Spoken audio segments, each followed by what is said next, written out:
Good afternoon. Welcome to the December 14th, last meeting, this scheduled meeting this year of the Arlington County Board. Board members Dorsey, Vice Chair Crystal, Chair DeFerranti, Board Member Garvey, Board Member Carantonis, all here. We will start today with reports from the board and the manager, actually with the manager's report. Change the order a little bit for this Tuesday meeting.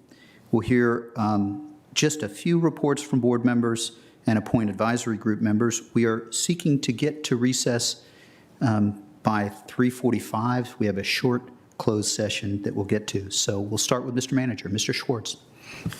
Thank you, Mr. Chairman, members of the board. I'm going to ask Dr. Varghese and Dr. Miller to come up and provide us a brief update on vaccinations and testing. So over to you, Dr. Varghese. Doctor and doctor.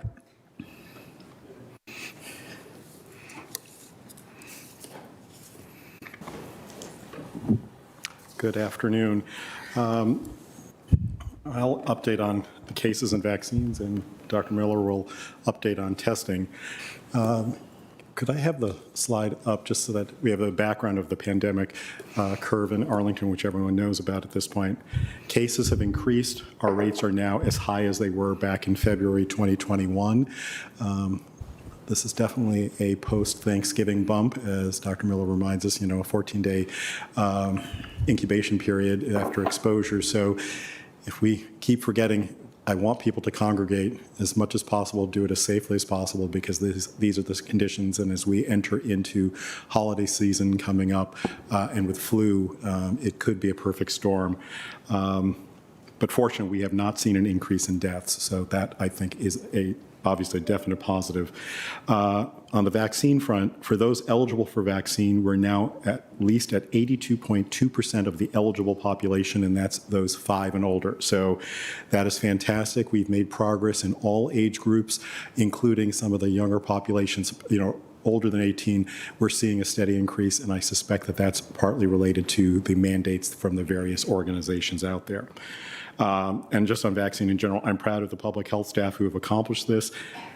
The staff alone have administered now over 180,000 doses of vaccine through the Arlington clinics, and I'm proud of the support the county has provided us to accomplish this, including Parks and Recreation, Technology Services, the Police Department, Fire Department, Human Services, and to Dipson and Office of Emergency Management. They've all made this happen. For the 5 to 11 population, we're now at 51.4% of the population with at least 1 dose, and that's just since starting after the week of November 3rd. So absolutely doing well. Obviously, we want to do even better than that, but we have, if not the highest, the second highest percentage in the state. We are starting this week at certain schools to improve access to vaccine, as we did for the 12 to 15-year-olds campaign earlier this summer. Today, in fact, it's at Kenmore Middle School from 3 to 5. Tomorrow at Gunston Middle School from 3 to 6. On Thursday, the 16th, Hoffman Boston Elementary from 4:30 to 6:30, and on Friday, even on a Friday, Montessori Public School 4:30 to 6:30, and then we'll repeat that in 3 weeks' time, so that those individuals can get those next doses, and depending on the uptake, we'll think about scheduling additional first dose activities. So we're trying different methods to increase access, especially for those who may find it difficult. These are the areas that are considered to be have the higher free and reduced lunch in Title I schools, to try to improve access. No appointments are necessary, no health insurance, and you don't have to be an APS eligible APS student to get access. We just need parents and guardians 18 and older to be present for consent. As a reminder, I want to remind everyone who's now 16 or older, all of those individuals are now eligible for boosters. The Pfizer is definitely for those 16 and 17 years of age, and then all 3 of the vaccines are available for those 18 and older, and we're encouraging everyone to get boosters. Also, if you're a person with immunocompromising conditions and haven't gotten your additional dose yet, please do. Same conditions apply. There are plenty of places to get the vaccine. We're running our sites still at Arlington Mill and Walter Reed 7 days a week, and there are over 30 sites in the county at pharmacies and grocery stores just in the county, 26 square miles, to receive these services as well. And that's in addition to whatever people can get from their healthcare facility. I'm sure people want to know a little bit about Omicron. Variants happen. Omicron is in the region, and Delta still is a predominant strain. Only time will tell if that will change. What we do know at the moment is Omicron spreads more readily than the original COVID virus. We don't know yet if that's true in comparison to Delta, and we don't know if it's prone to cause more severe illness than things like Delta and so on. So my final message is layers remain the best line of defense against COVID. Vaccines are the single best choice if you're reducing your risk for hospitalization and death, and that's even with what we know about Omicron now, masking, and then, of course, testing. And with that, that is for Dr. Miller. Dr. Miller. Thank you, Dr. Varghese. Good afternoon. Thank you, Dr. Varghese, and members of the board. Happy to be with you this afternoon to report 436,325 total tests reported to the Virginia Department of Health. Those are just PCR tests alone. 123,055 of those administered on Arlington County sites. So still about 20 to 25% of the total testing capacity within the county. We have, over the last 2 weeks, Dr. Varghese alluded to the post-holiday bump. We have seen that in not only demand for testing, but also the test positivity rate. So at the end of October, the test positivity rate, the rolling average was somewhere between 2 and 2.5% or so. We were at about 4.4, 4.5% last time I checked. Meaning we have seen what it could be considered to be quite an increase over the last month in the presence of disease in the community. The result of that is a higher demand for testing, and we want to let people know again about the resources that are available to them should they be choosing to travel, gather around the holidays. We want to make sure that they do so safely. So Arlington County has 3 testing sites that are still available from 9 a.m. to 7 p.m. daily. Those are the ones at Arlington Mill, the Courthouse Plaza parking lot, Virginia Highlands. No age restriction. Residency is not required. No appointments are required. However, I would encourage them, particularly in this busy holiday season. The last appointment is at 6:30. Again, no insurance required for those, no referral. And because they are a PCR test, there is no same day result available that is sent to a lab, the quote gold standard that Dr. Varghese talks about. I do want to mention a new program that initiated last week. My special thanks to the Arlington, to the libraries, to Diane Kresh and her team, and to Dr. Varghese's team. In partnership with the Virginia Department of Health, the Virginia Library Association was offering a pilot program to provide free antigen test kits in certain libraries. We were able to get into that program. There are a limited number of localities. We were able to get into that program in the first pilot week, and it was to say it was a success is an understatement. Within an hour, we were out of the tests that had been allocated to us here in Arlington. We have about a 3 or 4-fold increase, hopefully coming this week, to be able to continue to sustain that program. That offers the free Binax Now antigen test kit. That is an at-home antigen test kit. While it is not the gold standard, it does have a degree of sensitivity and specificity that will help keep people safe and know their status. The Virginia Department of Health is also using something called the eMed digital platform. Folks will receive more information when they pick up one of those test kits so that their test result can be reported to the Virginia Department of Health and tracked by the local health department. Proof of county residency is not required. A library card is not required. Visitors are welcome to pick up test kits for themselves and household members, and they're available at library locations, at each library location at the service desk. As I mentioned, last week we had overwhelming demand, and so we'll be posting through a number of outlets, not only social media, but with our community-based partners to make sure that folks know those are available. With that, happy to answer any questions. Thank you, Dr. Miller. Gotten several emails about the testing kits at the library, so very much appreciate that. Dr. Varghese, certainly the data that you suggested is of concern. I've been watching daily on the hospitalizations in Arlington because I think that there's boosters, and really glad to see federal data finally came in, and the county took a bump because of our federal employees that are finally appear to be counted in Virginia Department of Health. Ms. Garvey. Yeah, thank you very much for this report. Boy, this pandemic just keeps changing. One, on the at-home testing kits, those are great. I actually was traveling, was worried about my family, so I just checked that they were way easier than I thought they would be. So hopefully we can find, they are kind of pricey for people at drugstores, so hopefully that can get fixed. So thank you. Glad we could offer that as a pilot. A sort of a general question for Dr. Varghese. So the case numbers going up, happily the death rate has not gone up, or hospitalizations, but that usually is lagging indicator, I'm assuming. But are we thinking that these are maybe a certain number of breakthrough cases? Do we know how many they are, so that while they're cases, they're not probably as serious? Do we know that data? I don't know if we do. So, excellent question.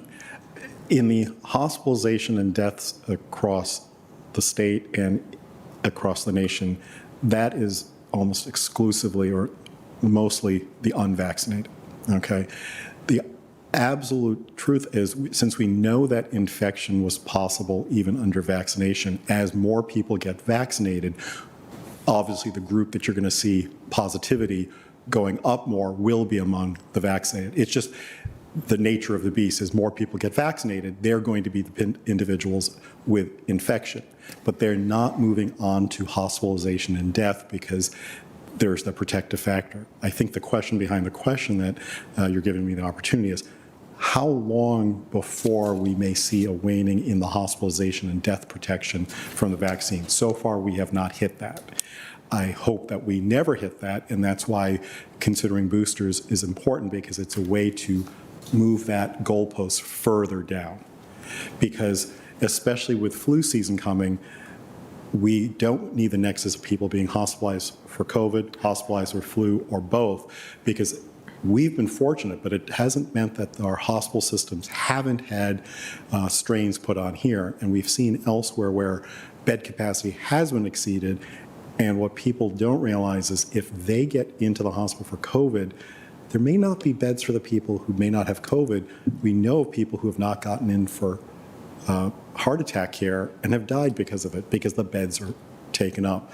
So that's the social responsibility that I want to remind people of in general.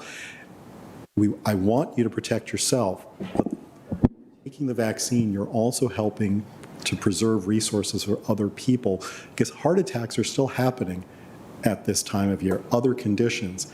And if those need hospital beds and they're not available, they're out of luck. Thank you. Yeah, no, I actually have family in Wisconsin experiencing that problem, needing an emergency room and having a really hard time with it. So thank you. This reminds me, Dr. Varghese, you didn't give your regular update on flu to make sure everybody takes their flu shots, so we'll slip that in. And I think we really can't emphasize enough when we talk about cases going up that it's not hospitalization, it's not death, most likely because people are vaccinated, get vaccinated. So thank you. Thank you, Ms. Garvey. Mr. Karantonis. Thank you, Mr. Chair. Thank you, Dr. Varghese, even if the news are really not great.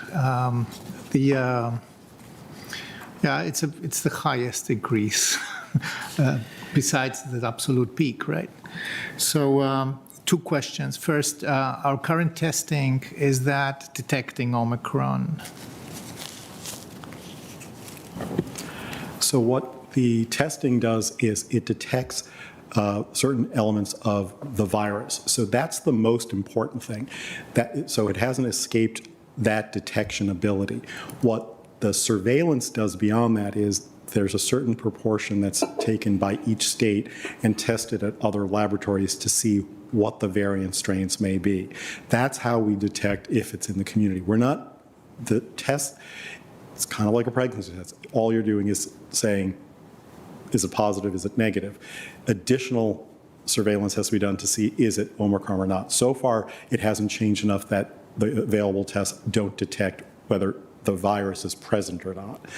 I'm hoping that doesn't change enough that that escapes that. But that's the real issue. As variants develop, what could happen? Is it more contagious? Does it evade vaccine protection? Can it evade detection of what we currently have? And only over time will we learn that, because Mother Nature is ahead of us in that circumstance all the time. Thank you. Second question related to that. So I understand that people who are boosted are less prone to, to have the Omicron infection or to be infected.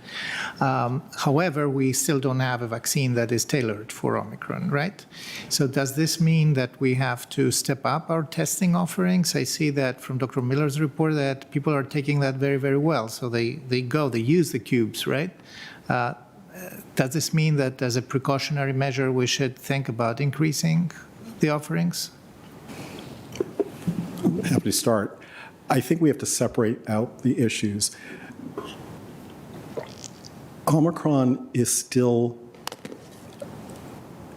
has not defeated, from what we can tell on the case reports to date, the hospitalization and death sort of function of the vaccine to try to reduce that. There's probably some reduction, but it's not 100% like loss of function. So we need, just because it wasn't designed specifically for Omicron, what people need to realize is what they designed it was to look at the general characteristic of the virus, and the existing ones focused on the spike protein, which is common to all of these viruses so far. So as a general, if it can recognize some portion of the spike protein, there will be the ability to respond. So that's why I'm not wringing my hands going, this is just a catastrophe.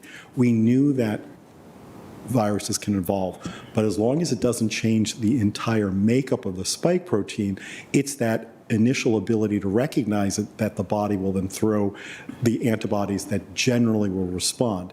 Will it be as effective a response? It may be less so, but it doesn't mean that there's no response.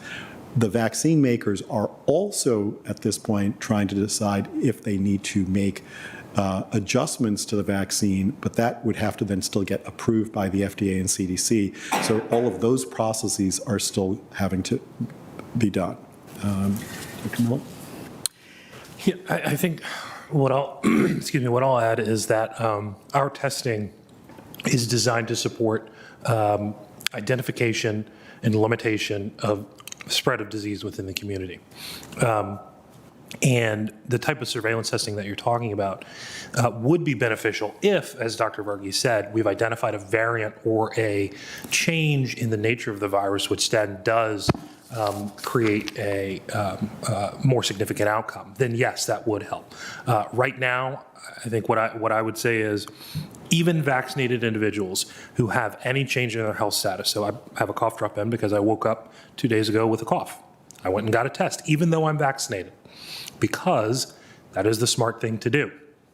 If we could continue to encourage everyone to do that, that would be the most important thing that we can do right now. Just to follow up, I think to emphasize that point, we don't want variant-specific behavior. The behaviors we've been talking about are universal measures that are effective. I need to remind people, reducing exposure means you don't get infected. So that's the thing. If you tell me that's Omicron, I'll now avoid that person, is just not possible, which is why this is behavior change. And as a society, we have moved along towards this, but I need to get everyone's support. This is behavior change that has to be sustained. So stop trying to make it look like, well, if you tell me you've got Omicron, I'll avoid you. Assume Omicron's here. Same measures. Keep the mask on. Try to avoid crowded settings, but we need to go on with activities. So if you've taken the appropriate precautions, we have the ability to protect ourselves and continue on with activities.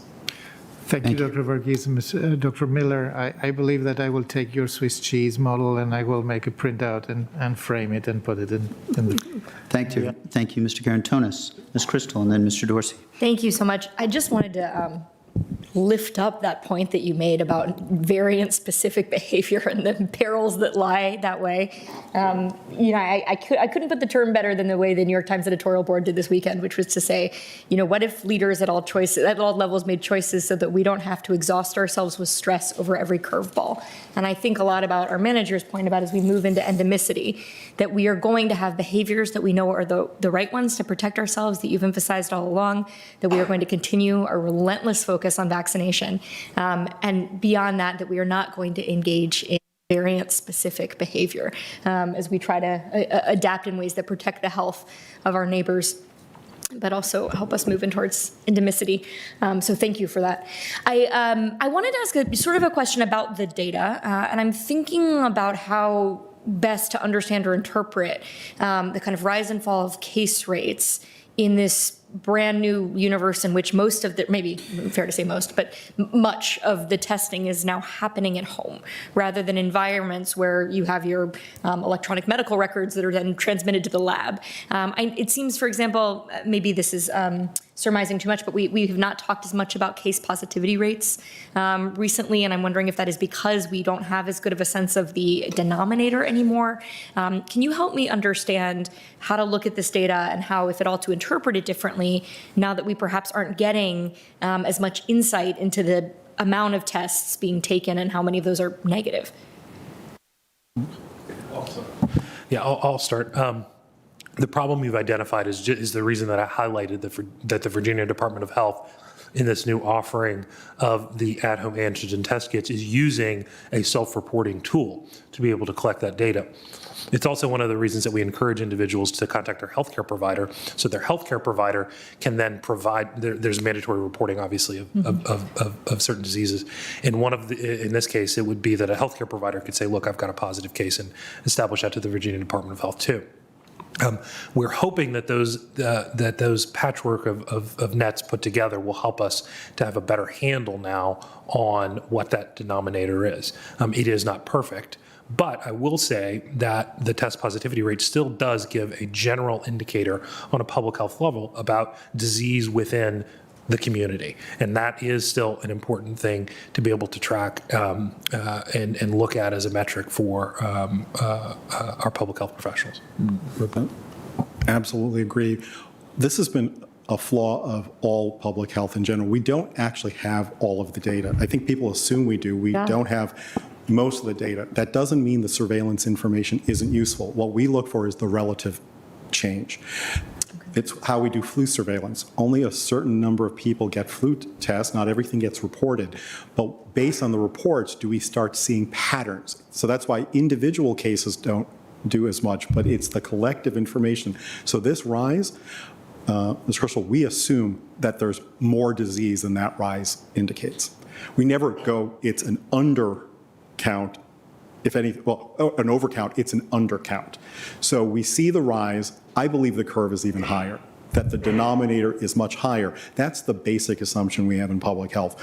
But what the absolute denominator is less important than the fact that if we're seeing it means there's transmission, there's something that's driving transmission. Mm-hmm. And the fact that we're 14 days post Thanksgiving would seem to be a perfect indication that we're starting to see that. And as people are going for their own purposes, we're getting some of those things reported. Are we getting them all? No. Would I love that? That goes back to a question the last time we were here. I'd love to have a national healthcare system that puts all those pieces together. We're not going to solve that here today. I have confidence that that information, though, suggests we're moving in a direction that could put us in more trouble. Okay. So I'm using this opportunity to remind people, the more you can prevent those exposures, we're not going to strain our healthcare system, because that's the piece we want, that hospital bed to be available not only for ourselves but our loved ones, and especially the ones who may not have access to vaccine yet. Those beds can be critical. And then for just the other disease processes that require hospitalization, that's the larger piece that I'm hoping people will recognize. It's not just about COVID, but that's why the vaccination can help. Maybe it'll reduce the impact on the healthcare system so we can respond. Because if the healthcare system is down, can you imagine the confidence or lack thereof for people, the chaos that happens. I don't ever want to get to the point where people experience bed rationing here in the Northern Virginia area. That's just something that I hope we will never have to deal with. We've seen that with mental health, and I think that's something we never want to see with physical health as well. And I'm sorry, but that is such a salient point that I'm almost loath to go back to the data question. But just to make sure, in terms of the implications of what you were describing, and you had mentioned earlier in response to Mr. Carantonis' question, the self-reporting tool that the Virginia Department of Health has put up, should we and then be urging those in our community, when you take a test, if it's negative, does it help to go to that tool and respond? Certainly, we know if you take a test and it's positive, we want you to be in touch with public health and with your healthcare provider. That's inarguable. But for those who may be testing and testing negative, is that a valuable data point and one that people should be submitting? Or at this point, as Dr. Varghese says, we're sort of following the case counts, and that's what matters? Following the case counts, that's what matters. The positives, absolutely. We do get an indication of how many of those at-home test kits are out in the community. So obviously the ones distributed from the Virginia Department of Health, we know. Our pharmacies and providers are providing rough orders of magnitude as to how many they're seeing go off the shelf. Now, we can extrapolate from there because some people hold them, some people don't use them immediately, but it does give us a good idea as to what is out there within the community and what we're seeing report back, and if that's matching up to, as Dr. Varghese said, what we're seeing in hospital systems from healthcare providers, and then on the official VDH reports. Thank you, Dr. Miller. Mr. Dorsey. Thank you, Mr. Chair. So obviously not an uplifting conversation, but I do want to contextualize at least what we're seeing here in Arlington very much reflects what we're seeing nationally, as reflected in how sports leagues are being affected again, colleges closing down operations due to high rates. We are not immune, we are not alone. But actually, I want to maybe hopefully end on an uplifting note and just really shout out what I'm seeing on the ground in terms of our infrastructure and response to this. As a frequent visitor to the curative site at Arlington Mill, I can just tell you that it is a highly efficient operation, staffed very well, thoughtfully. It's just so incredibly easy to do. Those who make appointments, I've never had to wait more than a few minutes, and it's just exceptionally well done. Thank you.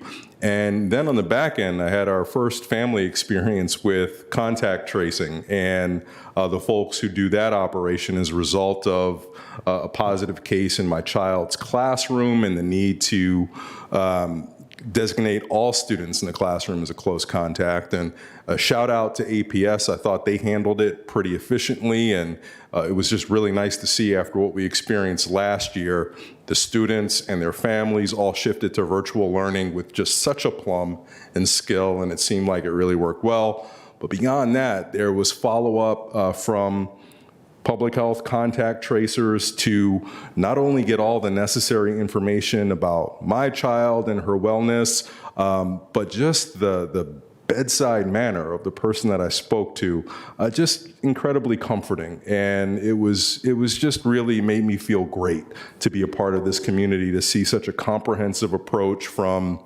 testing to managing potential outbreaks and then providing individualized follow-up to make sure nothing was missed. So at least regardless of what Omicron may present us with, I feel really comfortable with what we've got to deal with it. Thank you. Thank you, Mr. Dorsey. Thank you, Dr. Miller, Dr. Varghese. You mentioned get vaccinated, wear your mask, and get boosted, because I'm definitely worrying and wondering if some of those cases, the rise we're seeing are breakthrough. So much more to do. And flu shots, I'm reminded by Ms. Garvey. Thank you both for your work all year and your continued work as we work to keep addressing this challenge. We'll now go to the Thank you, manager. Mr. Chairman. Right up next is Greg Emanuel, Director of the Department of Environmental Services, for a report on North Quincy Street temporary art bus parking. Mr. Emanuel. Thank you, Mr. President. Good afternoon, Mr. Chairman, members of the board. I think do you have the light on? There we go. Tried. Yeah. All right. There you go. Maybe we should get closer. How's that? All right, so I'd like to give you a very abbreviated version of the presentation we gave last Thursday evening to the neighbors of the North Quincy site and a few others that showed up. Just for quick verbal feedback on that, at that meeting, several community members expressed concerns about the process and the timing of the notification, in addition to what we thought were expected concerns on noise, which we covered in detail at the briefing. And one citizen also asked about the APS White Fleet license. We may have a cleanup action there since the fleet has moved around on the site since we originally did the license a few years ago. Okay, next slide. So to ground our art operations for the long term, we're getting close to construction for the new art operations and maintenance facility on the Shirlington Road site. So to facilitate that complete redevelopment of the site, we need to move 41 buses off the site for the length of construction, which is about 3 years, starting early next summer. So we found a way to squeeze in 12 more on the southeast site, where we fuel and wash the buses. So then the math dictates that we needed swing space for the remaining 29, and we concluded that the North Quincy site met our requirements. Next slide. The requirements included being big enough for those 29 buses, available in time, affordable, and of course permissible by zoning. So we looked at multiple sites, both county-owned and private. The slide shows here just the county-owned or controlled ones because none of the other private ones worked. Ultimately came down basically to 2 sites that actually fit the 29 buses. The North Quincy site shown in green there, and the recently acquired county property on Carlin Springs site shown in orange. However, the Carlin Springs site is not currently zoned to accept that use, and we don't do temporary zoning. Next slide. So this is how the North Quincy site lays out with the bus parking split into 2 separate areas, while still accommodating the existing uses on site, including the fire, police, and storage, which is under renovation, the APS White Fleet parking, COVID and other warehouse storage needs. So 15 buses will be just north of 1425, also known as Quincy 1. The remaining 14 buses will be between 1429 and 1435, also known as Quincy 2 and 3, with a small dispatch function in Quincy 2 building between the bus lots.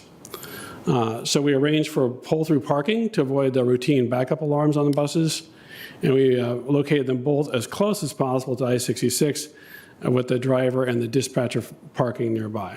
Next slide. The bus operations at the Quincy site would be limited to weekdays only. Weekend operations will be from the light maintenance facility down in Crystal City. However, the nature of the transit mission is very early in the morning, going to late in the evening, and that includes time for shuttling the buses to refueling on South Eads. We'll see that on the next slide. So this slide shows the anticipated bus movements during a typical weekday. The green bars show rollout from the site, the yellow the return to the site at various points during the day. We don't anticipate conflict with the W&L traffic across the street because those peaks are outside the normal peaks here. Next slide. So this is our timeline going forward. We're on schedule to bring the operations and maintenance facility guaranteed maximum price contract to the county board in late spring of =22. After that, we'll give the notice to proceed, and the buses will need to be off the site. So in the meantime, we plan to prep the North Quincy site, which will include finalizing the layout. We'll do some test fits with actual buses to make sure the circulation and parking gets just right. And then we'll do striping and fencing and adding an acoustic blanket to the fence between Quincy's 2 and 3, which should help reduce some of the bus movement noise. And then when the new facility is built in Shirlington and we're all ready to go there, the buses can go back to their permanent home in Shirlington. I'll be happy to take any questions. Thank you, Mr. Emanuel. I know a couple of us have had a chance to engage on this, and you mentioned there may be still to be determined. There may be some additional work eventually necessary. The big picture here is we have a need as we're building our permanent bus site. We have a need for temporary buses, mindful of the concerns of the community, and we have been seeking to be responsive there. But also trying to balance all of the different issues at play. So with that, I know there could be follow-up. Mr. Dorsey. Sure. If you could just briefly, Mr. Emanuel, speak to the cleanup that you envision is necessary with the license agreement with APS regarding the white fleet? Yeah, we don't have all the details worked on it yet. I touched base with Mr. Chambers on this since the meeting last Thursday. They'd be, willing to take that forward to their leadership, but it have to go to the leadership of both the school board and the county board. Right now, there's nothing illegal that we're doing. The neighbors haven't complained about the fact that we moved the white fleet from the front lot to the back lot. So it would just be kind of a cleanup action on the license saying we should have the flexibility to move around the site. When we originally did the, if you look at the board report from a few years back, we did anticipate some movement out of the way for emergency snow operations, but we didn't talk about the flexibility for other things. So that's just in hindsight. We should have programmed in that flexibility. I think we can do that with a cleanup action and with the license at some point between now and we do this next action. Okay, and so just to be clear, the APS white fleet will continue to be on site at the levels that APS needs. We're not looking to eliminate the license agreement that permits them to be there. No, they're not. Yeah. They're not objecting to the fact that we've accommodated them on other places on the site. Right. And we're not objecting to the presence, and the neighbors really haven't had a concern with their presence either. They're pretty quiet, and their hours are pretty light relative to the buses. And the other issue is process. So can you just make sure that we've all got it straight? I thought that through the work that you were doing in preparation of making this recommendation, there were some on-site noise studies and engagement with near neighbors.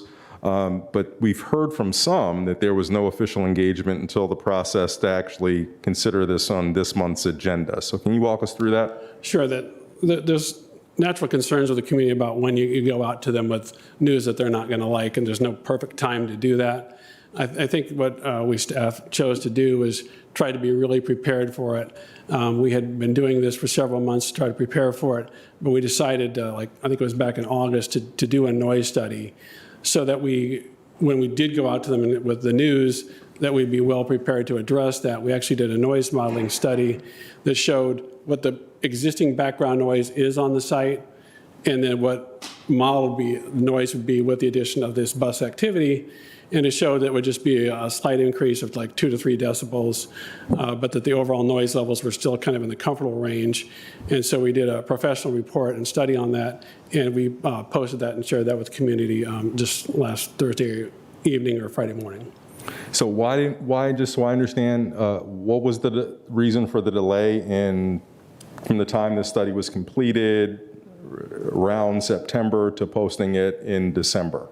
No, we just had to make sure our story was straight and that we anticipate all the community's questions and try to be in a position to answer all their concerns.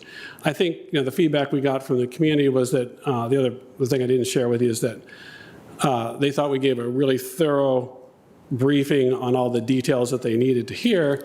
And we also had an art bus demonstration after the briefing where we went outside and we had 3 art buses and we demonstrated the route they would take. And so obviously people are going to be concerned about the noise, but I think for at least some of the community, we're able to alleviate those concerns because the noise maybe not be as loud as they at first anticipated a bus noise to be.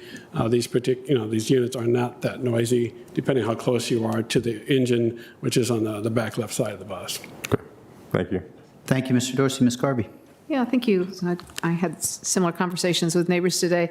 One specific point that they mentioned was they're concerned about the employee parking, that if employees are arriving at 4 a.m. or 5 a.m. or whatever, and they slam their doors when they get out, that will cause noise, and it's right next to houses. Do you want to talk about that a little bit? I noticed there's some parking there now, but probably not at those odd hours. Can you talk a little bit about that? And is there a possibility, if that ends up being problematic, that the parking could be put somewhere else a little bit farther away on the site from houses? Sure, and when we first discussed it with Ms. Myers, who kind of serves unofficially as the neighborhood rep to the near neighbors who are most affected by this, she brought that up as a possibility, and we're certainly open to that. There's even with the white fleet buses, we have a little bit of flexibility where people could park. We have a pretty good bus contractor right now too, and we can work with their management to try to minimize those noises. experience.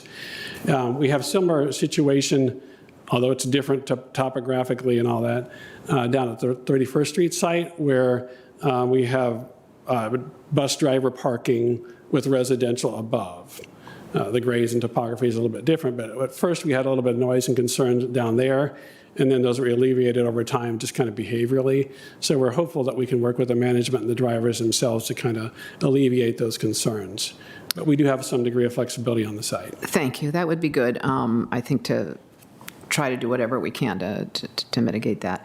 I found in talking with folks, there's a disconnect between the expectations of people and your there's just a major disconnect, and I think we need to look at working on that. Colleagues, I sort of said that I'd be happy to talk to the neighbors and sit down and just talk about when do we engage and how do we engage when we're working on something that they probably really can't change, even if they don't, because there just aren't very many other options, or we need to move quickly or whatever.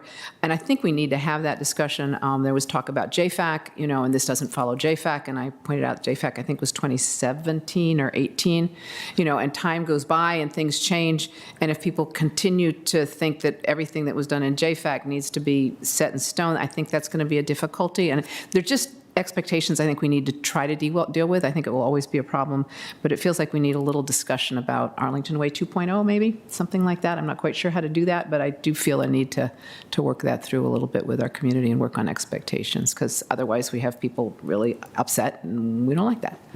So, Thank you, Ms. Garvey. Ms. Crystal. Well, actually, maybe in the similar spirit, but to differ a little bit on the specifics, this decision is actually completely compatible with the JFAC's determination in 2017, which I do put a lot of stock in. They suggested to us, they were clear to us, that this was not an appropriate long-term home for bus parking in Arlington. It was on the strength of that recommendation that we urged staff to find that Arlington Road site. And so, right, so we're on the same page. We are, but they pointed out quotes. They're just picking. Right. So to just complete my thought, what I want to be clear about is, the chartering of JFAC, and in fact the community facility study recommendation on which it's based, has always been clear that temporary uses are not within the scope of the siting process, or the use determination process. And so, to be clear about expectations, I think the point is not that we don't value the recommendations of JFAC. We do so very much that actually has directly driven the long-term siting. The point is that siting process and the use of our Joint Facilities Advisory Committee, or Commission rather, were just never envisioned to be an appropriate process for a short-term or temporary basis. That said, and maybe consistent with that point, the community facility study advised us, and we've charged the JFAC with advising us on long-term use determination for this site. And that's where I think it's really important. And staff has heard me say so. And we're not ready to kick off or announce anything at this point, but there is, in my estimation, just a tremendous need to have a real conversation for master planning this site. We know that it was acquired back in 2016, right, with an understanding in mind that if we are going to provide a high level of services on everything from snow removal to transit to the northern parts of the county, there needed to be a home for these type of operations. Understandably, I think perhaps neighbors and others in the community saw the acquisition of this site as an opportunity to welcome some uses that they may find more compatible with their aspirations from the neighborhood, like a park, for example.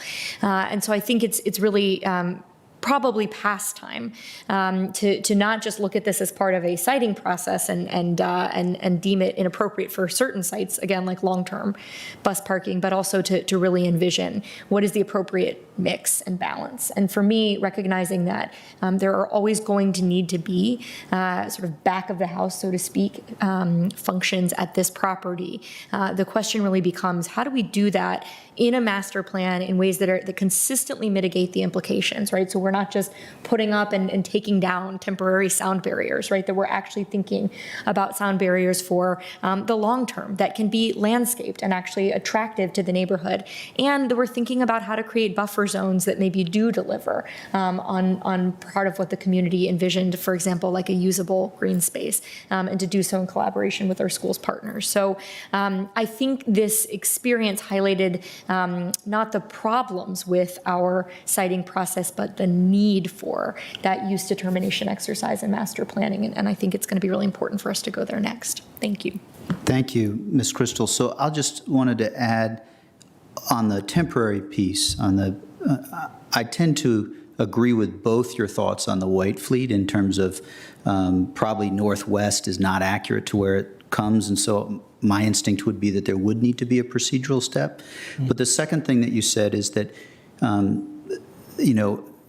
there is a procedural rigor that seems to me important, but this is not unanticipated, as I learned from being in the JFAC, concerns about temporary parking. And so there's substantive due process and then, in my view, procedural, and I'm at risk of, that's our attorney's place. But I guess I am inclined to agree with both your possibilities, and I hope that's a way that there can be that procedural piece. But I will have to say on the substance, I tend to ultimately agree with colleagues as to where we'd be. The ultimate determination, I really do hasten to add, is really not to be determined on the dais. It would be you in consultation with our county attorney. And so those are just a couple of thoughts. Ms. Garvey. Thank you. I appreciate Ms. Crystal talking about JFAC and how it actually does follow it. I will just say that the folks that I talked to, had stuff up on the screens and saying, see it. I mean, people read documents differently, which is part of the reason why I say I think we just need to reset expectations somehow. So thank you.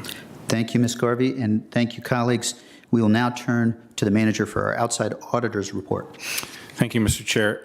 Krista Edoff is here with us from the Government Services Group at Cherry Beckert to present the annual comprehensive financial report. Also joined by Rahul Bala, who's our county controller, and Maria Meredith, our director of Department of Management and Finance. So I will turn it straight over to Krista. Good afternoon. Good afternoon. I'm going to pull up my PowerPoint.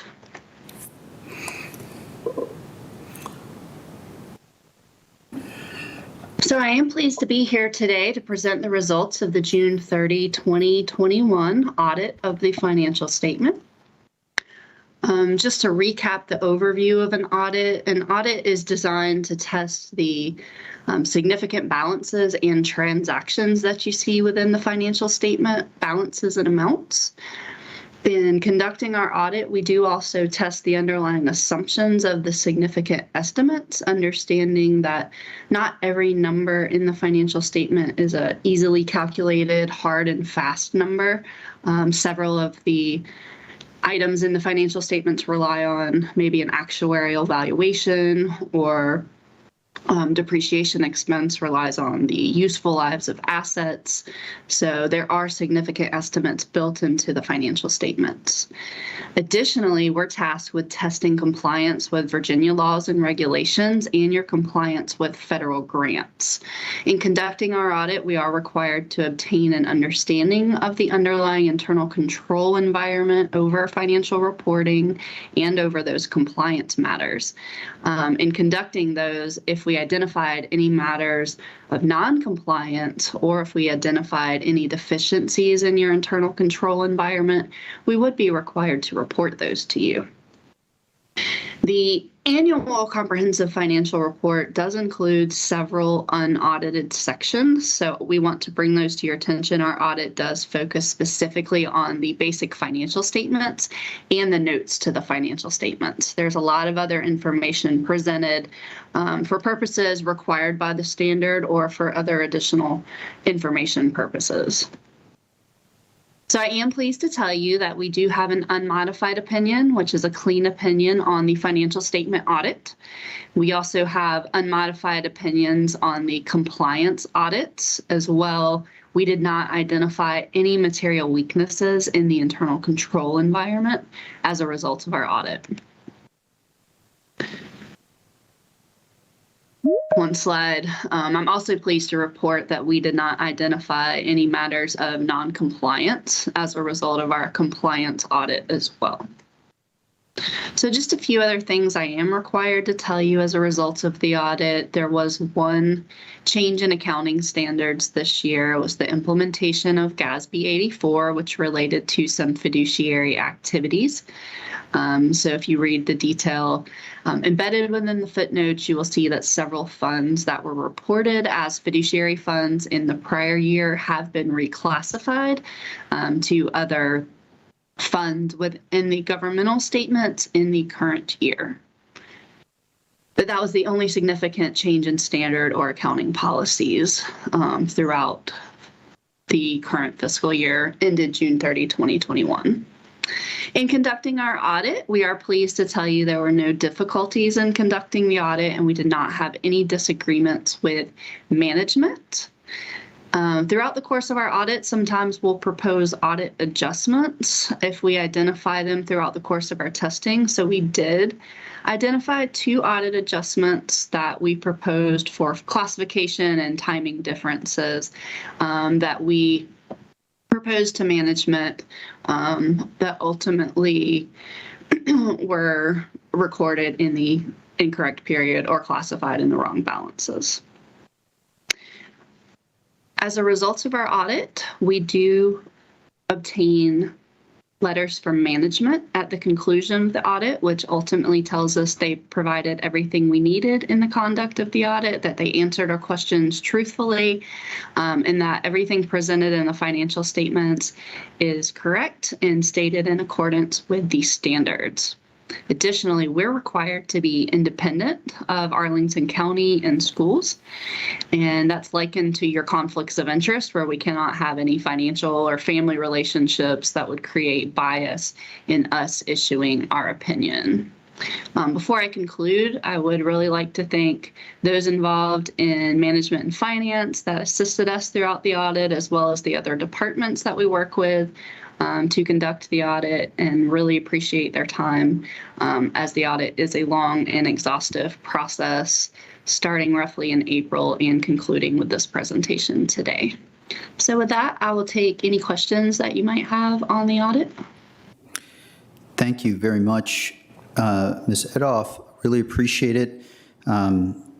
Limited to news except maybe GASB 84 is good news in this case. And so we want to say how thankful we are for your report. Mr. Dorsey.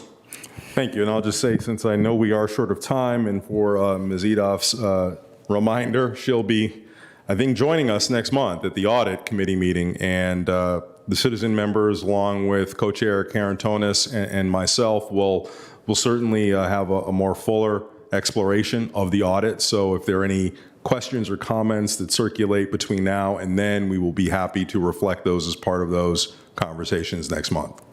Thank you, Mr. Dorsey, for that context. Really appreciate it. We'll come to Ms. Crystal and then Mr. Carantonis. Thanks. I'll seek to be brief in this question, but I wanted to ask about the new GASB pronouncement 87 regarding leases. You'd mentioned 84, I think, is the other new one. My understanding is that 87 is going to have a pretty significant, or should have a pretty significant implication for us, because it's going to require us to report all of our leased buildings, equipment, et cetera, as a liability. Is that just not going to show up until next year's audit, or have we somehow escaped the fate of having to dramatically re-understand how we account for our leased property? Sure. Last year, COVID deferred all of that standard for another year, so it will be effective for you for June 30, 2022. But you are absolutely correct. It is a significant undertaking. I know the county has already started implementing the process, going through the analysis. They have some software that they plan to use to implement this standard, but it is taking all of those previously reported as operating leases and will bring on effectively a right to use asset with an offsetting lease liability onto the face of the statement of net position. So it is a really large standard with a big impact to the face of the financials. Okay, well, I suppose we can look forward to that conversation around this time next year. Thank you. Thank you, You're Ms. welcome. Crystal. And Ms. Edoff, Mr. Carantonis. Just the technical addition to Mr. Dorsey that the audit committee is meeting in public session on Thursday, the 6th of January at 5 p.m. Thank you, Mr. Carantonis, and for your service on the audit committee, as well as Mr. Dorsey. So now we will turn to appointments. I will make the following motion that we appoint Angel Jackson to the Housing Commission for a term ending on December 31st, 2025. We reappoint Kieran Daly for a term to the Clarendon Alliance for a term ending on June 30th, 2023. We also appoint Tom Moriarty for a term ending on the same date, also to the Clarendon Alliance. We reappoint James Richardson for a term ending December 31st, 2024 to the Commission on Aging. We reappoint Kathleen Donahue for a term ending November 30th, 2024 to the Forestry and Natural Resources Commission. We appoint Kevin Manuel to the Parks and Recreation Commission for a term ending on December 30th, 2023. We reappoint Mary Crannell, Frank Jazzo, and Michael Cornfield and we appoint Michael Cornfield to the Technology Commission for terms each ending on December 31st, 2023. And we appoint to the Teen Network Board for a term ending date following the appointments is June 30th, 2022 in each case. So here are the appointments to that board. Ava Boston as co-chair, Yasmina Mansour as well. And we appoint Carrie Finn as executive leader assistant. We appoint Ryan Cole as communications committee co-chair, Kaylee Massey as communications committee co-chair, Julia Brodsky as communications committee member, Rebecca Coral as drugs and alcohol committee co-chair, Bethania Daniels as drugs and alcohol committee member, Carolyn Fern as drugs and alcohol committee member, Narusma Dahl as healthy relationships task force committee co-chair, Lily Powell as healthy relationships task force committee co-chair, also Oliver Meek, same position, Maddie McBride as a committee member, Oliver Meek and Maddie McBride as committee members rather than co-chairs on that one, Avalon Bennett as peer-to-peer committee co-chair, Maggie Ramos as peer-to-peer committee co-chair, Tyler Pons as peer-to-peer committee member, Blaine Yashkita as volunteer internships community service and employment committee co-chair, Michelle Gambit as volunteer internships committee service and employment committee co-chair, Caroline La Pena, as volunteer internships community service and employment committee members, Lauren McDonald as volunteer internships community service and employment committee member. Is there a second? Second. All those in favor say aye. Aye. Motion passes 5-0. Thank you each for joining as committee members. And I'm mindful of time. We have 2 board member reports. We also need to turn shortly to a celebration of Mr. Carantonis. But I wanted just to sort of check on timing. You have a Sports Commission charter update. If that's fairly brief, perhaps we can do that and then recess, if that works. Go ahead, Mr. Dorsey. Thank you, Mr. Chair. So this is a cleanup action from something that was intended to have been completed, I believe, last December, and that's some revisions to the Sports Commission charter, and I will just summarize them briefly. They are largely just making clear what the Sports Commission does and what its purview. Substantively, it doesn't offer very much in terms of changes from what we all would imagine the Sports Commission would be involved in. It just makes the language a whole lot better. We have clarified, or at least I should say deleted, some of the references to the Aquatics Committee, which is something that is subject to ongoing conversations about how we are going to think about the operation of the aquatics facilities in Arlington moving forward. So since we desire to have these charters be more evergreen and not subject to coming back for revision whenever we make a slight change, we've just specifically excluded that from the charter, but kept the scope for the Sports Commission to be involved in aquatics advice to the county board. And since this was intended for us to adopt last year and just missed it for some bureaucratic reason, I offer it to you today for us to actually adopt. I guess it should be said that the Sports Commission thought that their charter was adopted, and we only recently found out that it was not. So with that, I move that we adopt the amendments or the amended charter, which was circulated to you all previously. Second. Motion has been made and seconded. If I was part of that lack of closing that out, I'll certainly take mind of that. But the question is on Mr. Dorsey's motion. All those in favor say aye. Aye. Any opposed? The charter has been updated 5-0. The last item we have is the COG Transportation Planning Board update. Are you able to do that briefly, Mr. Dorsey? Sure. I will, if we can pull some slides up, which will guide us and allow me to actually do this super quickly. You all have gotten advance word on this, but I do want to contextualize it since it may be a part of news as it relates to the Transportation Planning Board and some work that it's doing. In fact, we're meeting tomorrow to consider a resolution and a letter that the TPB will send to the governors of Virginia and Maryland, as well as the mayor of the District of Columbia, urging that they engage on a regional reciprocity agreement for automated traffic enforcement. And so if we can go to the next slide, some quick background on this issue.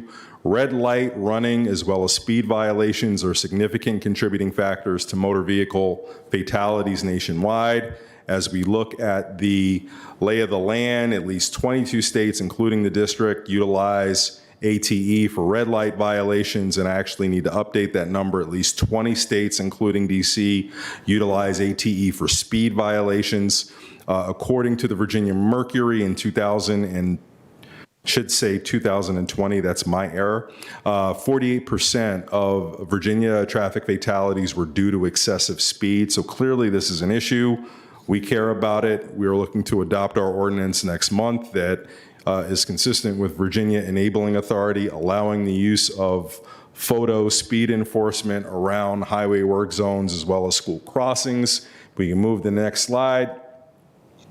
The TPB, with all of that background, is interested in this space because reciprocity currently exists if there is a human who initiates a citation for a motor vehicle violation. That's a nationwide compact most states are involved in, and if you do something and an officer catches you in the District of Columbia, the penalties will follow you even if you reside in the Commonwealth of Virginia. There is a gap because automated traffic enforcement is not included in such reciprocity, and effectively that means people who are scofflaws and violators will not really be subject to any punitive enforcement if they should not follow through with the terms of their citations. So in the District of Columbia, they have expansive uses of automated traffic enforcement, no limitations on where they can be deployed, how they can be deployed for both forms. In Maryland, no limitations on red lights, but for photo speed enforcement, it's permitted in school zones statewide, and then other areas by local ordinance. So you're going to have some different feel in Montgomery County and Prince George's County. And in Virginia, speed violations only in school crossing and highway work zones, and even for photo red light enforcement, it's limited to a certain number based on the number of residents. So with all of that as background, one of my concerns is that if there's an overemphasis on enforcement, which the TPB action is all about, it really distorts what is necessary if we're truly going to live up to the Vision Zero principles and truly affect positive results in highway safety. So if we can go to the last slide, I've asked you all to look at a letter that would go out to our governor outlining really all the considerations that need to go into this engagement. And it's to recognize that it's not just enforcement, it's all about education as well as road infrastructure engineering, that we want to make sure there's a maintenance of efforts that are agreed to from Maryland and the District of Columbia as well, that we're not just going to put all our eggs in the enforcement basket. We're going to do the other things that we know from an infrastructure perspective create positive results in highway safety. Because of the inclusion of these these technologies for enforcement, as well as private operators, which usually operate them for localities, we need to have really good provisions to protect people's privacy, ensure that the data that these collect are not commodified in such a way that hurts our residents. There's also a need for there to be checks on the accuracy and the integrity of such systems. Certainly, technology is terrific, but if it's not well maintained and not calibrated for accuracy and audited by localities, we don't know whether or not we're truly doing the right thing by people who are subject to enforcement. Then there's the issue of public engagement. They're very concerned that there could be the proliferation of these devices and in ways that people in surrounding jurisdictions absolutely have no idea of and no ability to participate in the process for determining how they're used and under what terms. So this, if we're going to talk about regional reciprocity, there needs to be, in my opinion, hopefully you all agree, a regional approach to public engagement.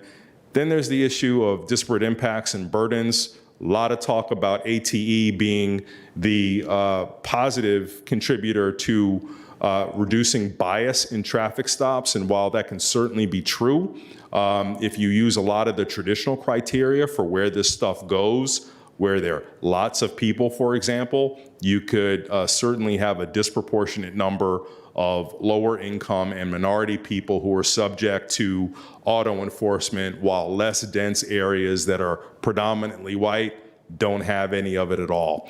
And that's not at all tied to reducing speeding concerns. And then lastly, human-initiated enforcement has a big role. Speeding and red light violations are an important part of this puzzle, but so are reckless and drunk drivers, and ATE cannot stop reckless and drunk drivers. You need humans to do that. So all the things that we do for human enforcement that make sense, we should continue. So that in sum just sums up how I hope this action evolves at the TPB, and thank you for a few minutes to present it today. Thank you, Mr. Dorsey. It's just your work on that is struck me the last 48 hours as outstanding policy, and I didn't have much to add. So thank you so much for that. We now need to give this space over as we prepare to celebrate Mr. Karantonis. I will ask Mr. Karantonis and Ms. Jacobs, Ms. Kaur, we have a very brief closed session item that will take less than 6 minutes. So what I'm going to do is move closed session. We'll have it, and then we'll give to Mr. Karantonis. We'll get all set there, and we'll come out and certify probably as long as Ms. Kaur says it's okay after the ceremony. So with that, this has come up quite recently. Ms. Kaur will provide context. I move that the county board convene a closed meeting as authorized by Virginia Code Sections 2.2, 3711A7 for discussion regarding probable litigation where such consultation or briefing in open meeting would adversely affect the negotiating or litigating posture of the county board. Is there a second? All those in favor say aye. Aye. Any opposed? Motion passes 5-0. We're in closed session.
Afternoon.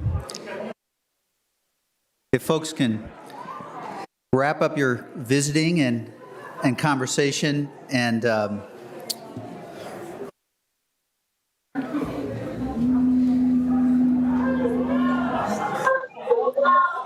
good afternoon. Good afternoon, everyone, and welcome to a special day as we celebrate Takis Karantonis. Please give him a hand to start.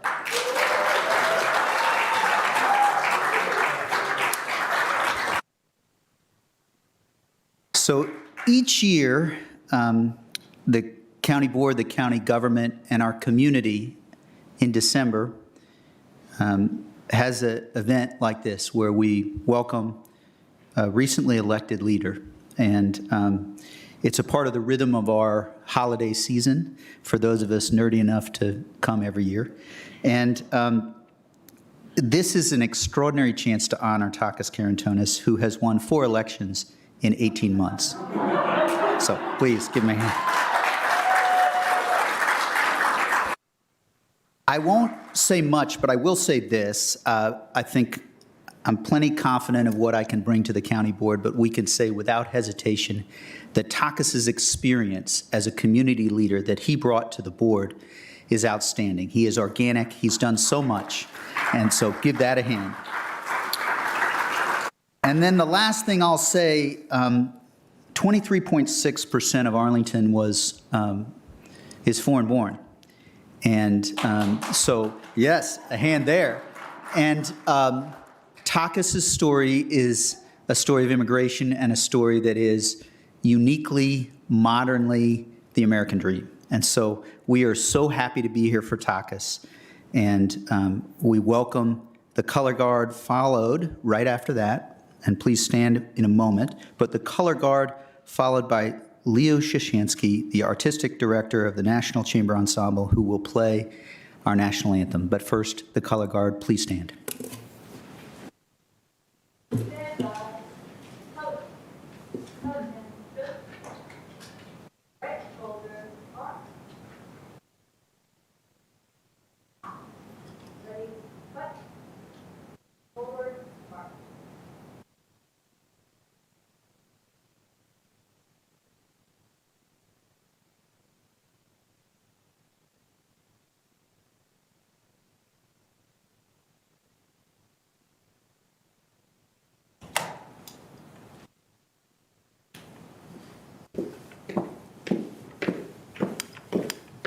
Ready, halt, present, arms.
right face, forward, march.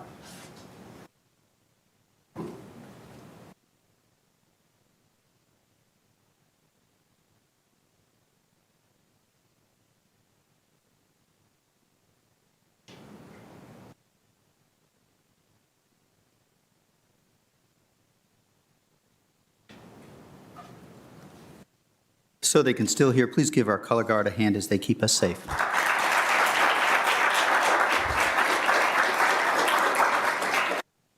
And I will be brief, but I do see two school board members here, and I know they have to leave very shortly for a school board meeting.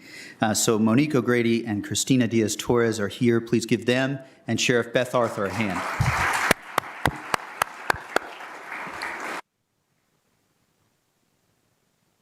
Now we will have, I believe Matthew Weinstein is here. So we will go straight on to the introduction of Takis Karantonis by Izzy Tavares.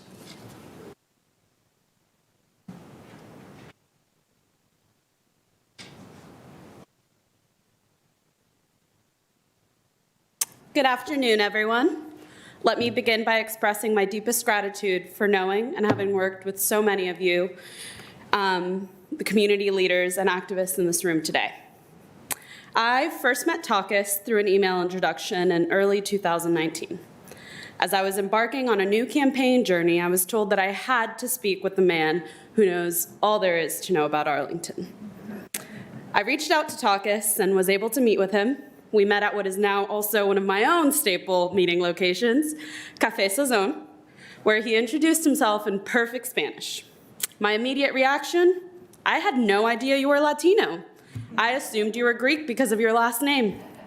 He let me know that he was in fact Greek, and that he actually spoke Spanish so well because he had lived in Spain and Latin America, among many other places. This led to a longer discussion about Spain, a country we're both very fond of and something we still bond over. Takis then took me for a ride to show me every corner of the 49th House District. Between district borders, communities, and the culture of Arlington, he really did know everything there was to know about Arlington County. From this first encounter, I immediately knew that Takis was not only wicked smart, but an incredibly passionate man. Fast forward, and we ended up working together on Parisa Degani-Tafty's campaign for Commonwealth's attorney. Throughout that time, Takis was always my first phone call whenever I needed anything, and he became my right-hand man, someone that I could always depend on. Throughout my few years of knowing Takis, I've witnessed the profound conversations he's able to have with just about anyone, from the small business owner to the Arlington Tree Action Group advocate to the immigrant mother with limited English abilities. I've witnessed his willingness to stand up for what he believes, even if it's not the most popular opinion in the room. But most importantly, I've witnessed his rare and enviable ability to connect with people from all walks of life. I never imagined that our next campaign journey would be his own, and I don't think he did either. But I'm glad he stepped up to the plate and decided to run for office. We all knew that he had massive shoes to fill in this role after Eric Gutshaw, a beloved community leader, exemplary public servant, a friend, and a loved one to so many in this room. I know he would be proud of Takis and of the work that Arlington has come together to achieve to remain focused on the future. As Arlington reaches a paramount era in its history with Amazon's arrival and a post-pandemic chapter, I'm proud to have Takis as a representative of our community on the county board. Takis's passion for policy, deep knowledge of Arlington County, linguistic abilities, and his empathy are more crucial now than ever. What a journey it's been, and what a journey it will be. I stand before you today to introduce a close friend of mine, one who I'm proud to say will play a pivotal role in the evolution of Arlington County during the next 4 years, and hopefully many more, County Board Member Takis Karantonis.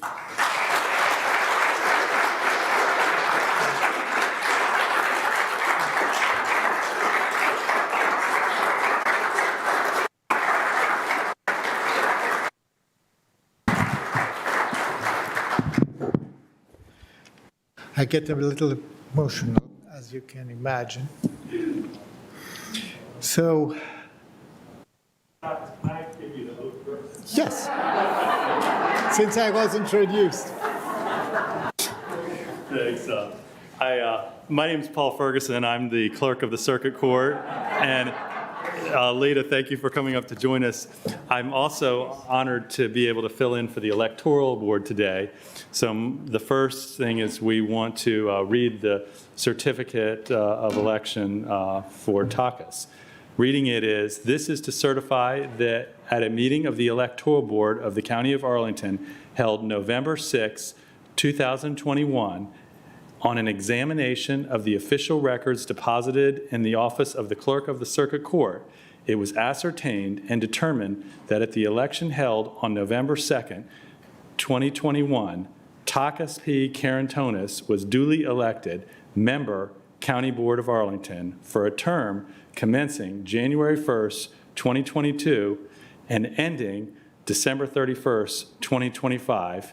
Witness the following official signatures and seal of the Board of at Arlington, Virginia, this 6th day of November 2021, Scott McGeary, the Secretary of the Electoral Board. So I'll present this first.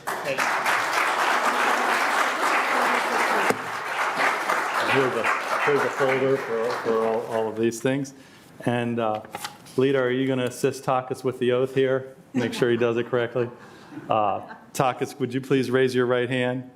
Do you, Takas P. Carantonis, solemnly swear or affirm that you will support the Constitution of the United States and the Constitution and laws of the Commonwealth of Virginia, and you will faithfully and impartially discharge all the duties incumbent upon you as a member of the Arlington County Board for a term commencing January 1st, 2022, and ending December 31st, 2025, according to the best of your abilities? I do. Congratulations. Thank you. You sign right here.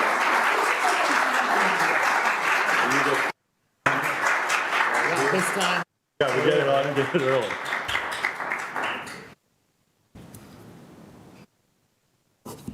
Okay, thank you, Takas.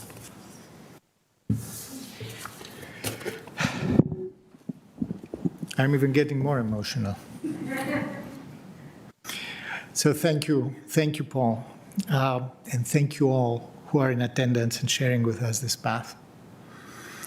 Thank you, Leo, for this superb rendition of the national anthem. It means a lot to naturalized immigrant. It's really an experience in this ceremony, a very distinct and very profoundly American one. And thank you, Itzi, for your kind introduction. Let me just plainly state, the fact that I'm standing here today is to a very substantial part because of Itzi's encouragement, support, very hard work, inspiration, and actually her love for her community, our community, Arlington. I can't overstate how grateful I am to her and to how accountable actually I feel to all Arlingtonians, but specifically to Arlingtonians like Itzi, who are indeed our future.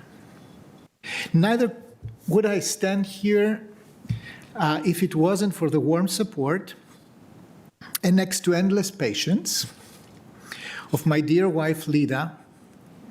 I'm really proud to have stood besides you and next to you.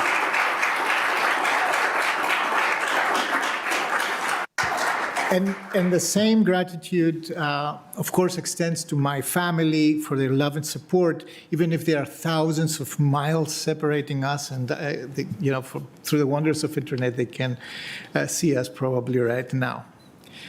So I wouldn't be standing here also if it wasn't for the understanding and mindful companionship of my colleagues at work, because as you know, we are only part-time here.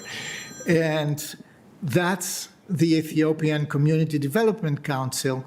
They've been picking up some very serious slack, I can tell you, over the last 17, 18 months. And my gratitude extends both to the leadership, Dr. Tefera and Fikru, if he is seeing us, and Esaias, and to all my colleagues, two of whom are here today. Thank you so much. This is really an honor.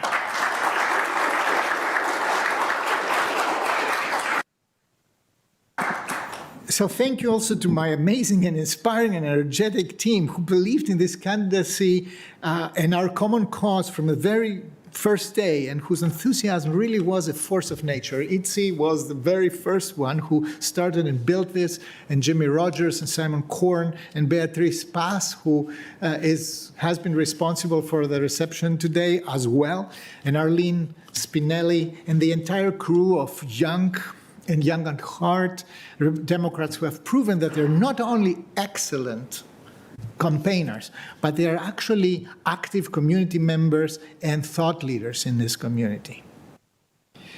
Thank you to all the friends, many of whom are here tonight, who gave me their time and talent and treasure and advice throughout this campaign. Kathleen McSweeney, I see here, Alisa Cowan and Nancy Van Doren and Carol Fontaine and Mary Hines and Jay Fissette, Inta Malis and Tim Eichen, Chuck Kincaid, the amazing Carol Burnett, Sandra Calixto Mendoza, I hope I pronounced your new last name well, Craig Hines, Ginny Diamond, Laura Sol Edwards, and my very inspiring colleague, Kidis Ebenezer, who is here today, and so many others.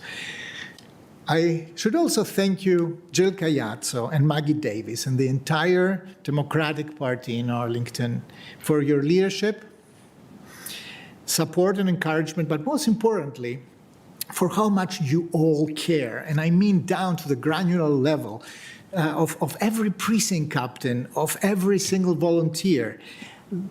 You care about good, forward-thinking governance in Arlington. This means really a lot, and it's beyond just the political persuasion that we share.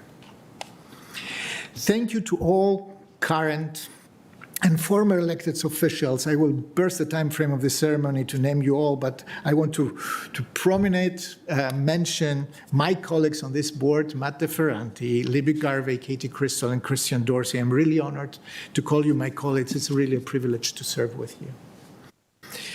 Thank you also to the many civic institutions in Arlington which in difficult times stepped up and organized debates and kept the civic dialogue going and alive. You're indeed how democracy works. Speaking of which, I want to invite you to join me in thanking my opponents. Dr. Audrey Clement, Mr. Mike Candwell, Mr. Adam Theo, who I saw here, for the lively, so thank you for the lively civic dialogue, for the competition of ideas. All elected offices in Arlington have been competitive this year. So, you know, it's always improvable, but democracy is actually in good shape in our community. Finally, I would like to recognize a person who I continue to be missing every day, yet he's present in my heart and in my mind, our dear friend Eric Gutschall. It is an honor of a lifetime to have finished his term and to assume today the responsibility to continue preserving his legacy as well. Renee Gutschall, it's an honor for me being here. His wife recently gave me a great gift, the word Arlington, this is there, constructed with a bicycle chain. She said, here's something for your Zoom backgrounds. Well, this will be greeting me every day at the top of my desk. It will be a strong reminder of three things. First, of the trust and confidence and expectations of the voters of Arlington who voted to put me in this office. Second, of those Arlingtonians who did not vote for me, but are always equally respected constituents. And third, that beyond all logical and organically occurring differences of approach or opinion, we always have one substantial common ground in this community, and this is Arlington. Having Arlington in common, giving always the very best to serve all Arlingtonians, it's not only the spirit that guides my work and my collaboration with my colleagues, It is also what underpins the deep appreciation for the work for Arlington County staff, many of whom are here, led by County Manager Mark Swartz and his team. With their vote, the people of Arlington entrusted each of the members of this board to supervise our government, but also to work with county staff and the community to lead Arlington and shape our future through our response to the challenges we face today. So here is a list of what I heard in my campaign, just anecdotally, but important pieces. How do we tackle housing affordability? This will be an important meeting today about that. How can we stop displacement, not only of our most vulnerable neighbors, but also of the most productive and essential neighbors for our future in Arlington? How do we diversify available housing choices to make Arlington again attainable for middle-class working families? How do we manage growth in a way that supports the best possibly quality of life in thriving, walkable, bikeable, safe, and desirable neighborhoods? How do we preserve and enhance natural resources? How do we have parks and recreational spaces that are and should be accessible to all? How do we respond to the climate emergency, which is long past being an abstract threat, an abstract crisis, but a very present and credible threat with destabilizing and sometimes devastating local consequences if left unaddressed? How do we preserve Arlington as a diverse economic marketplace where small businesses are welcome and can thrive next to big corporations? How do we keep our public school system excellent while supporting all students to realize their full potential? How do we sustain a vivid and diverse arts scene? How do we continue to move forward on a vision of a law enforcement that helps and assists citizens and becomes a trusted partner in creating truly safe communities? How do we enhance accountability and measure progress on our path to true equity and inclusion? How do we end hunger, Mr. Chair? How do we support over time a social safety net? And we learned a lot about that during COVID, right? And we continue to learn about that since COVID is with us still. A safety net that deserves the name and supports vulnerable Arlingtonians with their most basic needs, including their health and mental health needs. So during these 17 months in office and during this campaign, I understood that the answers to all the above, and many more questions, of course, need to be a product of convening all Arlingtonians back to the table. I started walking our county's neighborhoods, one by one, from north to south, from east to west. Every month, my office, led by my amazing assistant, Grace Barnhill, is sending requests for neighborhood walks to meet Arlingtonians where they are, where you are. Progress, especially progress that wants to be and has to be equitable, starts with our government listening and with acknowledging problems, including when this acknowledgement requires uncomfortable conversations on systemic and structural, explicit and implicit inequities. So, as you, my fellow Arlingtonians, you are giving to this immigrant the honor of his life by continuing to having these conversations and by committing to work for solutions that are fair and just and inclusive. So thank you again, all, for sharing this moment with me. It's now actually time to go back to work, almost. I can assure you, and this is really from my heart, I do this work with joy. I love to do that. And it's really the honor of my life to continue doing that for the next 4 years. Please enjoy safe and joyful holidays. I look forward to seeing you in your neighborhood in the new year. And when I said safe, I want to repeat something that we talked about at the beginning of the meeting today. Yes, we're still under COVID. Wear your mask, wash your hands, keep social distancing, get vaccinated, get boosted, and make sure that that you make everything possible to keep yourself, your family, your friends, your colleagues, and the entire community as safe as possible. Thank you so much for being here.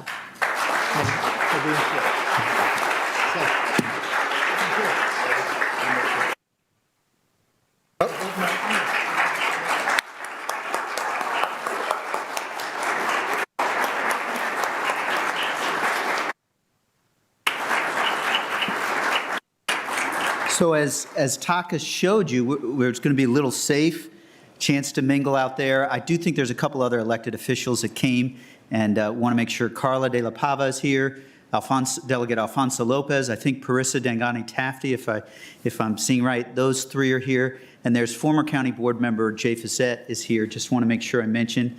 And oh yes, former county board member Mary Hines as well. And oh, my goodness, Emma Violan Sanchez, former school board member. Thanks. Please give them a hand.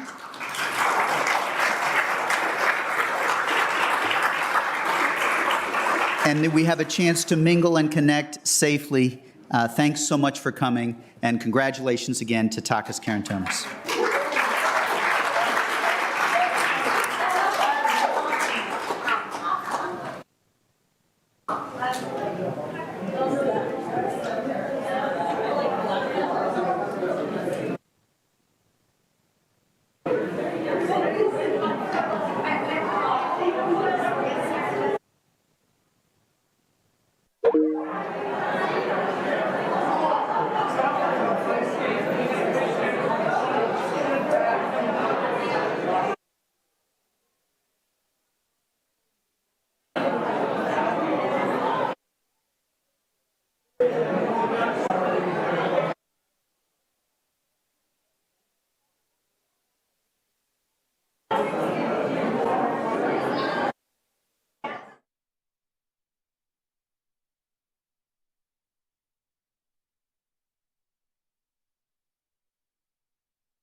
Arlington County Board back in session. We'll get shortly to our discussion and our listening regarding the Serrano. But first, I need to make the following motion with respect to reconvening in an open meeting.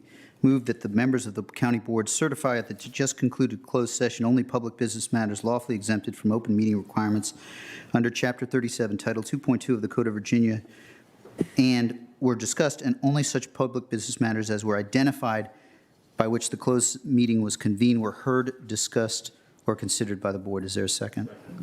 Moved and seconded. Madam Clerk, would you call the roll, please? Mr. DeFerranti? Yes. Ms. Crystal? Yes. Mr. Dorsey? Yes. Ms. Garvey? Yes. Mr. Carantonis? Yes. Thank you, colleagues. We will move, just want to, yes, I move, pursuant to the closed session, I move that the county board authorize the county attorney to institute any legal proceedings necessary in her discretion to prevent interference in any manner with the Donaldson Run Tributary B project and the county's easement interest on the property located at 2674 Upshur Street, including but not limited to an injunction, protective order preventing abuse and harassment of county staff and contractors overseeing the project, and any other legal action necessary to protect the county's interests relative to the project. Is there a second? Second. Moved and seconded. All those in favor say aye. Aye. That motion passes 5-0. We will now turn to our continued discussion with respect to the Serrano. I believe it is our advocates who will speak first, and I guess I'm looking to perhaps Ms. Valenzuela as to who would like to go first in the discussion. We do have, yes, I believe we have one person speaking. We will try and keep an overall time of 8 minutes, and we'll have, I believe, a couple of speakers on behalf of the advocates and a couple of speakers with respect to the landlord, AHC. So, Ms. Goff, go ahead. My name is Ashley Goff, and I'm pastor of Arlington Presbyterian Church at Gilliam Place, a member of Voice. Whereas Arlington County's vision to be a diverse and inclusive, world-class urban community with secure, attractive residential and commercial neighborhoods where people unite to form a caring, learning, participating, sustainable community in which each person is important. Whereas community conditions that affect individual opportunity and well-being includes housing, neighborhoods, and social connectedness. Whereas equity is defined as all populations having access to community conditions and opportunities needed to reach their full potential and to experience optimal well-being. Whereas Arlington County seeks to unify efforts aimed at reducing disparities and commit to intentionally and collectively advancing equity. Whereas Arlington County seeks to ensure the commitment of every individual to meaningfully engage in raising awareness of disparities, to actively engage in suggesting and supporting methods by which they may be resolved. Whereas this is our hope, our ask, our request, our insistence that the county's vision of equity binds us to AHC's ongoing work at the Serrano to ensure that living in an affordable housing apartment building in Arlington is an experience. It is a launching pad to the flourishing of life. We welcome the improved conditions at the Serrano, and the 2-year accountability campaign will continue. We will continue to analyze power and actions through your own equity questions. Who benefits? Who is burdened? Who is missing? And how do we know? We will keep the equity work of the Serrano in the public realm, not behind closed doors as background noise. The Serrano will continue to be accessible, be made known through the truth-telling of residents, like you will hear from Ms. Ordonez and Ms. Jackson, and through the practical, the so now what, that you will soon hear from Ms. Talento. We will continue to be a community partner with you, seeking to ensure that the actions taken on behalf of the Serrano through AHC and affordable housing policies implement the county's vision in an equitable way. Whereas, may equity, for the sake of the neighbor, take the lead, be at the center of the Serrano and all affordable housing communities in Arlington. Thank you. Thank you, Ms. Goff. I believe next, is it Ms. Ordonez? And we do have a Spanish translator here. I understand from Ms. Valenzuela that we need Spanish translation. But the Spanish translator is here virtually. Go ahead. 1 minute, go ahead. Our translator. Yes, hi, I'm Diana Gonzalez. I'm the Spanish interpreter. Thank you, Ms. Gonzalez. So go ahead and after a little, vamos a, go ahead. Okay. Buenas tardes, señora. Le habla el intérprete de español. Si me daría unas oraciones y voy poco a poco interpretando lo que dice, ¿le parece? Sí, perfecto. Buenas tardes a todos. Okay. Good afternoon, everyone. Mi nombre es Ana Ordóñez. My name is Anania Ordóñez. Vivo en Serranos desde hace 17 años. I've lived in Serrano for 17 years now. Desde que mi hijo era un bebé. Ever since my son was a baby. Debido al fuego y otros problemas en los edificios. Due to the fire and other problems in the building. Mi familia hemos tenido que movernos 4 veces dentro de las mismas unidades de Serranos. As a result, my family has had to move 4 times within the Serrano area as a result of it. Debido a muchos problemas que son humedad, moho, liqueos, ratones, cucarachas, y etc. And also due to other problems such as fungi, leaks, rats, roaches, and other problems. La última vez que estuve fuera de mi apartamento fue por un mes.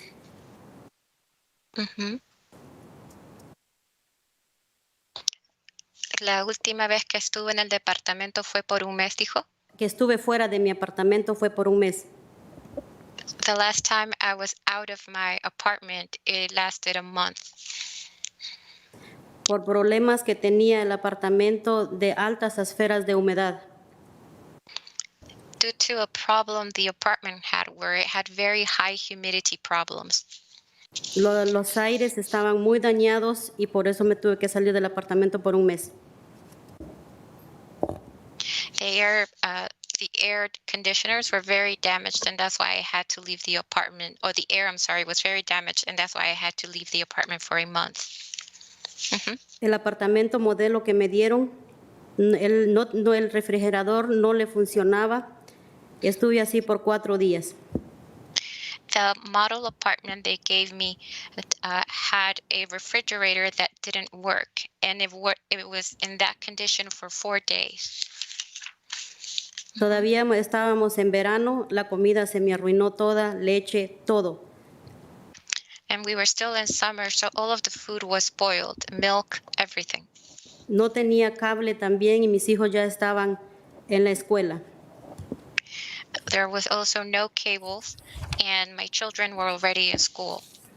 Me ofrecieron el club room que estaba bajo construcción en esa época. And they offered the club room, which at the time was under construction. Y querían que mis hijos pasaran clases ahí. And they wanted my children to take their classes there. Y estamos en pandemia todavía. And we are still in a pandemic. Me alegré mucho cuando escuché que AHC ofrecería una recompensa por daños debido a estos problemas. And I was very happy when AHC, I believe, offered that there would be some sort of reward or compensation for this, all these uncomfortable situations. Pensé que mi familia podría recuperar parte de dinero que teníamos para pagar, reemplazar artículos arruinados.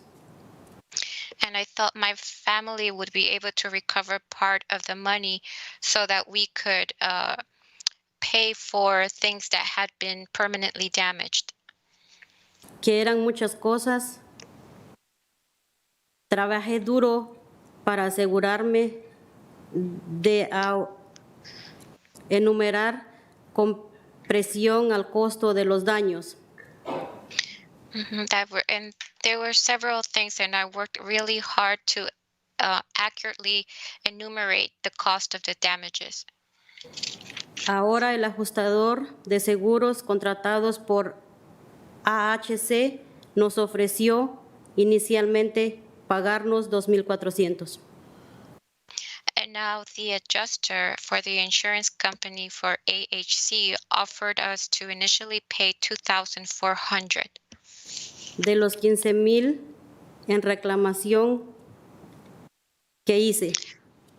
Out of the 15,000 I claimed, that I declared in my claim. No entiendo por qué nos quieren compensar con tan poquito. I don't understand why they want to compensate us with so little. Y siento que es una bofetada. Mi familia ha sufrido mucho. And I feel it's a slap in the face. My family has suffered a lot. AHC dice que podemos ir a la mediación con ellos, pero ¿dónde encontraremos un abogado? AHC says that we can go to mediation with them, but where would we find an attorney? Que dicen que deberíamos de tener para protegernos. Contratar un abogado cuesta mucho. And they say that to protect ourselves, we should have an attorney, but it costs too much. Parece que estamos atrapados entre la espada y la pared. It feels like we are stuck between a sword and a wall. Algunos de mis vecinos están demasiado asustados o demasiado abrumados con otras responsabilidades para presentar un reclamo ante AHC. My other neighbors are either too scared or too overwhelmed with work to file a claim against AHC. Todos estamos trabajando duro y haciendo lo mejor que podamos para sobrevivir. All of us are working hard and doing the best that we can to survive. Merecemos ser tratados con respeto y dignidad. We deserve to be treated with respect and dignity. Si ustedes están de acuerdo, apóyennos hoy diciéndole a AHC que espera que seamos tratados de manera justa. If you agree, support us today in telling AHC that we need to be treated fairly. $15,000 no es nada para todos los daños que hemos sufrido durante 17 años mi familia y yo. Mi esposo y mi hijo son asmáticos debido a alergias de carpeta, de ratones, de cucarachas, de los aires muy viejos. $15,000 is nothing in comparison to the damages my family has had to deal with in 17 years. My son and my husband are asthmatic due to what they were exposed to with the carpeting, the old airs, the rats, the roaches.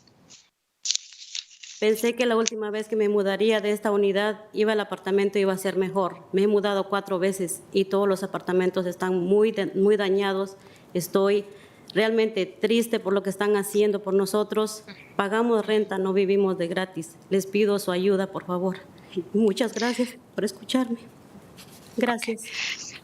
Okay. And we just, I thought that when we would be taken to an apartment, it would be for the last time, but it's been 4 apartments now. They've all been damaged. And this is a very sad situation. We are paying for this. This is not free. And we could use your help. And thank you very much for listening. Thank you for sharing your story. Gracias por compartir su historia, señora. Thank you. I believe is there additional speaker or Ms. Jackson? The Apex Apartments, another AAC property.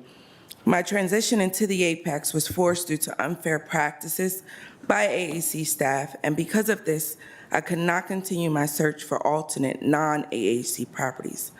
I am now in the rare position of having lived at more than one AAC property, which is why I am here today. Even at the beautiful new AAC property, the Apex, I felt dismissed and overlooked when they made an error on their end. These same practices continue, and I still have concerns because although the conditions at the Serrano have been the main subject, I would like to outline how AAC potentially mismanages their additional properties. I recently attended a Apex residents meeting. These are just a few of the issues expressed by residents.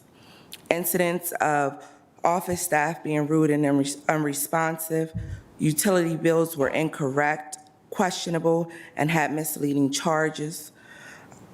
One person was charged due to their toilet not being fixed by maintenance and it running all the time. Their water bill was increased. Multiple housekeeping issues, trash within the hallways, elevators, pet urine, etc. One lady expressed that she was ashamed to bring visitors to her home. Washers and dryers not working, ultimately costing residents additional money to properly wash their clothes. Urination in the stairwells, issues with pests in units, packages being stolen. And once a package is stolen, they go to the office and the office tells them they need to file a police report in order for them to look at cameras to see who took the packages. One lady in the hallway broke down because she had Christmas items being delivered from her country that she was supposed to give out to multiple kids, and the packages were stolen, and I watched her in the hallway just break down. Multiple incidents of the building fire alarm going off at 4 a.m., people having to remove their kids and elderly from their homes in the middle of the night. One resident said, "You've never even apologized for having us to move our kids out in the middle of the night," and they still did not give an apology. Trash being overpiled and not emptied in time. We are advised that if it is, we have to take the trash back into our units. And most of all, residents felt unsafe and requested having on-site security because there were men living, quote, living, /sleeping in the lobby, observation of drug use within the buildings, fights in hallways. I am a person who has witnessed this. It was a fight that scared me to a point where I had to tell my kids to move to the back of our apartment because I knew that the walls were thin and I didn't know what was going to happen out there. There's currently a bullet hole in one of the residents' windows that happened back in June or July. The office told them because it didn't go through 2 of the window panes that they didn't need to fix the windows, so that hole is still there from the bullet. Just yesterday, there were 7 cop cars outside my building. All this is to say that Serrano is not an isolated property, and this is why the work must continue. I work hard, I vote, I pay my taxes, and my children and I should not be exposed to this type of neglect. My family deserves to feel safe, heard, and valued. Arlington is a reputable county, and I'm hoping that the work will continue in upholding its reputation by holding AAC accountable on an ongoing basis and throughout all of their properties. AAC, I want to acknowledge that you have made notable improvements. However, I implore you to move forward with integrity in all facets, to actually listen to your residents and consider the necessary changes and not assume what changes are needed.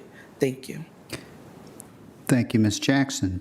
I believe we have one more speaker. I think we're a little over 8 minutes, but I will, Ms. Talento, mindful of time, but also want to hear your comments. Thank you, Chair DeFerranti. I will do my best to keep it short. And first, I just want to thank the whole county board for providing the advocates and the voice team and other support members like the NAACP an opportunity to be here during this past 9 months and really express what residents have been experiencing in Toronto, allowing us to advocate. We understand that there are legally things you cannot do, and we appreciate that. But we want to remind you that for residents and community members, you represent us. You are our advocates in policymaking and in work.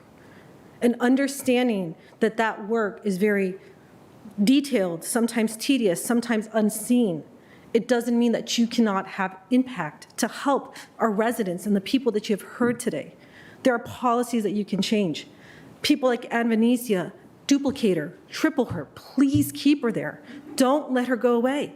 She's one, helping many. Maybe add someone to the county inspections office that strictly focuses on affordable housing units and that their sole job is to go from unit to unit to unit doing surprise inspections across all of our affordable housing partners. Those are things that you can do in a budget. When you're looking at your policies, when you're working with our police departments, when you are working with zoning, when you are working with our affordable housing partners, when you're reading those loans, look for things that create accountability to our residents who don't have a voice, who have language barriers, who may not understand our systems, who may not know how to advocate, who can't reach you because they don't know how, because everything is online and they use a telephone.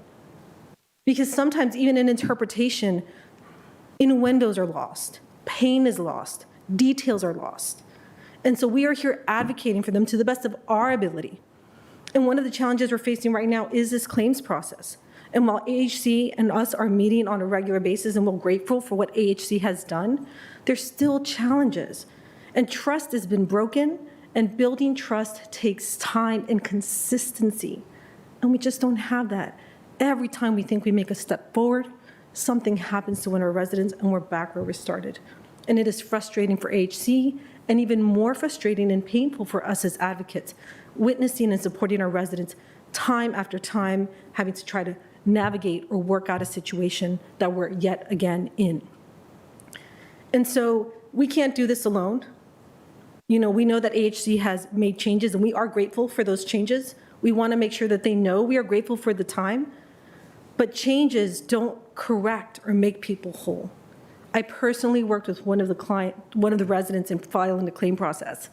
I went to her home and we sat there for 3 hours going through everything that she lost. And we only noted things that we could account for. We didn't even note everything. It was a $9,000 claim. The adjuster, which is, I get it, an American process, offered her $3,000. And then they came back and offered her $5,000. And we had already buckled down and made it low. I'm so detail-oriented. I was so anal, about the claim process. And I'm like, you know, we described everything, and we still had to fight for that. And so that's the kind of stuff where it's like, what do we do? And then the adjuster even came to her home where other people were scared of that. I said, I'll be here with you. We welcomed him into her home and sat with him and went over the claim and still only got offered $3,000. So these are the kinds of challenges that we're facing as advocates, and now we're working to find these people representation. So we just want you to know that we thank you for the platform you provided us to advocate and help the residents. We know we may not get this again, but please don't forget about us. Please don't forget about us. And please, please, even though people can't see the changes that you're making, please make them. Every single time you're looking at a loan application, every time there's that budget, can we have room for another Ann Venetia? Is there another way to add a county inspector? Can we hold these people accountable so that affordable housing here in Arlington truly serves the residents, who are mostly people of color and low-income communities that are already marginalized in other ways, so that they can actually have the quality of life that we all deserve to have here in Arlington and that we pride ourselves on. So that is what I ask of you all today. Don't forget about us. Thank you for your time and the opportunity to come advocate and for helping us hold AHC accountable. And thank you, AHC, for working with us. We are grateful. Even though there's much to do, we are grateful for the small things that have been done. Thank you. Thank you, Ms. Talento. Appreciate each of your comments. And we will now turn to AHC. And I believe there are a couple of different speakers. I don't know who goes first, Ms. Cunningham, or you want to start? Yeah, I can start.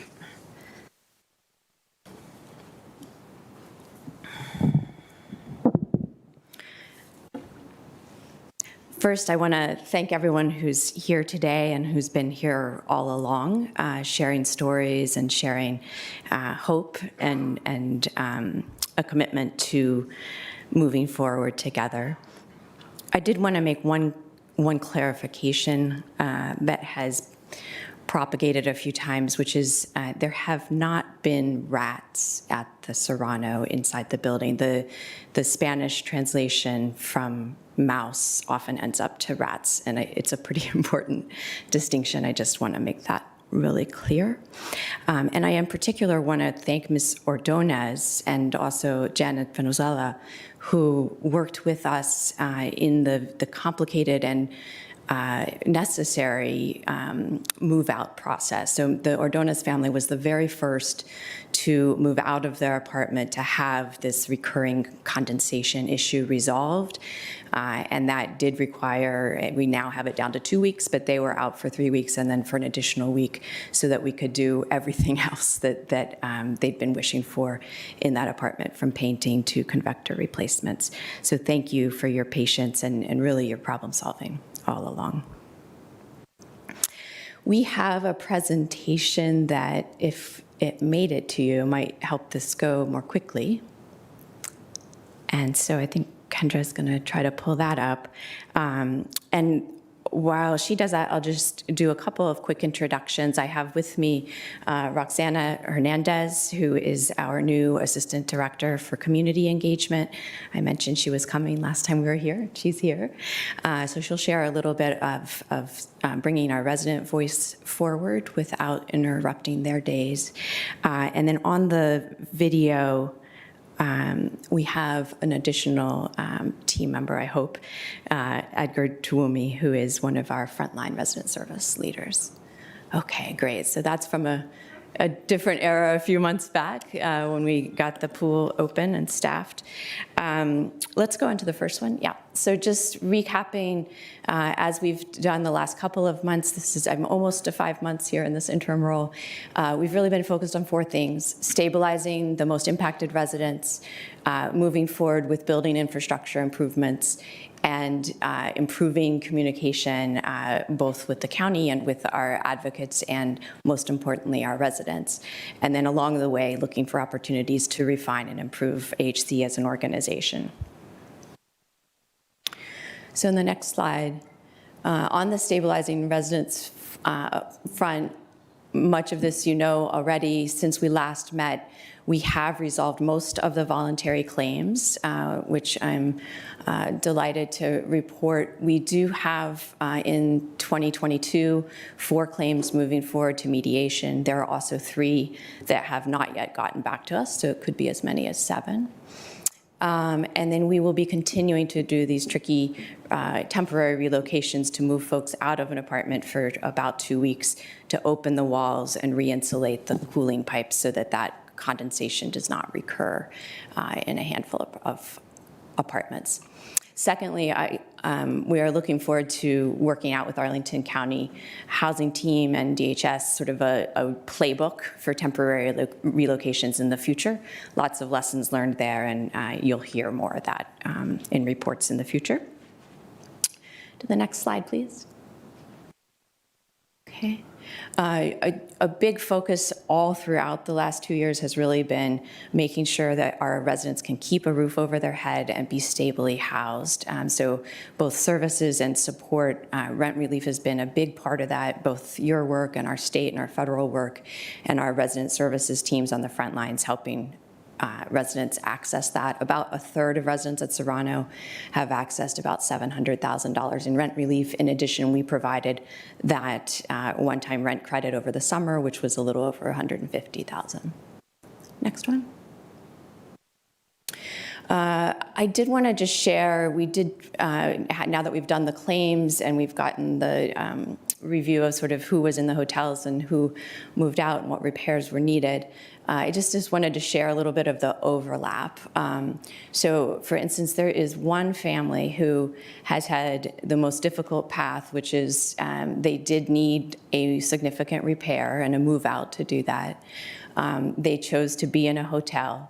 And then they have filed a voluntary claim. So there is one family in that category.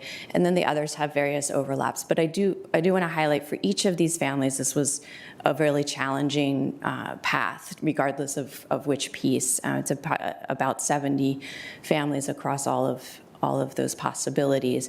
And each of them has their own story, and each of them has their own challenge through the process. We've tried hard to work with everyone to get them into their permanent home, whether it's at the Serrano or elsewhere, to make sure that if they experienced property loss and did not have renter's insurance, that we had a proxy for that. And again, that most importantly, the repairs do get made, and especially for those recurring condensation issues. Next slide. Okay, on the physical improvements, again, much of this you've seen already. The next steps there really are moving into the full scope of work for the rehabilitation of the building, which will be coming in about 3 years, and then working together with our colleagues in the county on the financing plan for that. Next, please. Communication has been a huge headline throughout this whole process, and we've both committed ourselves to it, but also kind of refocused our organization and our tools to improve and continue to learn and continue to learn each time that we can improve. Roxanne is going to share a little bit more about that in terms of the Community Engagement Committee and the work she's done in her first few weeks here at AHC. I think you have to turn your... There you go. Hi, good evening, everyone. My name is Roxana Hernandez. I will have been at AHC a month tomorrow in this new role of Assistant Director of Community Engagement. I have experience in working in affordable housing with residents, and I also grew up in Arlington, so I'm very passionate about working with those that live in Arlington and at HC properties. One of my first tasks as I started is spending a lot of time at Serrano. We did a survey to get some feedback about the recent changes and just overall what residents are wanting to see improvements in programming and just overall community building. I've had many conversations with a lot of residents. They're very eager to talk and to share solutions and ideas on how we can start to build trust and relationships together. We were excited to see that 95% of the people that did the survey were mostly satisfied with the recent changes and that direction that Serrano and property management team is moving in. And some of the things that we heard in the survey with regards to why people love to live at Serrano are because of it's quiet and peaceful, it's a good neighborhood, has good schools, there's a lot of space in the apartments, and even things like the sunset view is really nice. Overall, there were concerns that were mentioned, but there was also a strong sense of community and solutions proposed by the residents, and I'm excited to hear about and work with the residents. I look forward to working in the community. I look forward to working with the county and our residents in 2022. And now my colleague Edgar will be talking about the work that he does on the resident services team. He's on the call. Thank you, Roxana. Can everyone hear me? We can. Go ahead. Thank you again. Hello, my name is Edgar Awume. I am a resident services manager, and I have been with AAC for 3.5 years. My apologies, I cannot be with you all in person due to programming on site, but thank you for the opportunity to say a few words about the work we've been doing amidst the adversities that have come with the pandemic. In the past 2 years, AAC has remained committed to helping its residents navigate these challenging times.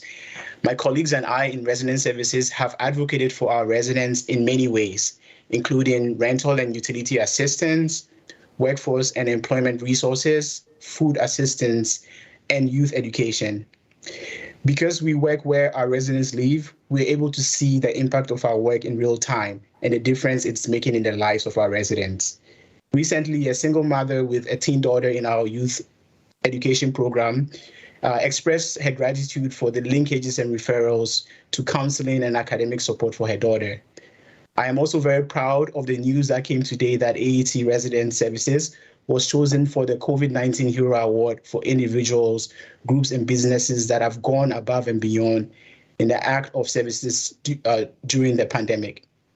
As new trends and data emerge in the fight against COVID-19, I hope we continue to partner with the county and the numerous volunteers that help us to bring the much needed supportive services to our residents. Thank you again for your time.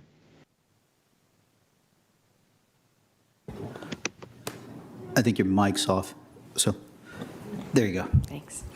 Thank you, Edgar. And then I think we'll just wrap up here with the ongoing organizational improvements. Again, I think since the last time we spoke, the main change is the announcement of the wind down of operations of AHC management. That will occur in the first half of next year. In addition, our national search for CEO has gone bigger and louder in the last 2 weeks. So please push that out to your networks.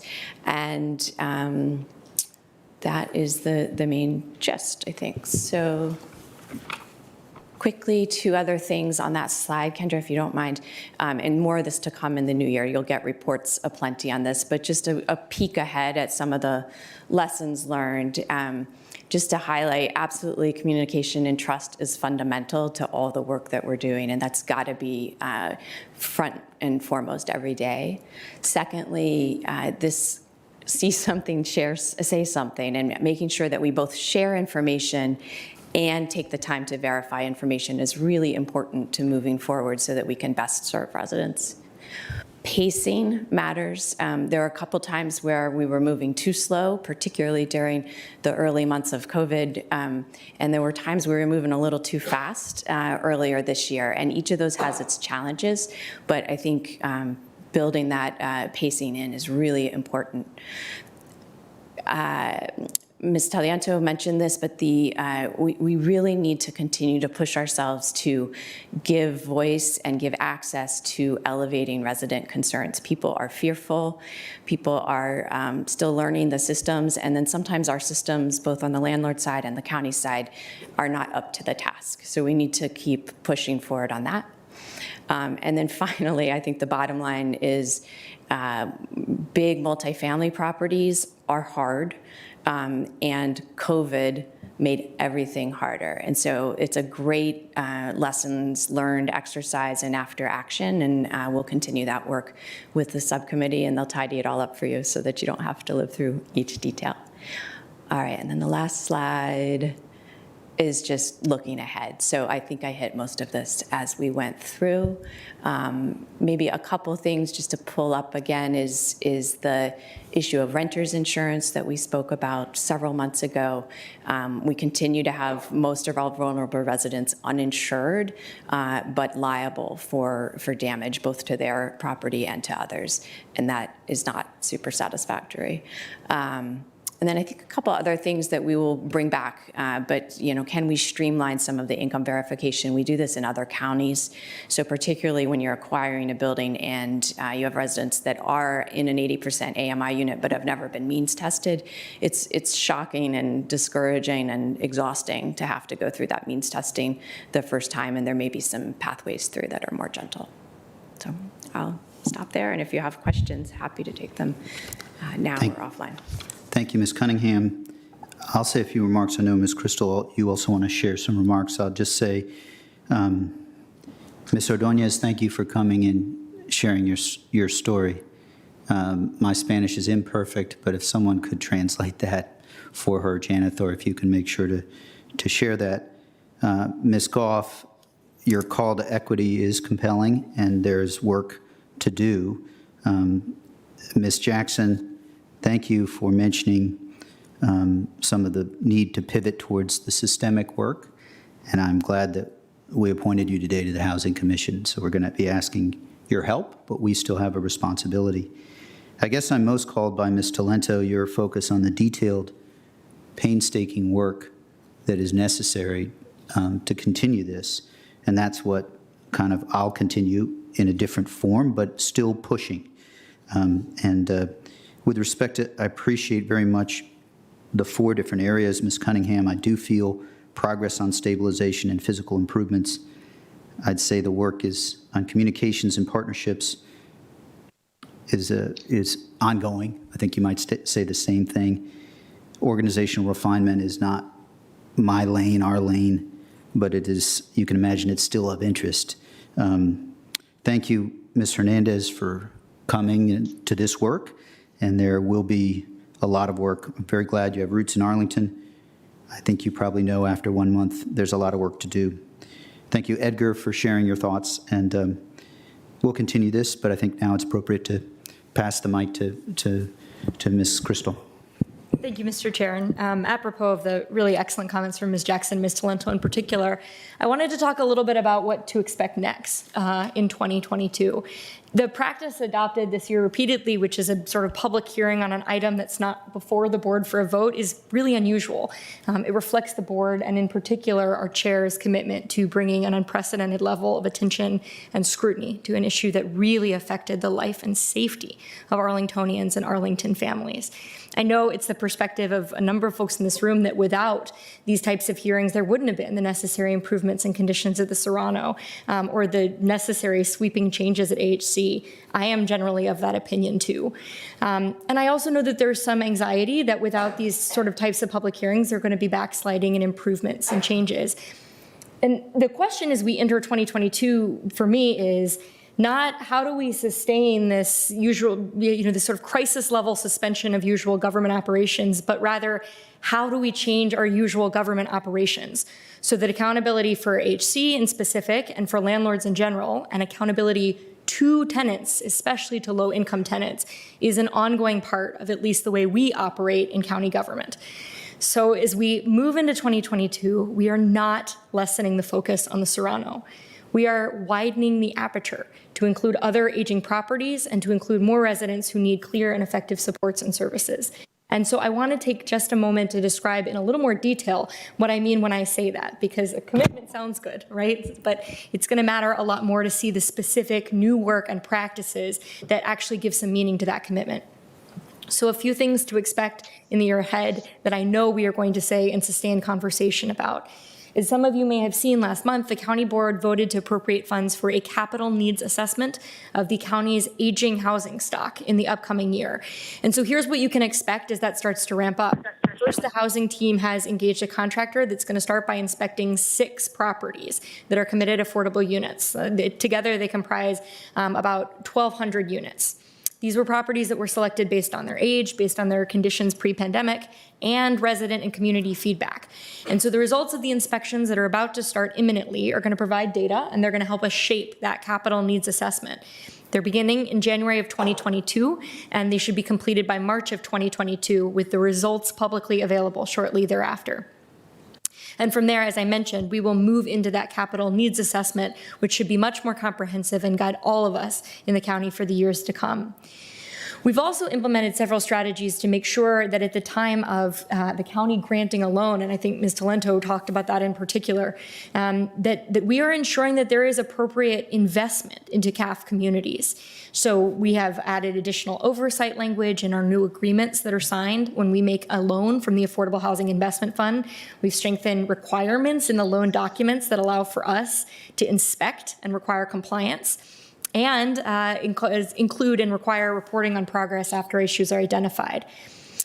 We are also including future rehabilitation or requiring that when a loan comes forward at a county for a county financing in a project, that there are plans and scopes of work for rehabilitation to address the major infrastructure and systemic issues in that building, which is to say, We will not issue a loan until we know that there are plans to address any types of structural issues like the ones at the Serrano.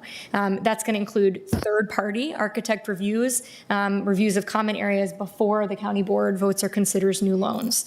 And for projects that don't require rehabilitation at the time that they're acquired, we are now requiring that the owner conduct a property needs assessment or commit to a property needs assessment as a condition of that loan and come up with a workable plan for financing those improvements. Again, outlining this plan before the county board takes a vote on loans. The last thing I want to share that our staff has worked so hard on, and I really appreciated the desire to clone Ann Venezia, which I think every single one of us would love to do as well.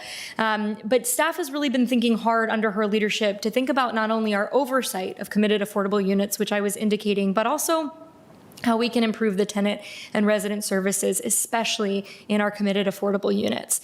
This is a body of work that's under development. I know many of you have been in conversation with Ann and her team because that engagement with residents for these in-depth discussions about concerns and about the solutions from what people need from the county to support is really going to provide the basis for these reforms. So we know, again, improving the oversight, but also strengthening the county interagency coordination so that if a renter has a DHS caseworker and that's who they're most comfortable with, that's someone who they can raise concerns about housing quality to, for example, and certainly enhance communications and outreach. So what education we can provide to residents, what ways we can make sure that residents know they can contact the county for help beyond just email or a website.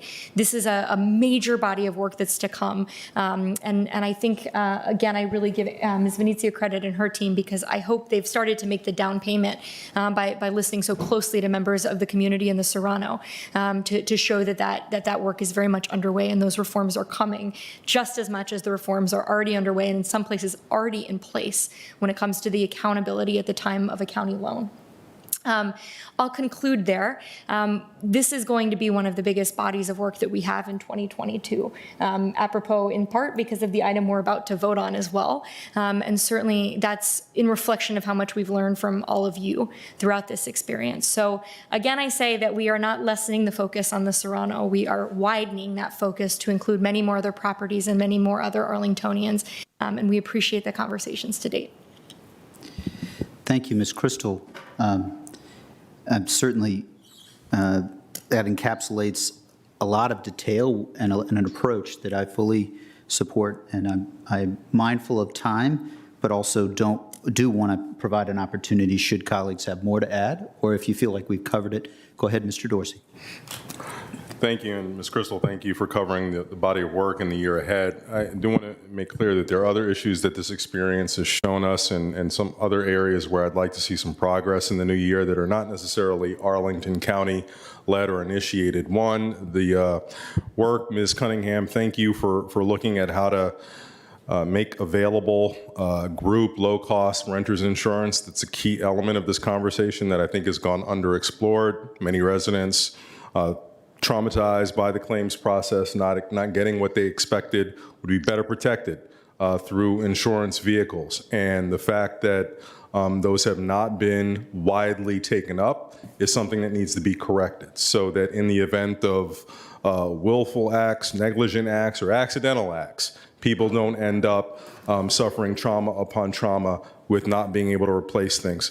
Beyond that, I think I'm just very moved by both advocates and AHC speaking about trust building, and humbled at knowing that that is an area that we are less likely to be able to influence a positive result. However, I think I would certainly be open to any and all suggestions if we can be a helpful part in that dialogue, but nonetheless express that we are cheering on whatever attempts are needed for reconciliation and ongoing relationship building and trust. It is absolutely the key, not just to deal with the issues of the past at the Serrano, but to ensure that in the future, we don't have to have 17 years of frustration build up that creates a circumstance that's almost impossible to fix. 17 years, we can't fix that.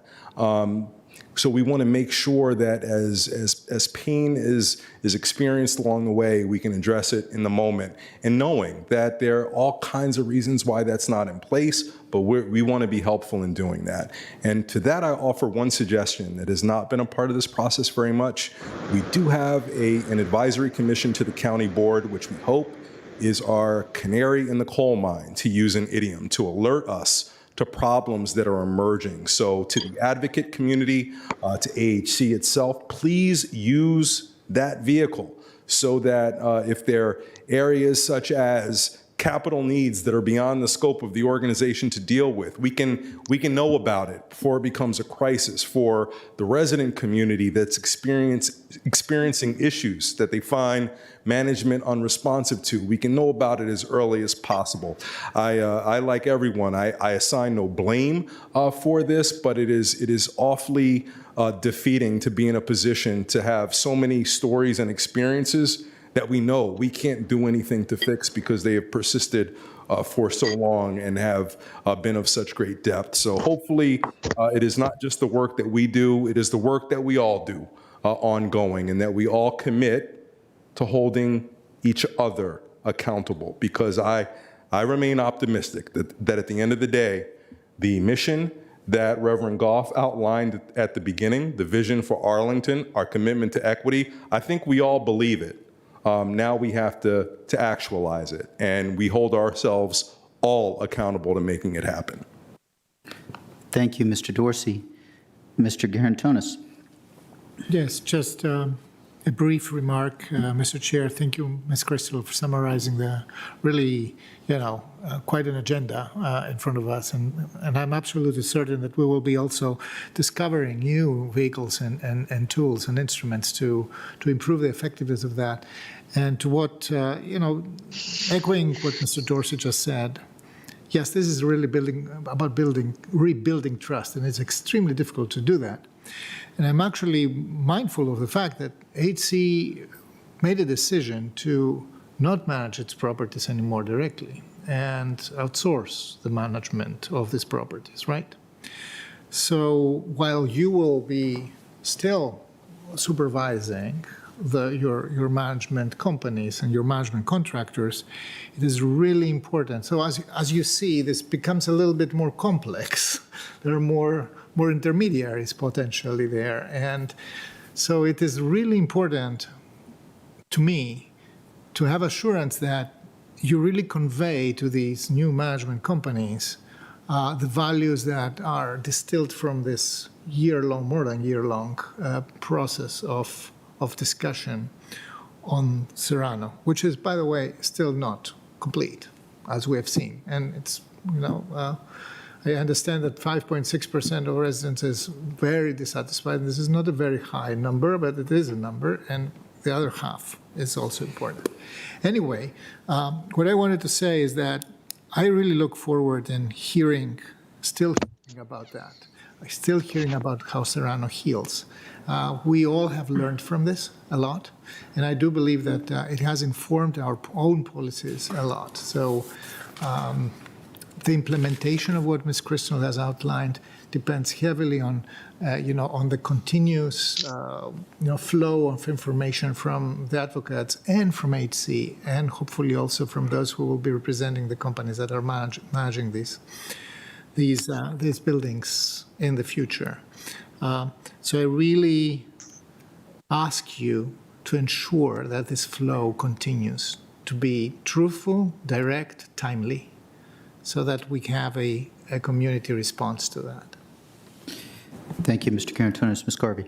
Thank you. I just want to thank everybody for coming multiple times. I think it's given the board a really good window into what is happening, and I think we've come a long, long way since last summer, in part because of the advocacy and people coming, and AHC stepping up, making changes, and talking to us about what's going on, and hard work on the part of our staff. So thank you all very much. I really appreciate, Ms. Crystal, you talking about pivoting and widening the aperture. These kinds of issues are not just at Serrano. I'm sure they're broader, and it's just really a tip of an iceberg that we really need to examine. work to make sure that everyone in our county has safe and healthy and comfortable living situation. And I think it's a good way to start the new year. And I also appreciate Mr. Dorsey bringing up the commissions that we have, because we do have some formats to be working these issues, and when they're used, they can work well. And I encourage people to use those. So I'm looking forward to a good start with the new year. We've got a lot of work to do, but I think we're on a much better path than we were earlier. Thank you. Thank you, Ms. Carvey. Thank you for coming, and thank you for the continued work. There will be more to do. We will continue to be making sure there's accountability with respect to the Serrano, widen the aperture, and the work for sure will continue. I know that perhaps no one might be completely satisfied in the room, but we know we are in the work, and we know we're going to continue the work to try and serve our residents better with this approach that Ms. Crystal will lead, and I look forward to participating in. Thank you so much for coming, everyone. We will take a brief recess now, and we will be back no later than 7, but we may be back before then. I would say for those here, 6:45 could be, but no later than 7 o'clock. Thanks. We're in recess.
Good evening.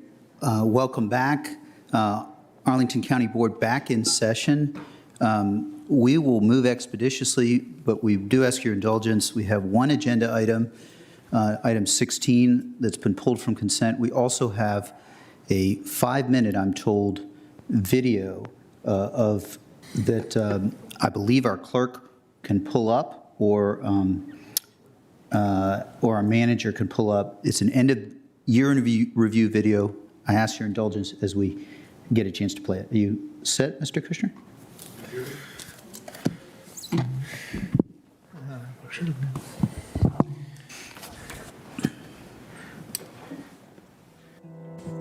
I'd ask that we take a moment of silence to recognize the absent members we've lost, our sisters, brothers, mothers, fathers, daughters, and sons, our grandparents, those who've left us this past year due to this terrible virus.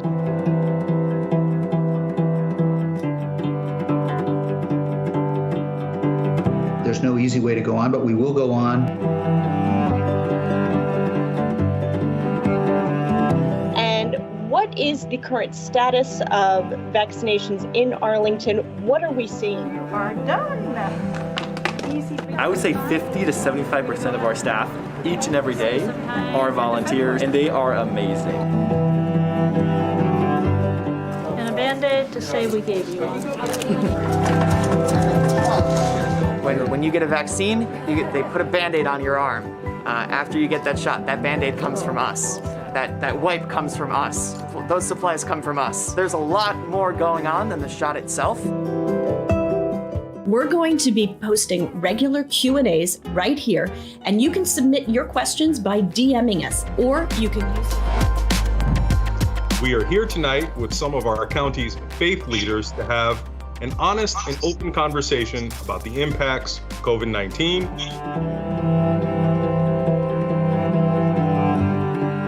Even if you are vaccinated and you're still just not feeling well, use those testing services, know your status, and help protect you, your members of family, and the community. The thing that I have to remind people is it's open to all kids from anywhere. That's going to be the case for all of Virginia and the whole region.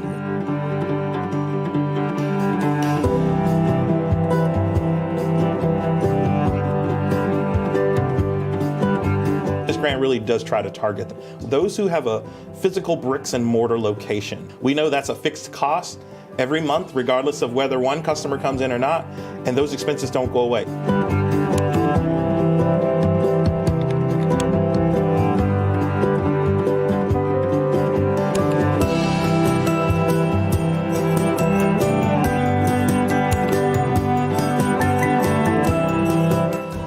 Is going even greener with the program to collect and recycle food scraps and turn it into compost.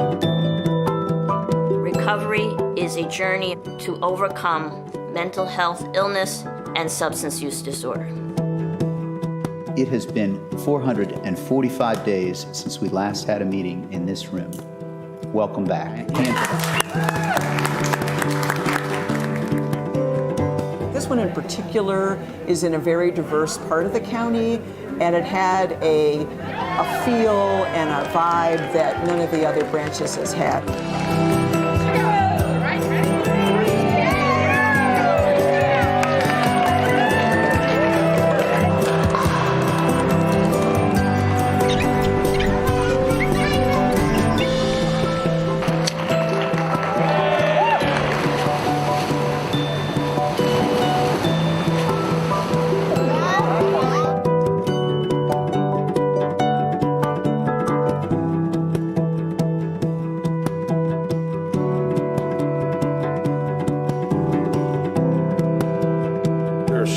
Collective bargaining ordinance.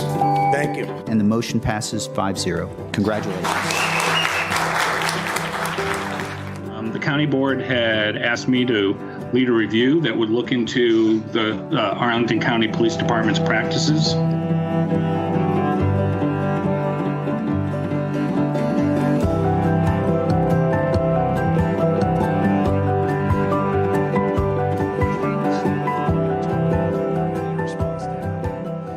When the Arlington police showed up, everything changed. And so I just want to say thank you. Not just us personally, but what you did to protect the edifice of our democracy. Behind me, you will see the latest and greatest features of fire stations for firefighting and public safety.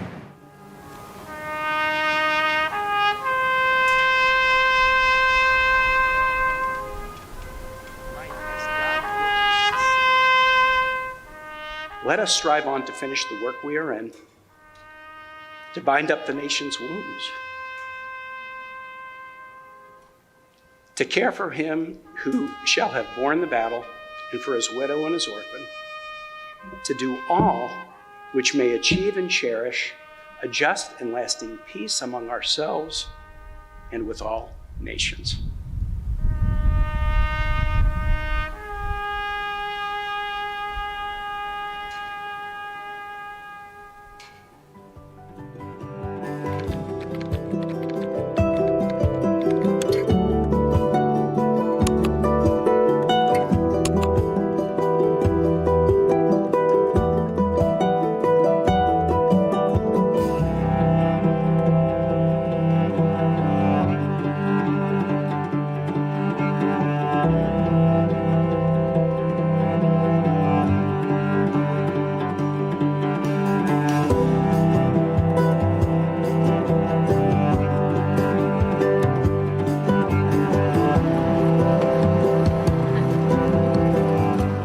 Down the street, they're actually walking through many layers of history. We're here today at Freddy's Beach Bar and Restaurant, one of the legacy businesses of Arlington and the only LGBTQIA+ and straight-friendly bar in the county. Today we launch the documentation of the history of Latinos in Arlington.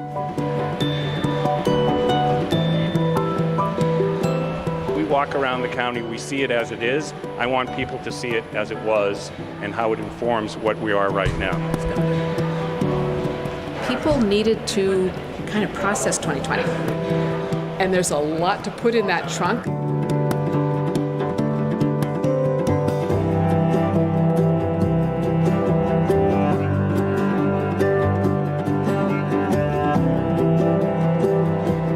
It all together here. All the past is in the present, right? And then we're also talking to the future.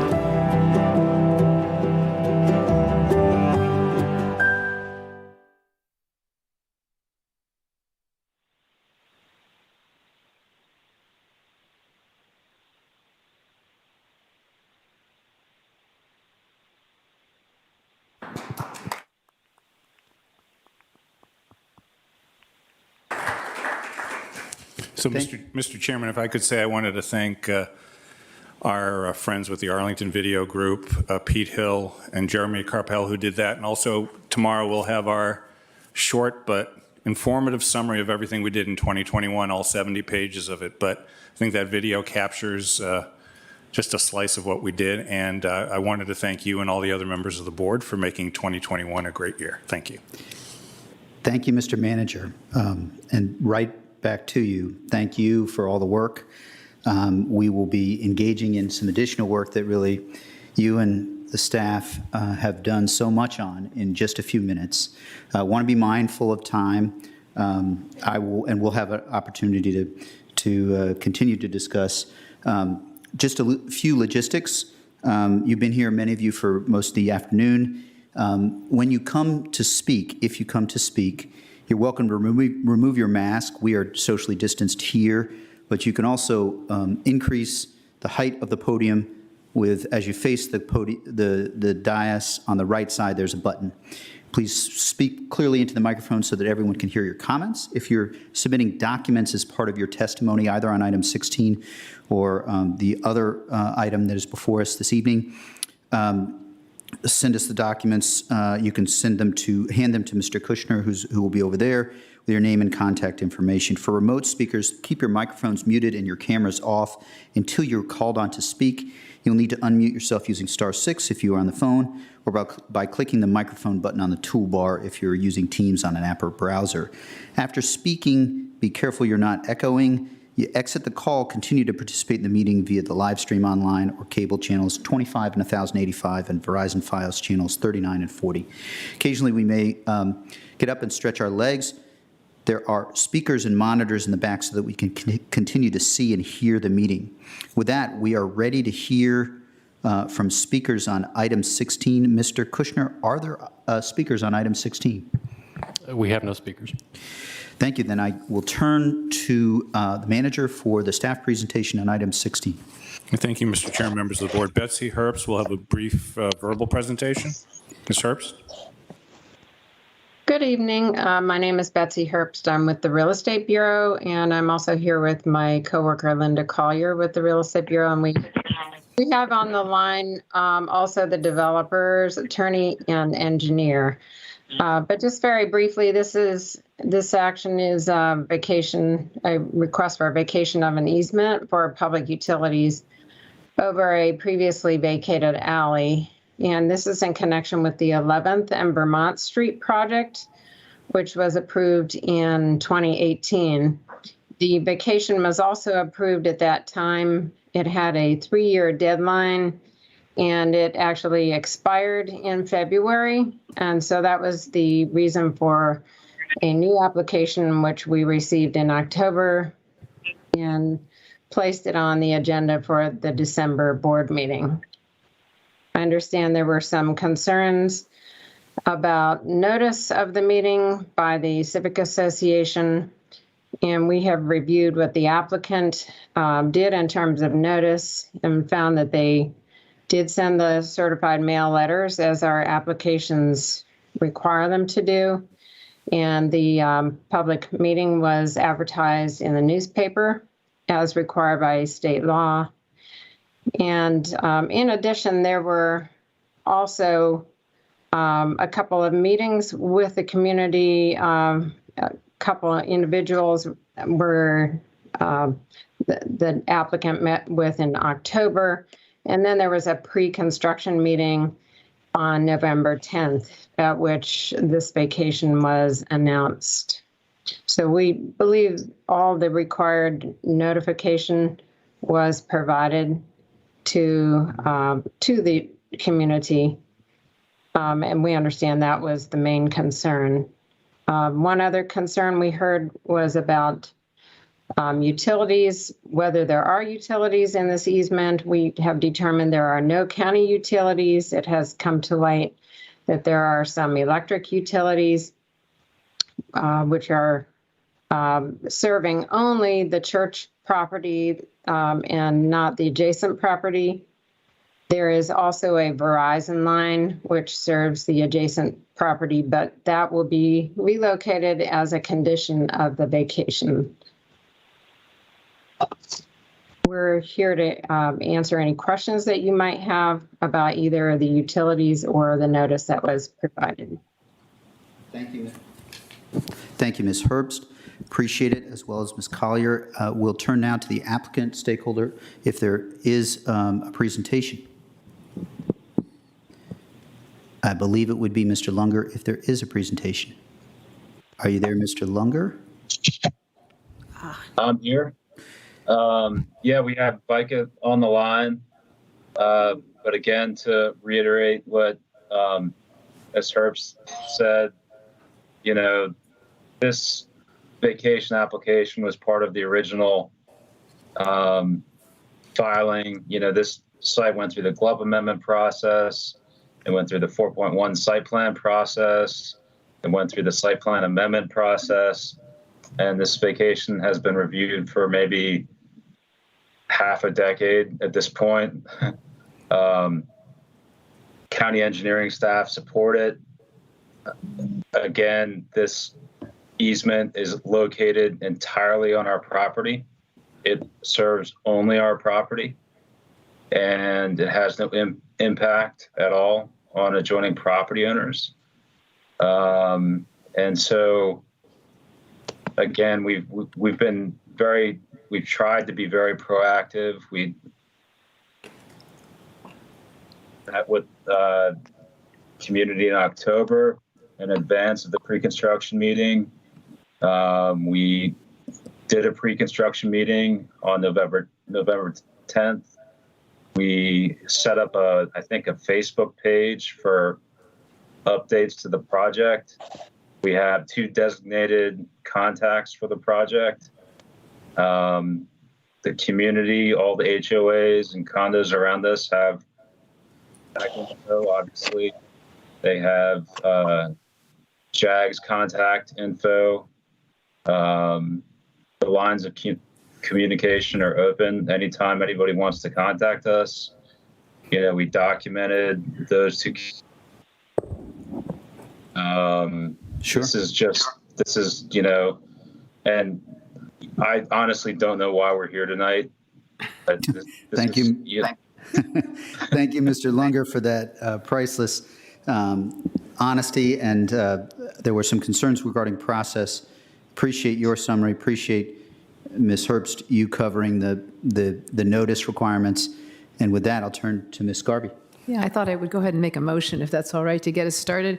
In answer to question, Mr. Lunger, legally, residents are allowed to pull and require a public hearing on some of our issues, and that's what happened here, so it's legally required, as I understand it.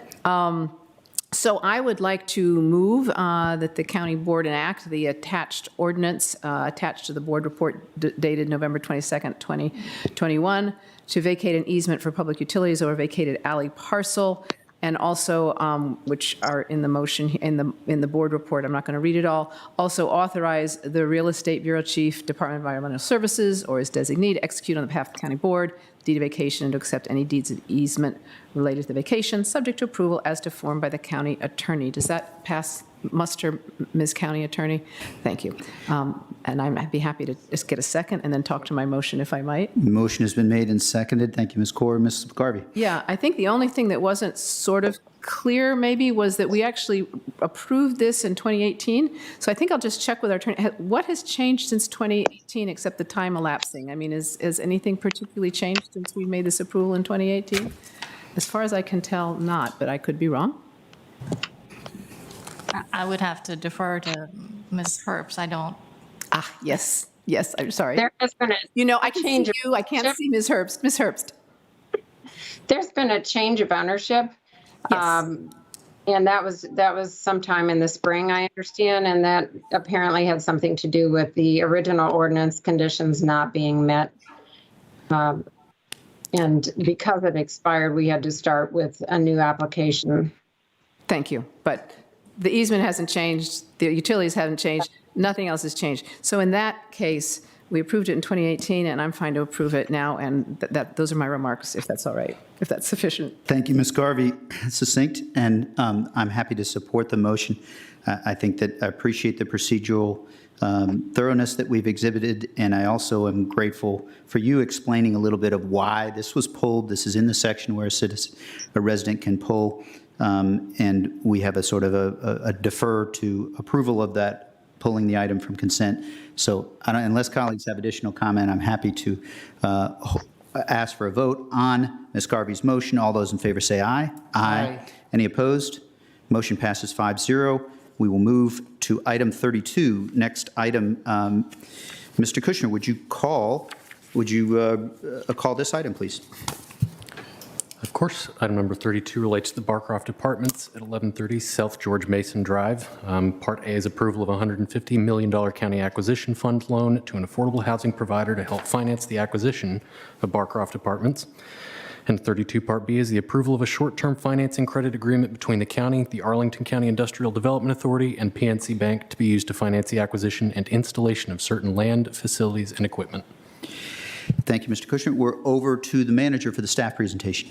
Thank you, Mr. Chair and members of the board. As I mentioned on Saturday, the item before you is a once-in-a-generation opportunity to preserve affordable housing for hundreds of Arlington families and thousands of people. This proposal embodies countless years and hours of effort and fulfills plans and directions from this board and your predecessor boards. We have funds available in our Affordable Housing Investment Fund to meet the annual debt service while longer-term planning takes place. And also, with a transaction of this size, the details really do matter. The last 2 months involved literally every day and night work by a talented and exceptionally dedicated staff team. And I wanted to offer my deep appreciation to the staff, Ann Venezia, who you will hear in a moment, Sarah Pizzo, Melissa Danowski, Mark McCauley, Jason Fries, Shannon Flanagan-Watson, Michelle Cowan, Ryan Helfa, and Erica Moore worked hard day and night and weekends. And it was all a labor of love and a labor that will have a profound and lasting positive effect on the lives of those who live at Barcroft. And as I told staff, that was the easy part. So with that, over to Ms. Venezia. Ms. Venezia. Hi, good, this is working. Thank you and good evening. That was quite an introduction, so hopefully this presentation will live up to expectations. So I'm Ann Venezia, I'm Arlington County's Housing Director, and I will be walking through the staff recommendations related to the acquisition proposal for Barcroft Apartments and commitment to long-term affordability. Next slide. First, the Barcroft property is located in the Douglas Park neighborhood in the Columbia Pike corridor. It spans over 60 acres and is a garden-style apartment community built between 1939 and 1953. It contains 1,334 units. It also includes 2 smaller commercial parcels. Next slide. Barcroft Apartments is the largest market rate affordable, or MARC, property in the county. A MARC means a unit that is affordable to low-income households as a result of current market pricing rather than local, state, or federal affordability requirements. In some areas of the region, this is also known as naturally occurring affordable housing, or NOAH. This fall, a broker circulated a listing advertising the Barcroft Apartments for sale. The sale risked market rate development and displacement of current residents if purchased by a buy rate market rate developer only interested in market rate buy rate development. Instead, the acquisition by an affiliate of Jair Lynch Real Estate Partners includes a plan to commit all units to 99 years of affordability. To help this purchaser acquire the property, staff recommends approval of a $150 million line of credit, the associated county acquisition fund loan to the purchaser, and corresponding loan documents. To give some context for this project and its location, I'd like to take a few minutes to talk about the Columbia Pike Neighborhoods Area Plan.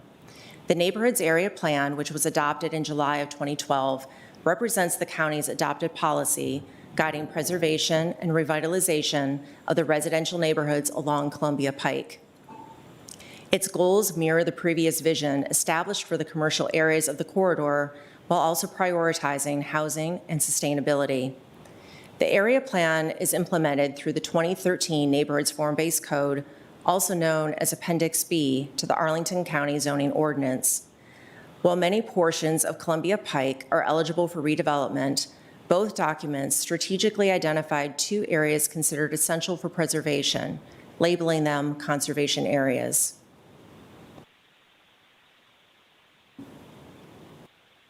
While multiple sites met the criteria for qualifying as conservation areas, the focus of the area plan was on rental properties which were at higher risk of redeveloping, specifically Barcroft Apartments and Fillmore Garden Apartments.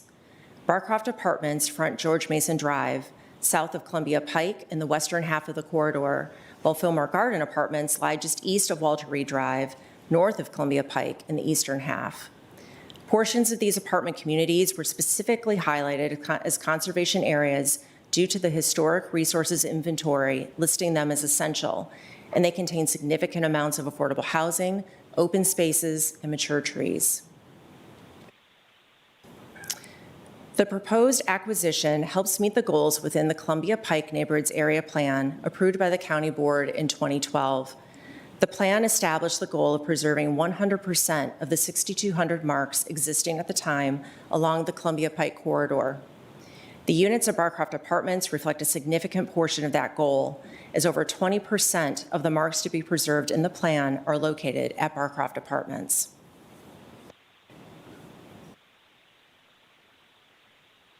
The preservation and renovation of the Barcroft community also meets many goals in the county's affordable housing master plan. First, it will prevent the loss of market rate affordable housing.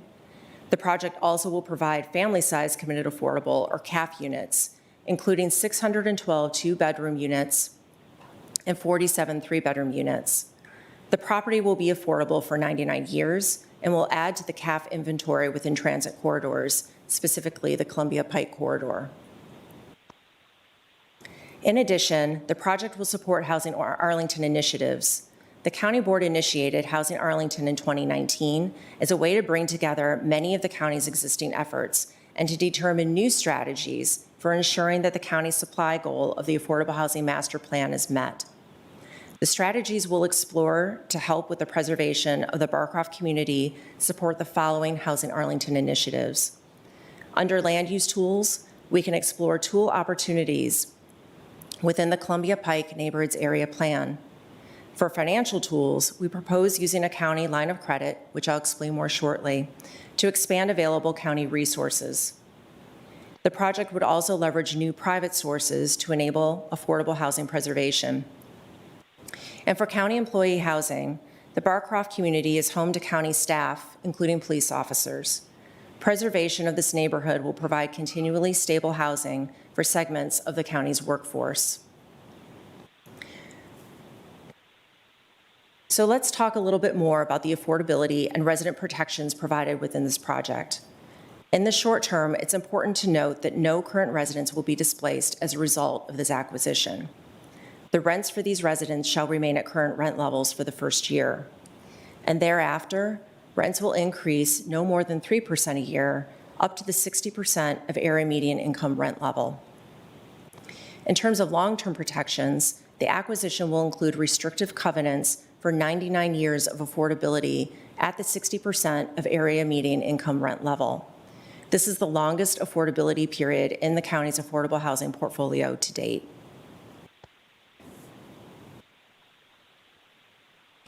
Given the significance of this sale, I'd also like to speak to how the county, seller, and purchaser are communicating with current residents. Barcroft residents were notified of the acquisition with hand-delivered letters on Friday, December 10th. These notices were translated into some of the primary languages spoken at the property, including Spanish, Amharic, Arabic, and Mongolian. Staff also has communicated with Bugata and resident advocacy organizations so we can stay aware of any resident questions and concerns. Once the acquisition is complete, the purchaser will continue to provide outreach and information to residents as renovation plans progress. I've shared some of the envisioned policy goals for the project, and should this acquisition move forward, significant work will begin following the sale. Pending further property condition report information, we anticipate the units at Barcroft Apartments may benefit from renovation or redevelopment, and as a result, a master financing and development plan will be created in 2022 to consider rehab and redevelopment options for the site. Given the extensive neighborhood planning that has already occurred along Columbia Pike, the Master Financing and Development Plan will focus on financing and development options specific to the Barcroft site, primarily within the existing context of the Neighborhoods Area Plan and conservation areas.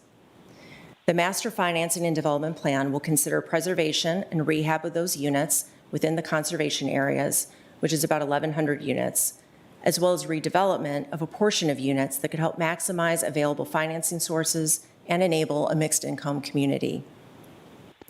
It is anticipated the majority of the affordable units rehabbed or redeveloped will use low-income housing tax credits, and this plan will outline financing details of how the $150 million county acquisition loan may be restructured as various rehab and redevelopment projects come online.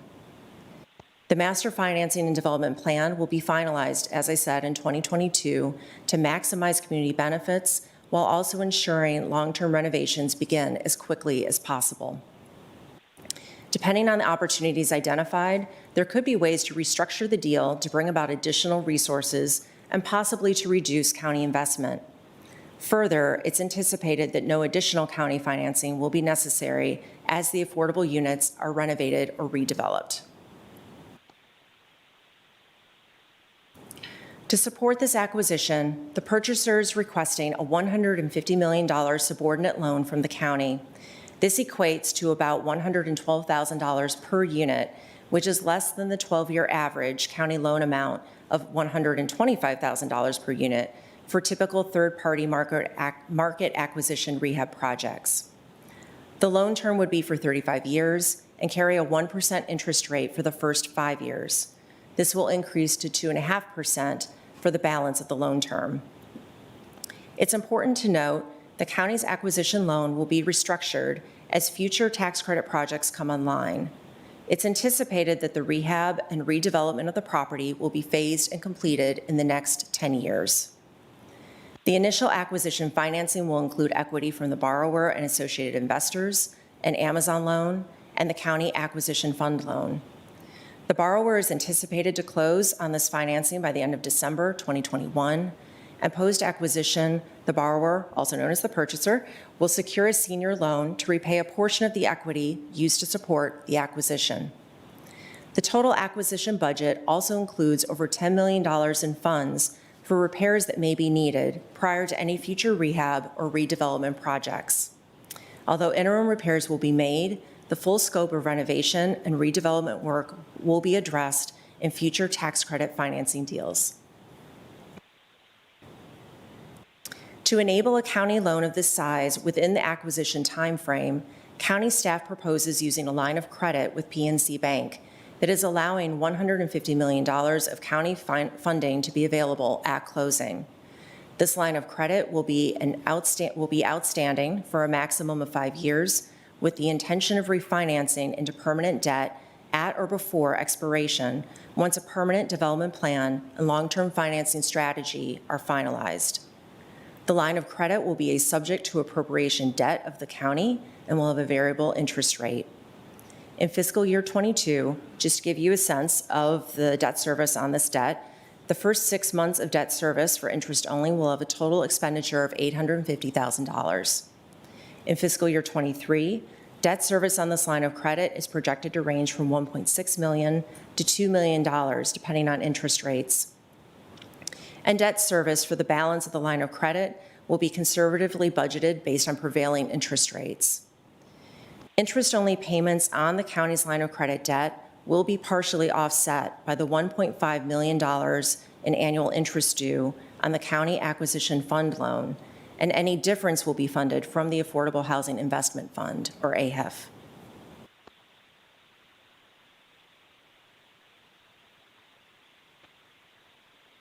Although the county loan amount is not anticipated to exceed $150 million, until the permanent financing plan is developed and implemented, the county will not know the full longer-term financial and capital impacts. As shared a moment ago, the short-term county line of credit will be refinanced before the end of its 5-year term. Based on very preliminary analysis, which assumes a reduction in the county's loan as tax credit or other financing sources are identified and executed, the long-term debt service impact could range from $5 to $7 million annually, depending on market conditions, the amortization structure, and terms of the permanent financing strategy. This range could be materially higher if the permanent financing strategy that we're envisioning is unable to be executed. But staff believe that through the 2022 Master Financing and Development Plan process, viable options can be developed to reduce the debt service impact. Given the amount of debt the county is incurring to fund this loan, paying for this annual debt service will require trade-offs for other budget, capital, and affordable housing priorities during and beyond the acquisition financing stage. So with these fiscal impacts in mind, and even with the planning and housing goals achieved, some may ask, why is the county considering such an expensive project? And the answer is the residents and the county's equity goals. Housing is central to achieving equity in Arlington. Specifically, in the county's equity dashboard, we see the disparities in housing affordability and the impacts on racial groups in our community. This project is an opportunity to close gaps and raise predictors of success, which helps to improve outcomes for everyone. This level of investment in housing and the opportunity to bring about equity in this community demonstrates how providing housing choice and opportunity are key priorities for the county. In other words, how we implement racial equity is evidenced by projects such as this one.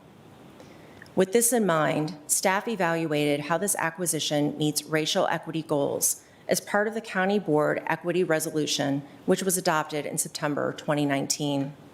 The resolution includes, in part, direction to engage and collaborate with partners to enhance county efforts and commitment to fostering equity, and to apply a racial equity lens for every project we consider. And for that, we specifically ask the questions of who benefits, who's burdened, who's missing, how do we know, and what do we do? For context, while we don't yet have specific demographic data for Barcroft residents, the 2018 American Community Survey data for households earning up to 60% of the area median income indicate that 25% are Latino, 20% are Black, and 15% are Asian. We also know that Barcroft residents speak many languages, including those I mentioned earlier, Spanish, Amharic, Arabic, and Mongolian, amongst other languages. With this context in mind, we start by asking who benefits. This acquisition project would benefit the current families that are living at the property because it would enable them to continue to live in their homes at an affordable rent. And with the intention for future renovation or redevelopment of the Barcroft units, this would ensure quality homes are being secured into the future. On the other hand, if this project does not move forward and families face displacement, the low and moderate income families at Barcroft Apartments are the population that would be burdened. Currently, only 11.7% of Arlington's rental housing stock is affordable to households earning less than 60% of the area median income. Limited housing choices at this affordability level means that losing existing housing stock would cause uncertainty for residents as to whether they could even stay in Arlington. As for who's missing, we will continue to evaluate this as the renovation and redevelopment plans are finalized in order to ensure we're capturing those populations that may typically be overlooked in the process. And how do we know these things? We know as a result of our data collection efforts through the Affordable Housing Master Plan annual reviews and our ongoing work as part of Housing Arlington. Should this acquisition move forward, the purchaser will also engage with residents to learn more about the households living at the property now. And lastly, for the question, what do we do? We are bringing forward this project as a first step towards providing committed, affordable housing for Barcroft residents and to close those housing opportunity gaps. Should this project move forward, staff will continue throughout this process to use and apply the racial equity lens and specifically ask ourselves these questions.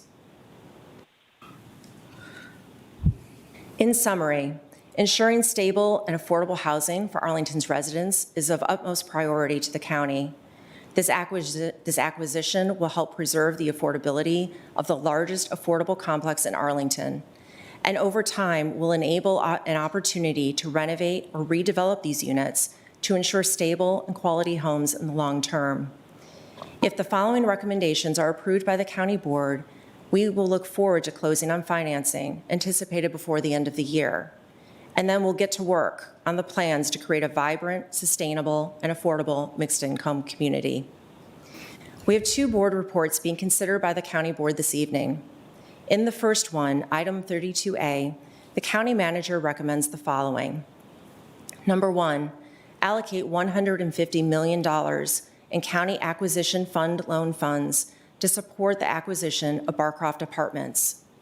Number 2, approve the associated loan documents. Number 3, authorize and direct the trustees for the county board to execute all related documents. And number 4, authorize and direct the county manager with the concurrence of the county attorney to act as the county board's representative in approving revisions to the loan documents that remove ambiguity or improve the county board's financial security or position. In the second, item 32B, the county manager recommends the following. Number 1, approve the resolution authorizing the county to issue revenue notes to finance the acquisition of certain land, equipment, and other capital projects on a revolving credit basis. Number 2, appropriate $150 million of loan proceeds to a general fund non-departmental account to finance the Barcroft acquisition loan. And number 3, appropriate $0.85 million from unallocated AHIF balances for 6 months of debt service in fiscal year 2022. Thank you, and that concludes staff's presentation. Thank you, Ms. Venezia. We'll now turn to the applicant for their presentation, Mr. Lynch. Good evening.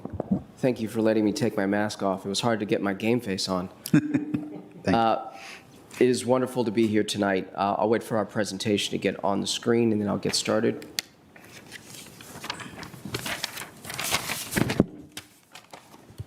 Thank you so much. Next slide, please. So first of all, my name is Jair Lynch, President and CEO of Jair Lynch Real Estate Partners. We are the applicant for this project. We are very excited to be here tonight, and we think we are at the precipice of really creating something extraordinary at the Barcroft Apartments. We will take you through a brief presentation, and then I'll be available for questions. We'll start with who we are, observations and opportunities, and then our commitment that is consistent with the county's commitment to affordable housing at this location. Next slide, please. Next slide, please. We've been in business for 23 years, and essentially we have built the company for this opportunity. Mixed use, intergenerational, preservation, renovation, placemaking, all of the above.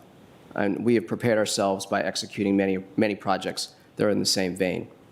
While we are based in DC, we have a regional portfolio and a regional workforce. Our general counsel lives in Arlington. The asset manager for this project lives in Alexandria. We are as diverse as the population at the property. We employ a place-based approach with multiple strategies working in tandem, which means when we plant, we stay for decades. Next slide, please. Our mission is to create extraordinary places, whether public-facing assets like the Central Library in Washington, D.C., named after Martin Luther King, or neighborhood-serving retail, or homes that we care about the quality. We think about the doorknob, the living room, the outdoor space, the entire neighborhood. And most importantly, we think about the people, as that's the center of our mission. We think about the diversity of the supply chain and implementing inclusive hiring practices whenever possible. We work in all jurisdictions. We currently own assets in Woodridge, Herndon, and soon in Alexandria. Next slide, please. Our core principles related to housing will be in full effect at Barcroft. We orient our interactions with residents, not tenants, to be positive. We make sure that a home is the launching pad for economic mobility. Much of what I've heard from the previous presentation is aligned with that. Next slide, please. You may have seen in the paper that we have surpassed our goal that we set forth in 2019 to address attainable housing issues in the region with the purchase of Plaza Towers in Hyattsville.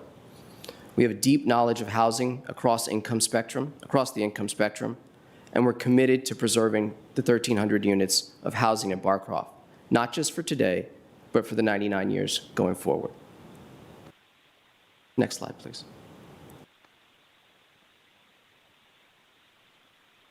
This Sunday, while we were working on this project, as mentioned, most of us have been working every single day for the last few months.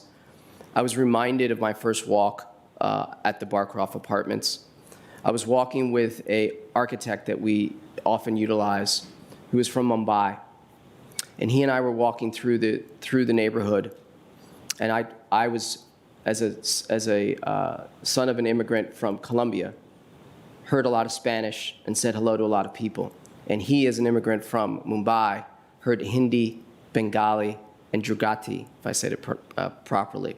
We were immediately struck by the multicultural nature of the community, and we think that that is the first thing we'll try to celebrate. We also were struck by the fact that there was a lack of amenities and common space. No pool, no tot lots, nothing for children, insufficient bike storage, and we recognized that the property had been built in phases over many, many years. But we want to create places in which people can gather, We want to bring amenities in which people could enjoy. We also want to create a sense of pride in the community. For that, we'll spill out to the schools and to the businesses on Columbia Pike. Next slide, please. To get to a positive place, we need to provide housing stability for the current residents. We need to be a beacon for nonprofits and service providers who can help the current residents. We also need to preserve and restore and elevate the longstanding neighborhood with contemporary spaces and amenity that honor the past and build for the future. But the most important thing, there'll be no displacement. Next slide, please. So the immediate opportunities. As I mentioned, we're going to celebrate the multicultural community that exists at Barcroft. We're going to introduce new property management. We're going to introduce new resident services. Sample programs include modules such as health and wellness, financial literacy, child and family education, and language programs. We're going to ensure that all the residents are approached in the languages that they know, and we'll make sure the residents are part of the planning that will happen over the next year, as mentioned earlier, as we develop a master financing and development plan. But most importantly, as mentioned, we have several $1 million to address immediate needs before the comprehensive plan moves forward. Next slide, please.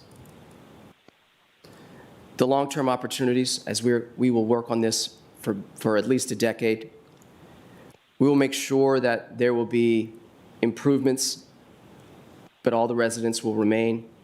There'll be new amenities, and we'll create landing zones for nonprofits and other organizations to engage with the residents. We think this is vital. But we have these preliminary ideas, but we will also make sure that we're listening to the community at the Barcroft apartment complex, as well as the surrounding community, to ensure that we are creating the proper tapestry that is appropriate for the neighborhood. Next slide, please. Resident services and property management are going to be a key. We'll have 2 full-time resident service coordinators to make sure that we have real connectivity on a daily basis with the residents. They will report directly to our asset managers, and we'll make sure that the resident service program is up and running as quickly as possible. We'll then listen to the community and make sure that we have tailored programs that are what people want, not just what we think they want. We'll create linkages to nonprofits and other government entities to make sure the residents have the services that they're looking for.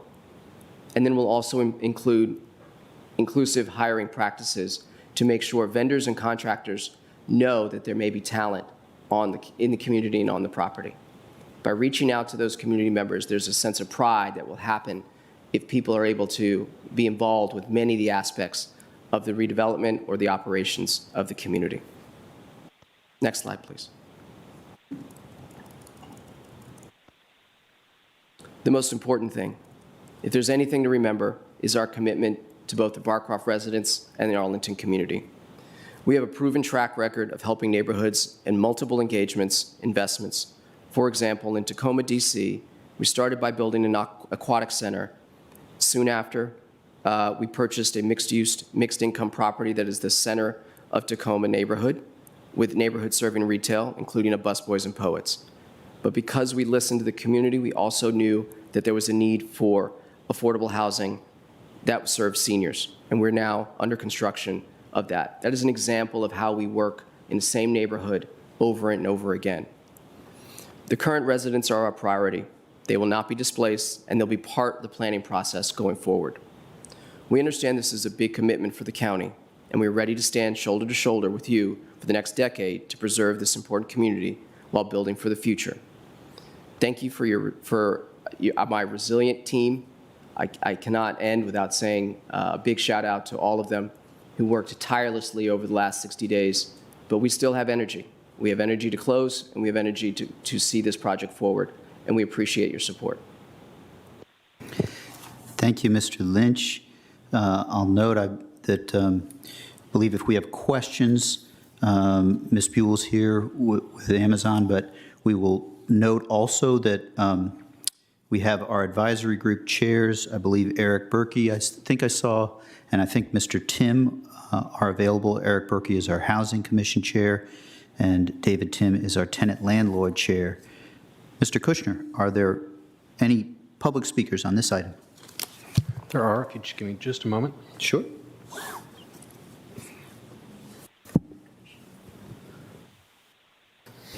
While you're getting set, is there a representative from the Planning Commission on the line in case we have questions?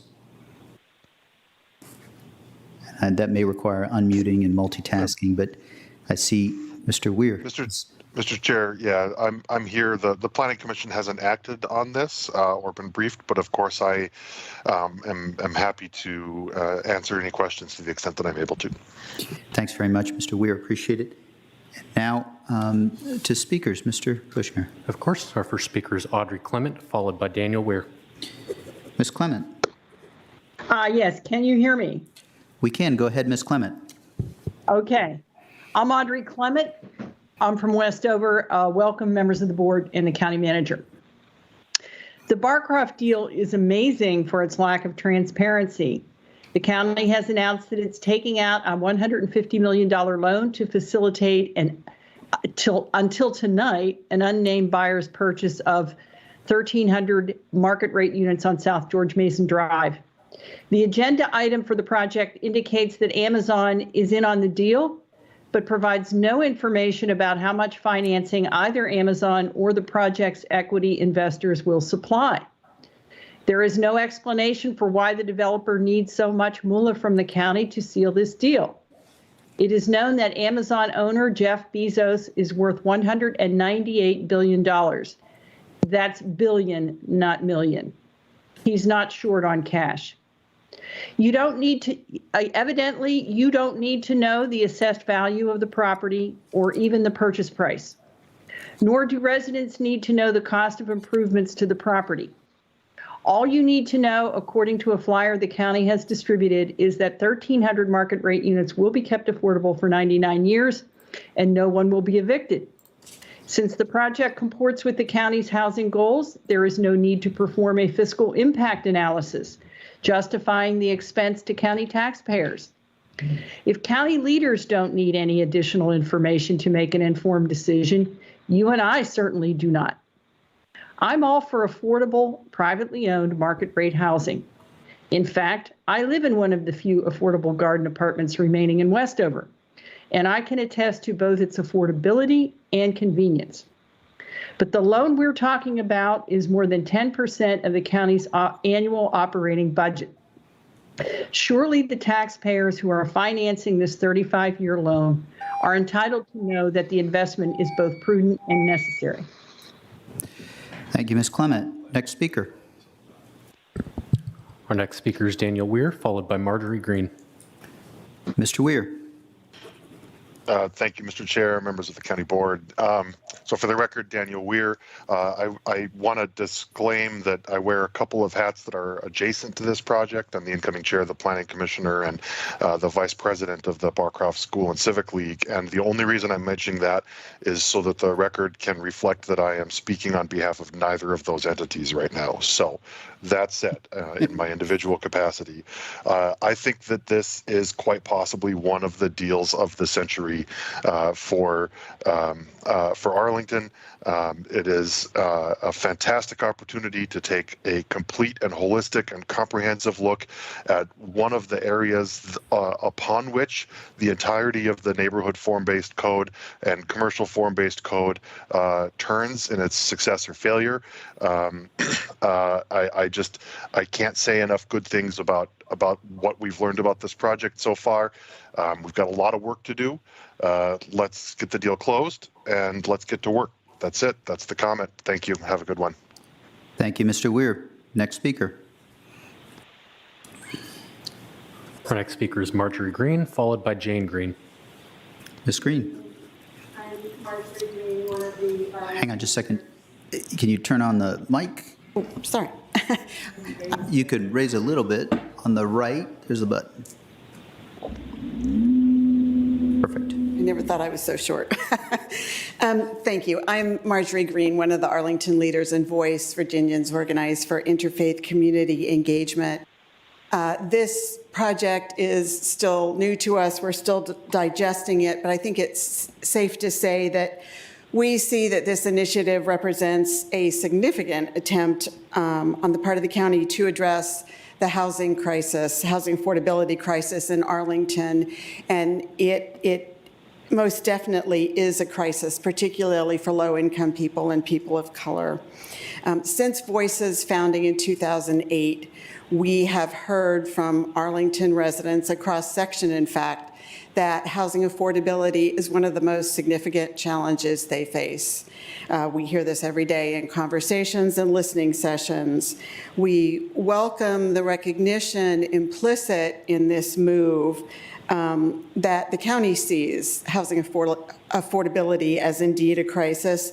And we welcome the commitment reflected here to preserving the diversity of our county, the diversity that we all prize. For years, Voices urged the county to be proactive on housing affordability, to move swiftly when necessary, to be innovative. The county has done all of that here.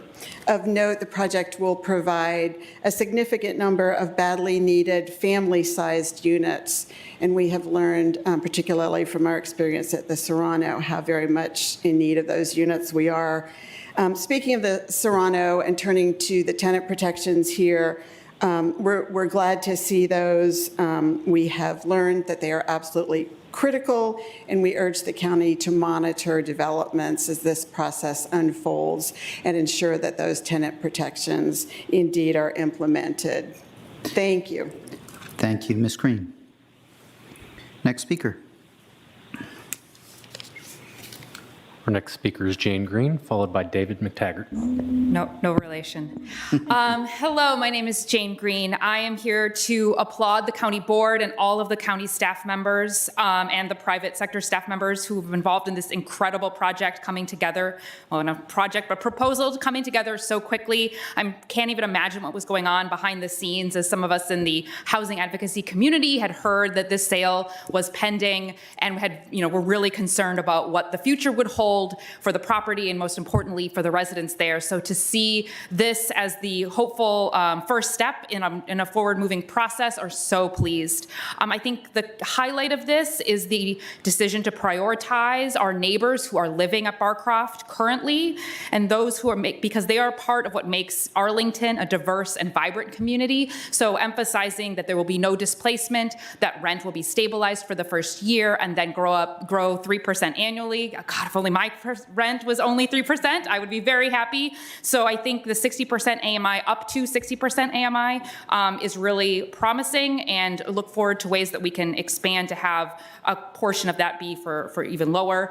And I just look forward to the public engagement process around the master financing and development plan, which will be really exciting. It seems like from the presentation here, we have an excellent partner in this that has a great reputation.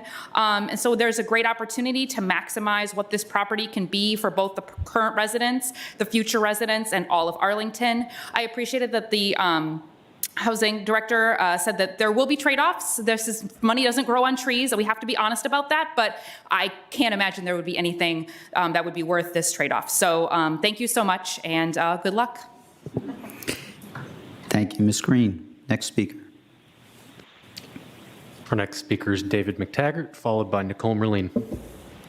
Good evening. My name is David McTaggart, and I am representing Voice, Virginia Unions Organized for Interfaith Community Engagement, but also I speak as a resident of South Arlington. I live in the neighboring Barcroft community. I've lived there with my wife since 1997. Indeed, when we were first arrived in Arlington County and were looking for a place to live, the diversity, the racial, ethnic diversity of South Arlington was particularly meaningful to us. And for the 24 intervening years, we've been certainly blessed to have this, to be living in part of that community ourselves.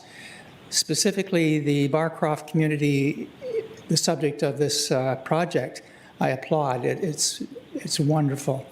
And speaking from my experience of these Barcroft residents as my neighbors, great neighbors, good people, And I just applaud that they will have the opportunity to continue living in my community.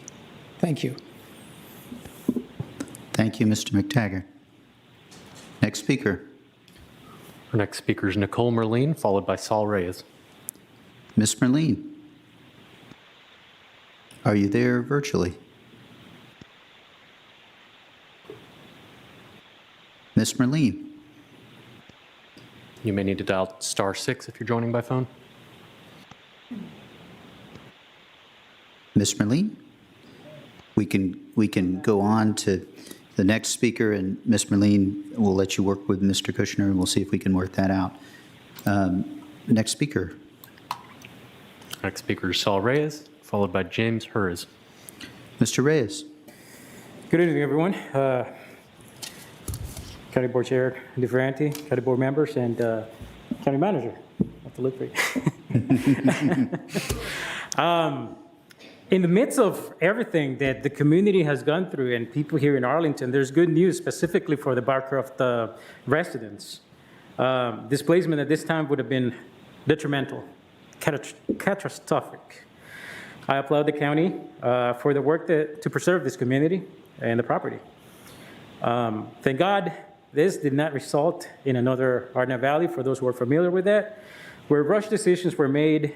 And I just want to say that we as Bugatti do not approve of the behind-the-scenes types of deals. I don't think that the circumstances will repeat themselves, and this will be, we wouldn't want it to be set a precedent.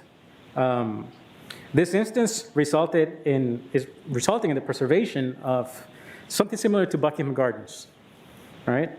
However, in that case, the deal was open with an RFP and resident participation on the front end and through the planning process, not at the back end. And I can't stress enough the importance of having the residents take part of the decision making. So for this project, our Barcroft, to be successful, the new owner needs to ramp up communication with the community, including the community in the decision making. We cannot hope and wait, so we urge the county to be proactive. It is key and essential and very important, and there needs to be a total and complete survey done of existing tenants as of right now, December 2021, to include rent, family size, ethnic, racial background, income, etc., all the needs in the community. Many residents can afford to pay the higher rents and have chosen to live at Barcroft, but also there may be overcrowding. And so there needs to be an ironclad agreement that nobody will be evicted because of overcrowding. Eventually, relocation plan will be needed, and we need to think about who will do that. Who will manage the property as well? Will they accept new tenants when there's vacancies, and what guarantees there'll be, and what criteria will be for hiring a management company? The new owner seems to be very neighbor-friendly, but want to ensure and urge the county to ensure that there's quality renovations and quality management that is respectful of residents, as we've experienced over the last couple of years. So this is very important that there is good customer service, good service to residents as well. So with that, those are my comments. Thank you. Thank you, Mr. Reyes. I see Ms. Merlin has joined us. Ms. Merlin. Hi, good evening. Pardon. Apologies for my tardiness. The CivFed meeting is now at the same time as your meeting. So I came to just briefly add my support to the decision to provide this loan on the property. I think the logistics of how this is executed will be important, and look forward to engaging with you all on that. But for the time being, from what I understand, the immediacy of executing this deal is paramount. And I want you all to know that people from all ranges of the county, from fiscal conservatives to, people that are extremely into the affordable housing advocacy world that I like to affiliate myself with, have spoken to me privately in support of this deal. This is the largest affordable housing complex in the county. And without your support, I am confident that this wouldn't continue. And I think that the logistics on this 99-year guarantee for affordability will be interesting to play out. But I hope that there are some sort of, I don't want to call them clawbacks, but there is a plan to ensure that that longevity is held, because that can be touchy with, a certain type of buyer. So all of that to say, thank you for figuring this out. I know a lot of people were very nervous about it, and I just wanted to thank you for your leadership on this, because as a by right development, this was not a guaranteed outcome. And so for all the staff that helped make this happen and for all of your leadership on the board, I just wanted to thank you. So that's all. Thanks. Thank you, Ms. Merline. Next speaker. Our next speaker is James Hurres, followed by Martha Bosman. Mr. Hurres, are you there virtually?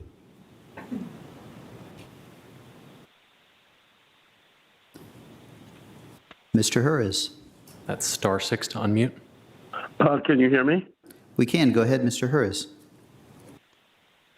This is a major upsizing of the affordable housing deals the county board has approved over the past several years as part of the county board's decades-long addiction to new urbanism, also known as suburban renewal, also known as infill elitist growth for the sake of growth gentrification. Renovated Barcroft apartments would largely be tech force housing for Amazon employees. Low-wage employees who work on the Pike could not afford to live in renovated Barcroft. 60% of AMI in 2021 amounts to $37 per hour. The real estate trust that would own Barcroft Apartments creates vibrant Clarendon-style upscale redevelopment in D.C. and elsewhere per its own website. And that's ubiquitous on its website. That would be a Barcroft Apartments future, similar to your Clarendonization plan for Langston Boulevard. The workforce has already been gentrified out of the Pike corridor via the form-based code, and so have essential amenities which are being replaced by boutique retail and expensive personal services. Significantly more vehicles would use the Pike so their owners could commute to actually affordable housing from places of employment far from the Pike. Even more Pike residents would drive to the Route 7 corridor in Fairfax County for essential products and services. Democracy in Arlington has deteriorated to the point where county board refuses to share basic information about this deal with taxpayers and citizens groups, e.g. the CIVFED's Revenue and Expenditures Committee. This is what we get from 40 years of one-party government, where plutocrat elitists who govern us, Mr. De Ferrante, and their media facilitators and their corporate and nonprofit cronies live in upscale suburban enclaves and hugely profit from making every older middle-class neighborhood in Arlington a redevelopment opportunity. New urbanism is nothing but urban renewal, gentrification of urban neighborhoods during the 1960s, exported to older neighborhoods between 1990 and today. Back to you. Thank you, Mr. Hurres. Next speaker. Our next speaker is Martha Bosman, followed by Julia Spain. Ms. Bosman. Thank you. Good evening. I am Martha Bosman, and I am here tonight as the Interim Executive Director for the Alliance for Housing Solutions to say thank you for your vision, congratulations on all the work so far and the work to come, And since AHS educates and advocates for affordable housing, we're really excited to see this happening. Thank you so much for making it happen. We've heard about all the protections that are going to be taken and put in place for residents, and we appreciate that very much. And it's just a thrilling opportunity. So thank you for what you're doing, and we look forward to being a part in whatever way in the engagement of all the various communities and stakeholders as the long range is planned here and as the short range happens. Thank you again. So. Thank you, Ms. Bosman. Next speaker. Our next speaker is Julia Spain, followed by John Snyder. Mr. Spain. Yes. Good evening, Mr. Chair, Vice Chair, members of the board, and to County Manager. I had to change up my notes because I heard a lot of great things here tonight about the future of Barcroft. And, you know, the NAACP only plays a small role in some of the things we do here in the community, but housing, as you're innately aware of, is one of them. And as we look and study housing conditions and a host of other things, I'm happy to hear that displacement will not occur to some of our most vulnerable residents in our community. But I am a bit concerned as a leader that the public policy decision-making process was kind of made public 24 48 hours prior to tonight. And that gives a lot of leaders perhaps some pause, but I also understand the sensitivity surrounding the decision-making process. There's two things, and I had to shorten up this speech a little bit, my comments, because I did hear some good things today. And I spoke with Ann earlier, so thank you, Ann, you're a great partner. There's a few things the NAACP wants to know, would like to know. Would you, the county, commit that the Arlington relocation guidelines and access to the tenant assistance fund be used to assist tenants during any future redevelopment? And the next thing we need to know, and numbers are important, data is important. You know, we have about 1,300 units over there right now, right? But we also know of those 1,300 units, you're talking about perhaps 3,000 or 4,000 actual people, right? Some are kind of doubled up in some of these houses. So we would like to know the hard number, the real number of who these individuals are in and around, in Barcroft particularly. And that's important for us to monitor.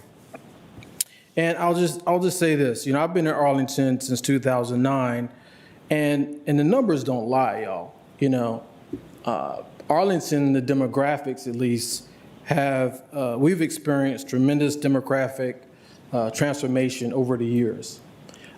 This right here is going to be a challenge. The NAACP will be here as a partner to help you along the way. But I just hope and pray, you know, at the end of the day, we're able to retain these current residents in these projects because, you know, people that come here to Arlington want to come here and call it home. And we need to do everything in our power to help aid and assist them along the way. So with that, again, my remarks are quite short tonight. Perhaps I should have called in on Teams, but appreciate everything you're doing here. I know it's difficult. Some of us knew about this decision, what was going on a couple weeks ago, but sometimes you have to let the process run its course. And we look forward, again, to the engagement. And if you need the NAACP for anything, we're here to support you. So thank you. Thank you, Mr. Spain. Next speaker. Our next and final speaker is John Snyder. Mr. Snyder. Good evening. My name is John Snyder. You want to just, there's a button on the right. If you could lift up the podium just a little bit, that'll help us. And I think your mic is off. There you go. We're on? Great. Yes, go ahead. Good evening. My name is John Snyder. I am chairman of the board of the Columbia Pike Partnership, the organization formerly known as the Columbia Pike Revitalization Organization, or CPRO. I am very happy to be here tonight under these circumstances because we've been looking forward to this day. not quite like this day, but with dread for literally 20 years. Because in all the different development scenarios and all the planning that's been done, one of the primary focuses was avoid displacement. And to date, the Pike community and the county have been very successful in that regard. Instead of displacing with new development, we've actually added over 500 new affordable units in new projects, which is pretty remarkable. There's also about 200 that are being preserved before this deal came along. But in all of these, we're wondering what's going to happen when Barcroft decides to redevelop. What are we going to do? We heard about Arna Valley earlier tonight. We don't want to repeat that experience. This development is twice as big as Arna Valley, so it's twice as important. One of the core values of our organization and everybody on the Pike has been, we want to keep our neighbors in the neighborhood. It's really simple, but that's what a neighborhood is about, the neighbors, and we want people to stay.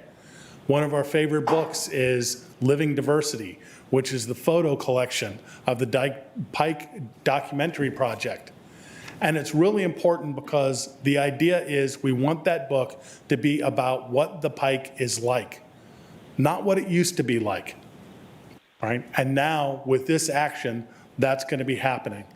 There's still going to be change, but the biggest part of this change is not going to happen, and our residents are going to remain in the same place.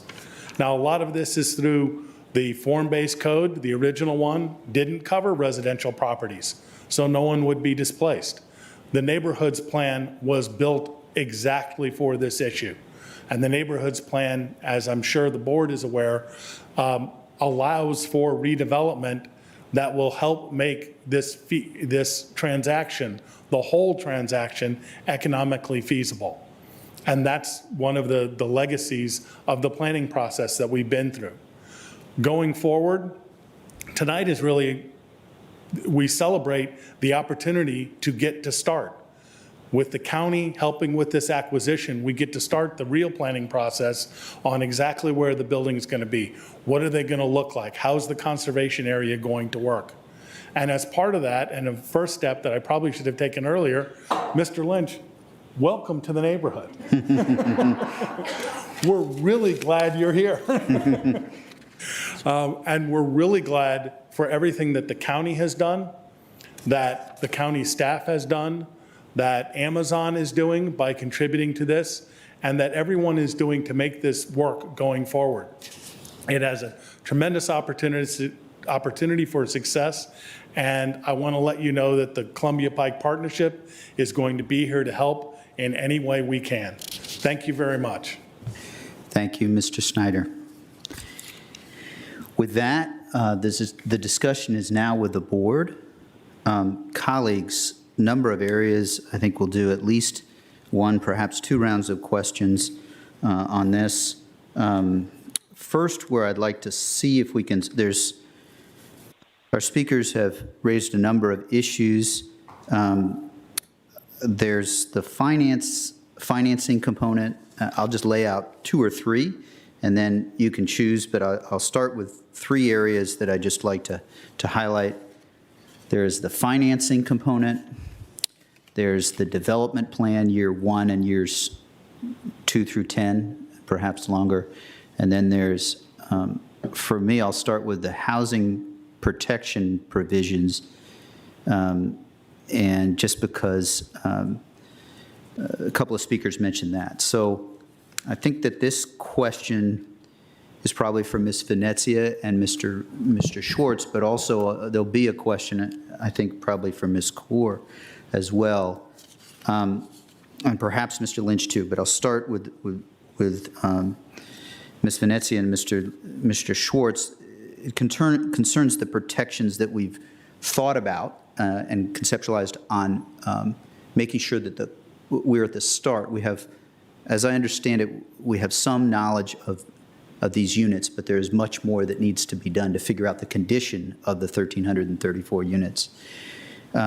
So I believe it's page 27. There's a couple of protections that are put into, this is of the County Acquisition Fund loan agreement. right in that area, there's some protections with respect to on-site inspections. And I wondered if you could speak, probably for you to start, Ms. Venezia, to the protections to make sure that the conditions we've put into these documents, protections for the conditions of the units. And there may be other provisions, but probably at the conceptual level first, can you speak a little bit to what we've done to, as we learn more about the units, to make sure that the county's investment is protected so that we're taking care of our residents as the interiors of the units before the development occurs? Sure, yes, I'm happy to speak to that. So we are committed, not only at Barcroft, but really all of our projects, to making sure that residents are afforded quality and dignified housing. And so what will happen following closing, when we have a better idea of what the unit conditions are, we will be working very closely with the new owner to see if there are any immediate needs that need to be addressed. As I mentioned during the presentation, there are funds that will be set aside in order to help with immediate needs and also just in general capital expenditures that are needed in advance of these longer-term tax credit deals that may be coming online again over the next 5 to 10 years or so. And so what we'll be doing is, and I think Mr. Spain referenced this as well, we will be providing oversight during that time. So we'll be receiving copies of the reports that specify what the unit conditions are. We do have a compliance team that will be following up to ensure if there are immediate repairs, that those are done to the standards that we would expect. And again, really working again very closely alongside the owner and the new property manager, just to make sure that residents are receiving the services that we would expect and also that they're living in the unit conditions that we would expect. Great, thank you. And maybe I'll ask, and I'm sure, Ms. Crystal, just one or two more follow-ups, and then to you on this, and colleagues, if you want to jump in. I guess it would be to our county attorney first, or Mr. Schwartz. It's sort of, have I tracked to the right provision in page 27? Is that on-site inspections? The way I read it, that's perhaps one of the stronger protections that we have with respect to tenant conditions. I could be incorrect, but I wondered if you could speak at all to this, probably Ms. Kaur and maybe Mr. Schwartz in addition, if there's, and that may be a level of detail that you need a few minutes, but go ahead, Ms. Kaur. There are several provisions that talk about the on-site condition. Inspections is one of them, but we're also holding the new owner to certain standards. That's in 505, relating to property condition in the loan document. It requires normal and routine maintenance. It requires adherence to Chapter 29 of the Housing Standards Ordinance. It requires adherence to the maintenance code and also to the housing quality standards of Section 8. And so I don't know how I would characterize it as far as which one is stronger, but I will say that there are numerous provisions in here that talk about the condition of the property in our attempt to make sure, as Ms. Venezia said, the residents are taken care of in that way. Thank you for fielding my general question and referring to it broadly. Is there anything you want to add, Mr. Schwartz?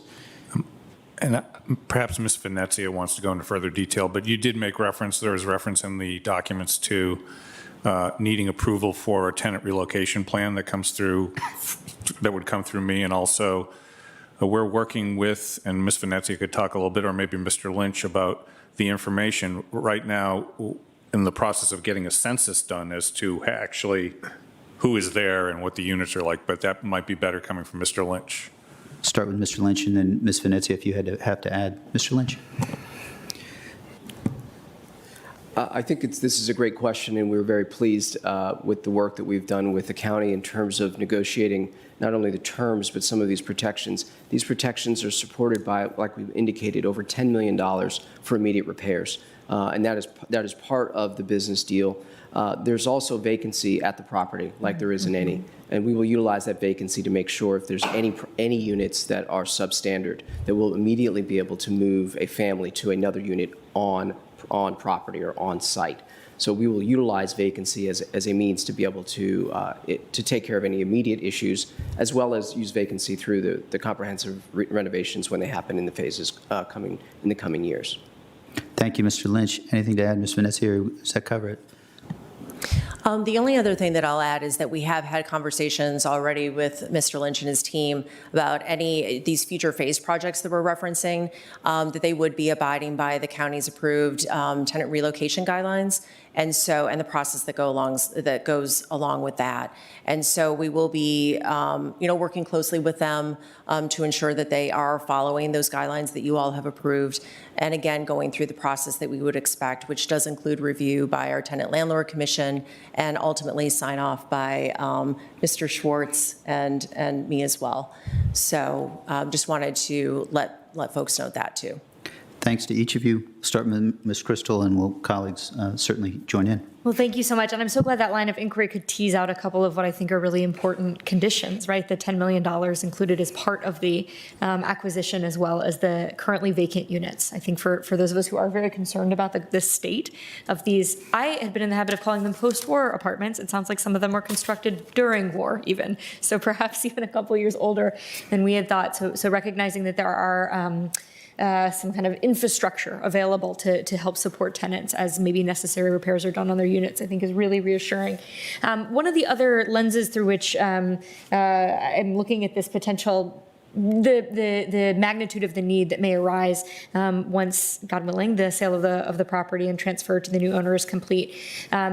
Thinking about, I think it was teed up in a couple of our speakers, Mr. Reyes, for example, talked about the overcrowding of the units, which we're aware of. And I wondered, Ms. Venezia, it might make sense to start with you. I also think we maybe had some representatives of DHS on the line with us as well. I know you all have worked very closely together in context of the Serrano and really just the pandemic in general to think about the kind of interplay of eviction prevention and human services needs, as well as housing quality. Is there anything else that you would add to round out that picture?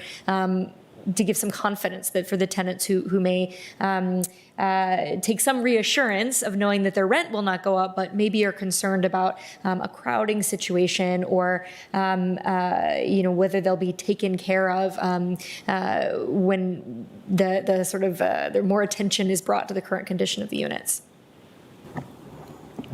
Sure, yes, I'm happy to kick this off, and then I'm going to phone a friend and have our DHS colleague round out anything that I share here. So I think the first thing that is so important is we have to get a better idea of who is actually living at the property.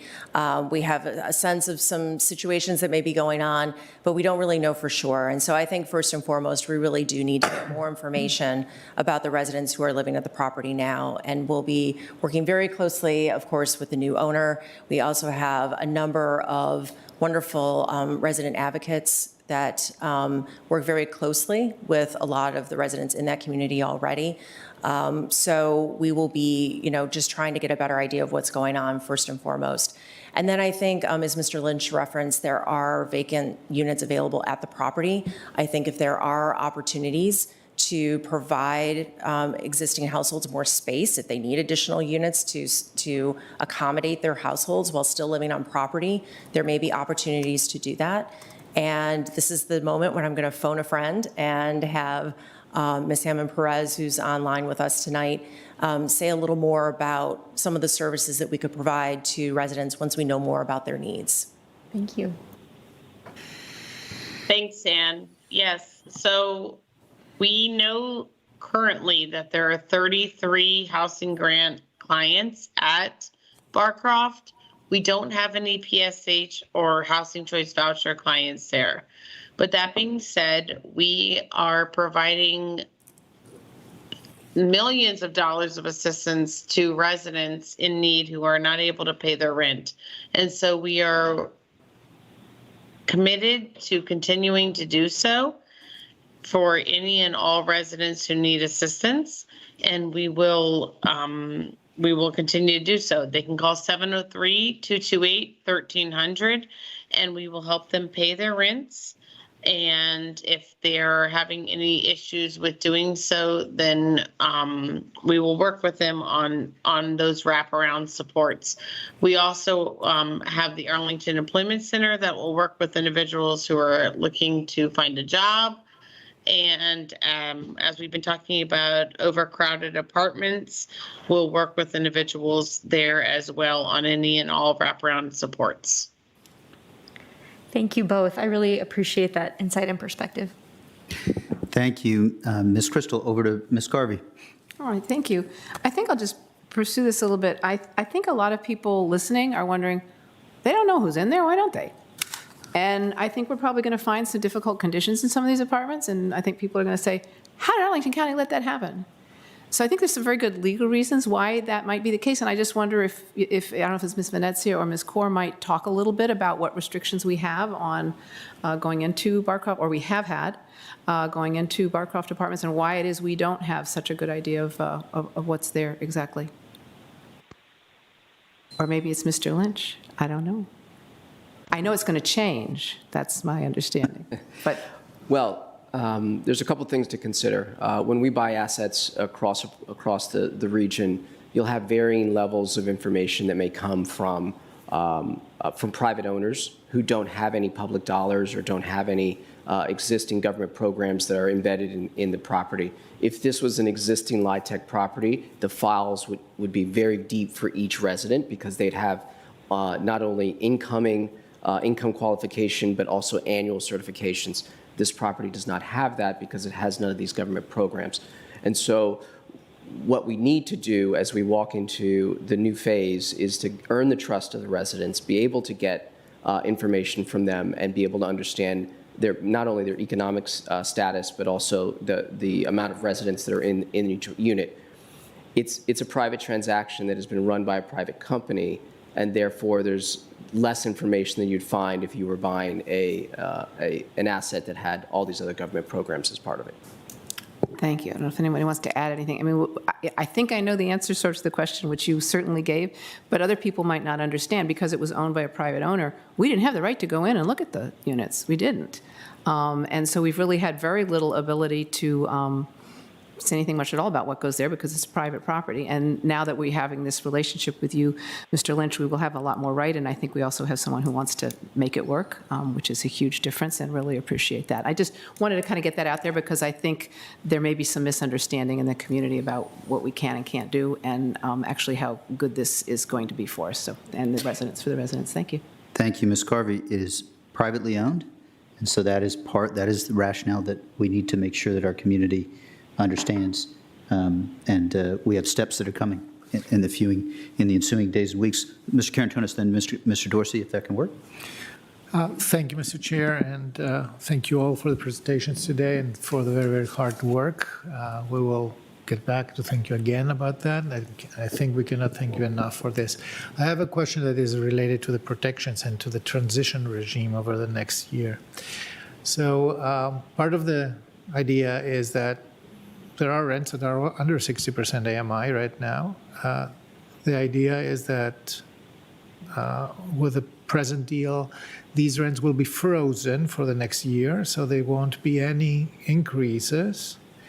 And then after that, the rents that will have to increase towards the 60% AMI, if they are today below that, they will only be capped in their increase every year 3%. Is that correct? Do I understand it correctly? Yes, that's correct. So the annual increase will be 3% up to that 60% of area median income rent limit. Okay.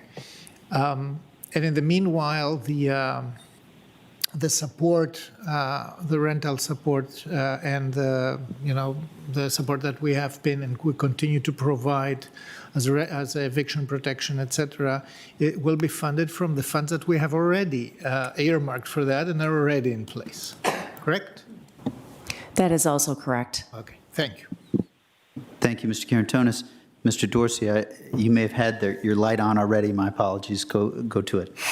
Oh, that's all right. I just want to follow up on the line of conversation that Ms. Garvey had, and just a plea, less so than a question. Given the fact that for 80 years, Barcroft has been operated as a private concern without involvement with government programs for its tenants. There's not going to be, for anybody who lives there, any sort of experience or history with people telling you, I'm from the government, I'm here to help. So given what may be a reluctance within a community that may be dealing with immigration status and other issues, given that the prospective buyer has not actually taken title to the property yet, is that right, Mr. Lynch? So has not had an opportunity to fully exercise due diligence as to the condition of the property and to establish any sort of plan, let alone long-term, but certainly not even an immediate plan for exactly what he is going to do. I just issue a plea for everyone to let him do his work before we all descend with our demands, desires, and requests for doing this, that, or the other thing. He's going to do it right. He's going to need to be able to take stock, and we're going to need to be able to support him on that. And the best we can all do is to give a reasonable amount of time for that to occur. And so I guess I will back into a question. What would you think is a reasonable amount of time for you to fully take stock of conditions there before you will be open and receptive to the collaborative spirit of Arlingtonians asking you to do stuff? In days, minutes, and hours? No.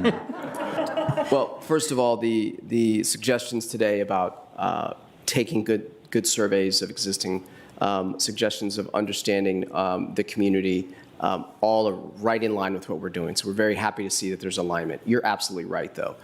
We will have to be careful, and we will have to introduce ourselves. And as you know, walking into someone's home, the first thing you need to do is bear a gift, which is one of the reasons the rent is going to be frozen in 22, to hopefully that opens up a conversation.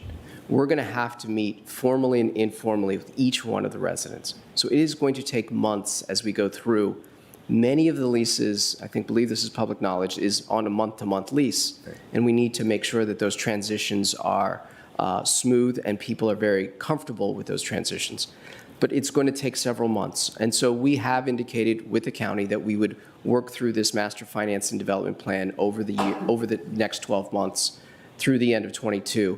And that's primarily because we have to spend several months, gain that trust, get information, and then be able to create a plan in which we can protect the existing residents that are there. All right, so thank you for that. I appreciate it. Clearly, you're accountable from the date that you buy it, but I think we can all create some grace to allow the better part of the year to figure out things that I know a lot of people want answers to today. Thank you. Thank you. And that sort of moves us to what we can say about, without rushing too much, but my impression is both there's description of 10 years as in the staff plan, and I wonder, I guess it's for Mr. Lynch, but also a little bit for Ms. Venezia.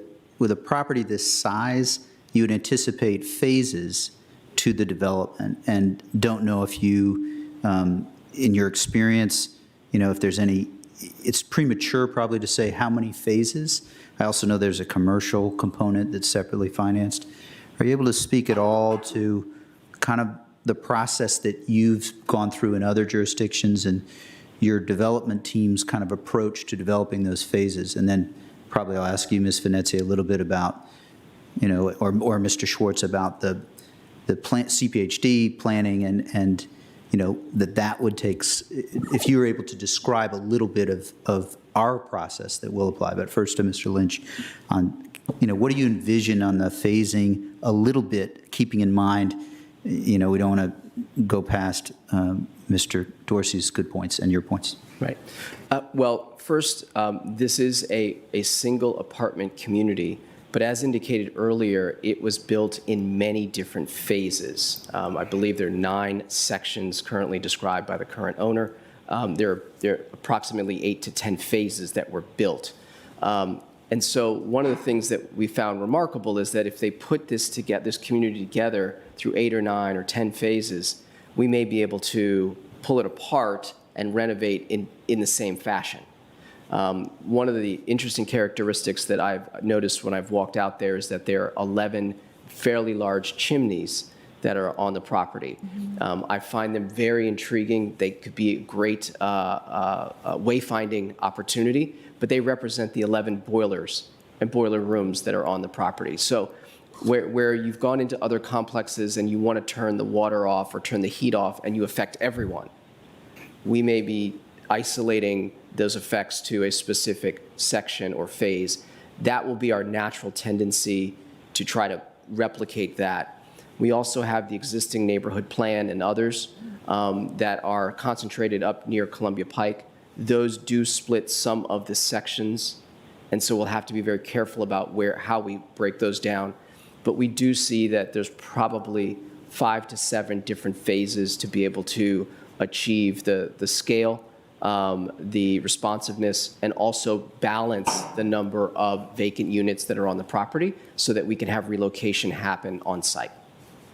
Thank you. That's very helpful. And I guess to Ms. Venezia, Mr. Schwartz, it's a little bit of, I mean, to some extent, we're, in the documents, it's laid out that the preservation of affordable housing, some people could think would just mean keeping it exactly the same, which preservation for units from 1939 to 53 is eventually they'll run out. So can you speak a little bit to the development process?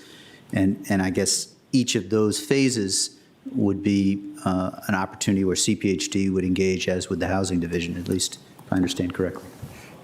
Sure, yes. And so I think a couple of things to comment on there. As Mr. Lynch described, we do have the neighborhoods area plan and conservation areas that are already in effect. The Barcroft community already exists within those. And so just to speak first to that, I think this master financing and development plan that we mentioned, we at the start really want to work within the planning that the community spent years and years already being thoughtful about and thinking about. And so I think we want to try to work primarily within that existing context. And then if we were to deviate from that because there's a really good opportunity to do something different, there would be, of course, extensive community engagement around anything that deviates from that. So again, just to set the stage there on that piece. And then in terms of how we might phase things over time, again, as Mr. Lynch said, and as we mentioned earlier, we really do want to be thoughtful about how we bring different units on at different points in time. We've talked about renovation and we've talked about redevelopment within the conservation areas of the site, which encompasses about 1,100 units, which is the bulk of the units that are at the property. We really want to lead with an opportunity and an eye to rehab and preservation. So trying to preserve is, to the extent we can, what's there, unless there really is just no feasible way to do that. So we want to keep options open. But again, we want to lead with how can we try to preserve those portions of the site. And then meanwhile, up at the northern parts of the parcel or of the site, closer to the Columbia Pike frontage, that's where you have some more opportunities, and Mr. Snyder referenced this as well, where you really can try to leverage additional density. You can try to, through that, potentially leverage additional sources. That's where we might have some opportunities to do some more mixed income development. That, at the start, again, where we're thinking today on December 14th, is where we might be able to do more of the redevelopment type of pattern. Now, again, all of this would need to go through this process that we want to do next year, and we need to know more about the unit conditions and the building conditions, the residents living there, all of those different things we've been talking about. But again, just to kind of lay the context, we do want to be mindful of what the plan the neighborhoods area plan has already laid out for the property and see what we can do within that in terms of opportunities. Thank you very much, Ms. Venezia. I don't know, anything to add, Mr. Schwartz? And we'll go to colleagues. The only thing I wanted to mention, and I can't put a definite time frame on it. As you're aware, we're doing improvements along Columbia Pike with the multimodal project, and the area right in front of Columbia, that Columbia Pike area, over the next few years, depending on how we are working on getting easements, there will be significant county investment along that part of the pike to make that similar to the other parts of the pike we've worked on. So it will not just be over the next 5 years that we'll be working internally to that site with Mr. Lynch, but the county will also have significant investments we'll be making along the pike and improvements. So this will be offer many opportunities for many county staff to be engaged. Full employment for CPHD. So, yes, Ms. Crystal. Thank you.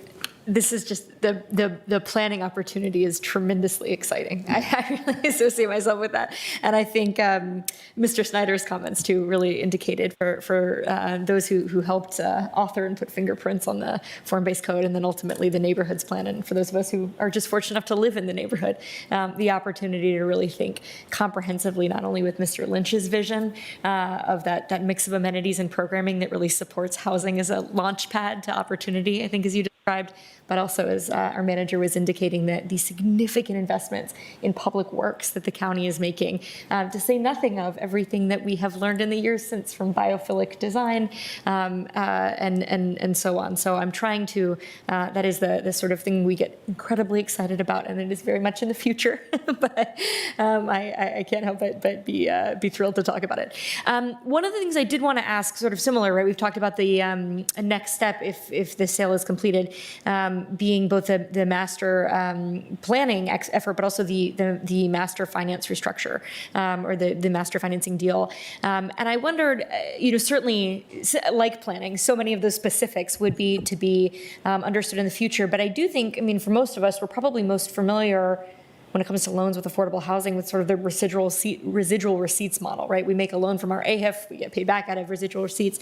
And you were indicating, Ms. Venezia, in your presentation about, the estimates that we're making about our debt service assume some restructuring of debt, recognizing how much is still to be determined. Can you just help us understand a little more the potential for this to differ from a kind of more straightforward AHIF loan paid back through residual receipts type of arrangement with which we're more familiar? Yes, and so I think really one of the opportunities that may arise through these future deals is as we're able to introduce additional sources into the projects.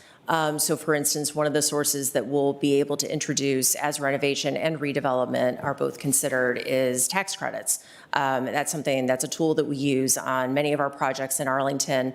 The difference, I think, in this situation is that if and when tax credit equity comes in to help with some of the phasing and some of the redevelopment and renovation of the projects, typically in most of our other projects, the county then comes in as the sole gap financer on the back end. So all the other sources are considered, and then the county fund loan is the final source.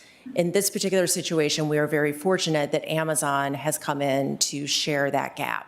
And so in a typical deal where the county might have to put in the full amount of that gap, we would, in this situation, have an opportunity to share that gap with another financing partner that would also be subordinate. And so that, I think, is probably the most tremendous opportunity. But also, too, in addition to tax credits, I think what we want to do next year during this planning process is really look at the full breadth of opportunities for resources that could be brought into the project, not just for affordable housing, but really for all the different aspects of the parcel. And so that's one of the things that we want to explore with Mr. Lynch. And I see him nodding, so that's a good sign, is as there are other potentially infrastructure funds or other resources that really benefit the whole of the site, the whole of the parcel, could there be offsets to some of the costs on the affordable pieces as well? And so that's one of the things we want to think really creatively. Again, think outside of our affordable housing box. So I'll be leaning a lot on our other partners within the county and outside of the county so that we're looking beyond our usual tools to really see what else is out there. But even if none of that comes to fruition, the fact that we'll have another gap financing partner, which is Amazon, helping us share in what gap remains is really tremendous and cannot be understated in this case. Thank you, Ms. Venezia. And I think we're getting towards the place of a motion. We'll go to Mr. Carantonis and then Mr. Dorsey. We do still have, I appreciate the patience of everyone in the room. Some of these items feel it wise to just spell out a little bit in our discussion, even though many will be aware of this. But Mr. Carantonis. Thank you, Mr. Chair. I will try to be brief. It's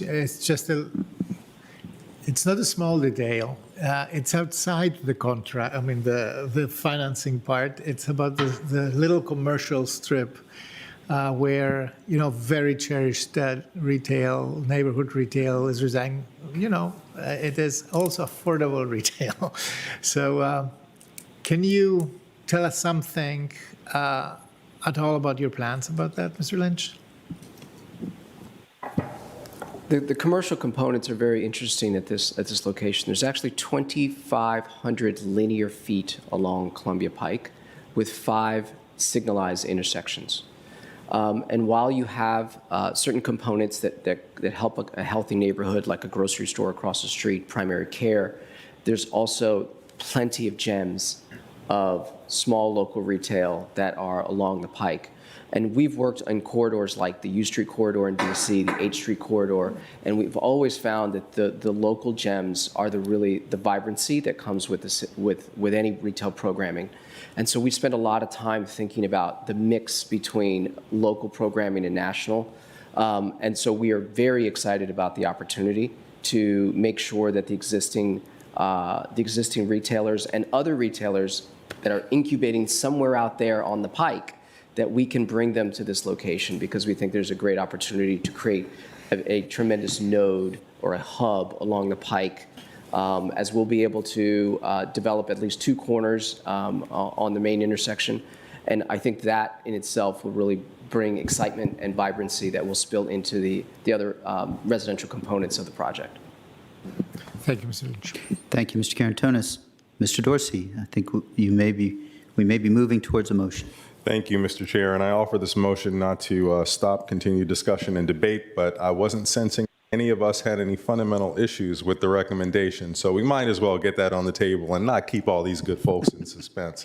So I move that the county board adopt the county manager's recommendations that are contained in 32A and B, which specifically are to allocate $150 million of loan proceeds in general fund non-departmental to the Barcroft project, which is a 1,334 unit garden apartment complex located at 1130 South George Mason Drive, and that we also approve the terms of what is the substantially final attached county acquisition fund loan documents for said $150 million loan to the 1130 South George Mason Drive Res Owner LLC, an entity affiliated with Jair Lynch Real Estate Partners. And for item 32B, that the Arlington County Board adopt the county manager's recommendation to approve the attached resolution authorizing the county to issue revenue notes to finance the acquisition of certain land, equipment, and other projects on a revolving credit basis, that we appropriate $150 million in loan proceeds to finance the Barcroft acquisition plan, and that we appropriate $0.85 million from unallocated AHIP balances to cover debt service for the remainder of the fiscal year 2022, which is approximately 6 months. And that is the recommendation contained in Board Report 32B. Second. We got seconds, thirds, seconds. Thank you. Would you like to speak to your motion, and then we might have a little more discussion, of course. Sure. Yeah. I'll speak to it briefly. Clearly, the manager prefaced this conversation several days ago by calling this transformative. When I was elected to the board these many years ago, I identified it to him through conversation as one of my big priorities. As Mr. Snyder mentioned before, the entire plan for Columbia Pike in terms of unit preservation and the mix entirely hinges on Barcroft. It is not workable. The math does not work if Barcroft doesn't work. So this is clearly important. And when we think about this deal, this partnership, none of us knew years ago when this property came up to be disposed of what it would look like. But from everything that we know now, this is really the realization of not only our absolute pain points and pressure points, but the realization of really a lot of our hopes and dreams. So that's something that is thrilling. And I won't conclude all of my remarks, but to say that this is a really big deal. I'm thankful for all the great words that we've had from our public. And I'll note that even some of our chief critics were working hard not to not to say good job. So that was very interesting. But let's continue to have conversation on this. Thank you, Mr. Dorsey. I'll have a question, but go ahead first, Ms. Garvey. Well, I'm actually ready sort of for concluding remarks, so why don't you do your questions and things? I don't think I have any particular questions right now. Sure. Thank you. So it's really just one. We have not spoken in extensive detail on 32B, and just wanted to kind of, I think this is a general question, but it's sort of for Ms. Cowan or Mr. Freeze. Can you just describe a little bit? We have a first-year commitment of AHIF. Then we have a interest rate that proceeds for, I believe, the following 5 years, and then an interest rate that goes up if development has not proceeded. A 1% change in interest rates can mean a significant difference. Can you just sort of speak to how the 32B and that portion of it is seeking to protect financially the investment we're making? And that's a pretty general question, but if you could just sort of describe what you structured with the AHIF initially and then the 1% and the 2.5%.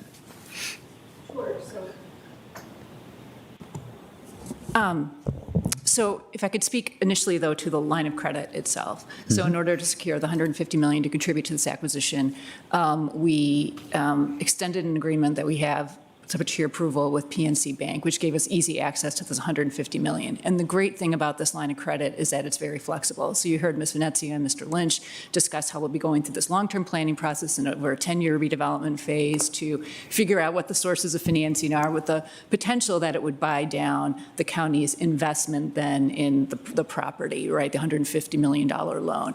And so this line of credit is very flexible and allows for prepayment so that it could reduce that long-term obligation. And so that's the rationale for what we did there.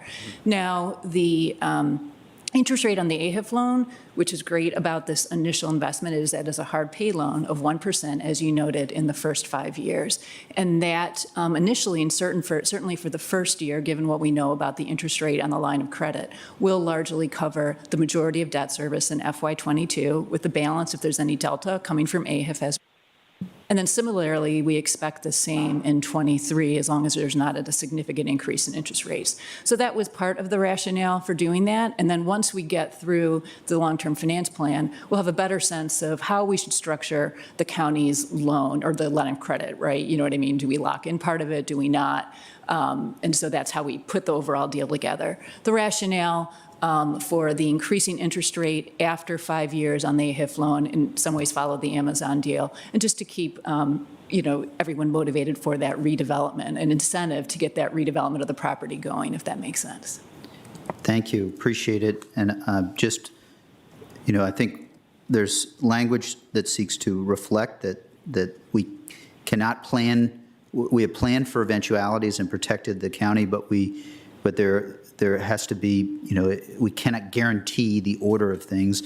I believe there's one estimate, maybe you could speak to a little bit, that in the most challenging of scenarios, or this could result in approximately a commitment that might range $5 to $7 million in AHIF funding, just so that we're transparent with our public verbally in addition to in our staff report. Sure. So, based on Mr. Lynch's team have been really great about providing us with the super preliminary, what they learned from the borrower and what the whole deal would look like, and so they've been really great about that. And when we look at those numbers and what the possible scenarios could be for as LIHTC financing or these other financing sources that we could bring to the table, and then we look at what the county's long-term debt would be, and we roll that out, it could be $5 to $7 million annually, and that could be the number. Now, it could be better, or it could be worse. There's a lot. We put this deal together very quickly. I think we had a great team working on it, and we'll see once we get through this next year and go through this longer-term process what that exact number is. Thank you, Ms. Cowan. Other questions on the financing? I may have belabored it more than necessary, but Mr. Dorsey. I'll just take the opportunity for my concluding remarks. This has really been one where we've spent a lot of time talking about Jair Lynch Real Estate Partners and Arlington County's role in all of this. I'd be remiss if I didn't give a little bit air to the role of the organization that would come before us if we were all listing alphabetically, Amazon. So Amazon, as many people know, has a $2 billion housing equity fund that they are going to invest in their communities here, Nashville, Washington, and that was a big deal when it was announced. And with that came a commitment and a desire to get 20,000 units with that $2 billion investment. If you do the math, that's about $100,000 a unit. Amazon is all in on this deal at a little bit more than $100,000 per unit. So we thank you all for making the stretch and for realizing the value in this. And we really know that without your providing below market capital in addition to our below market capital, we could be dealing with a very, very different result. So thank you. And with that, we've had a lot of conversation from people in our community wondering, why did this have to happen so fast? And why couldn't you share more with us? And couldn't you push the closing date? And I want to remind people that this wasn't just simply one side negotiating with a buyer.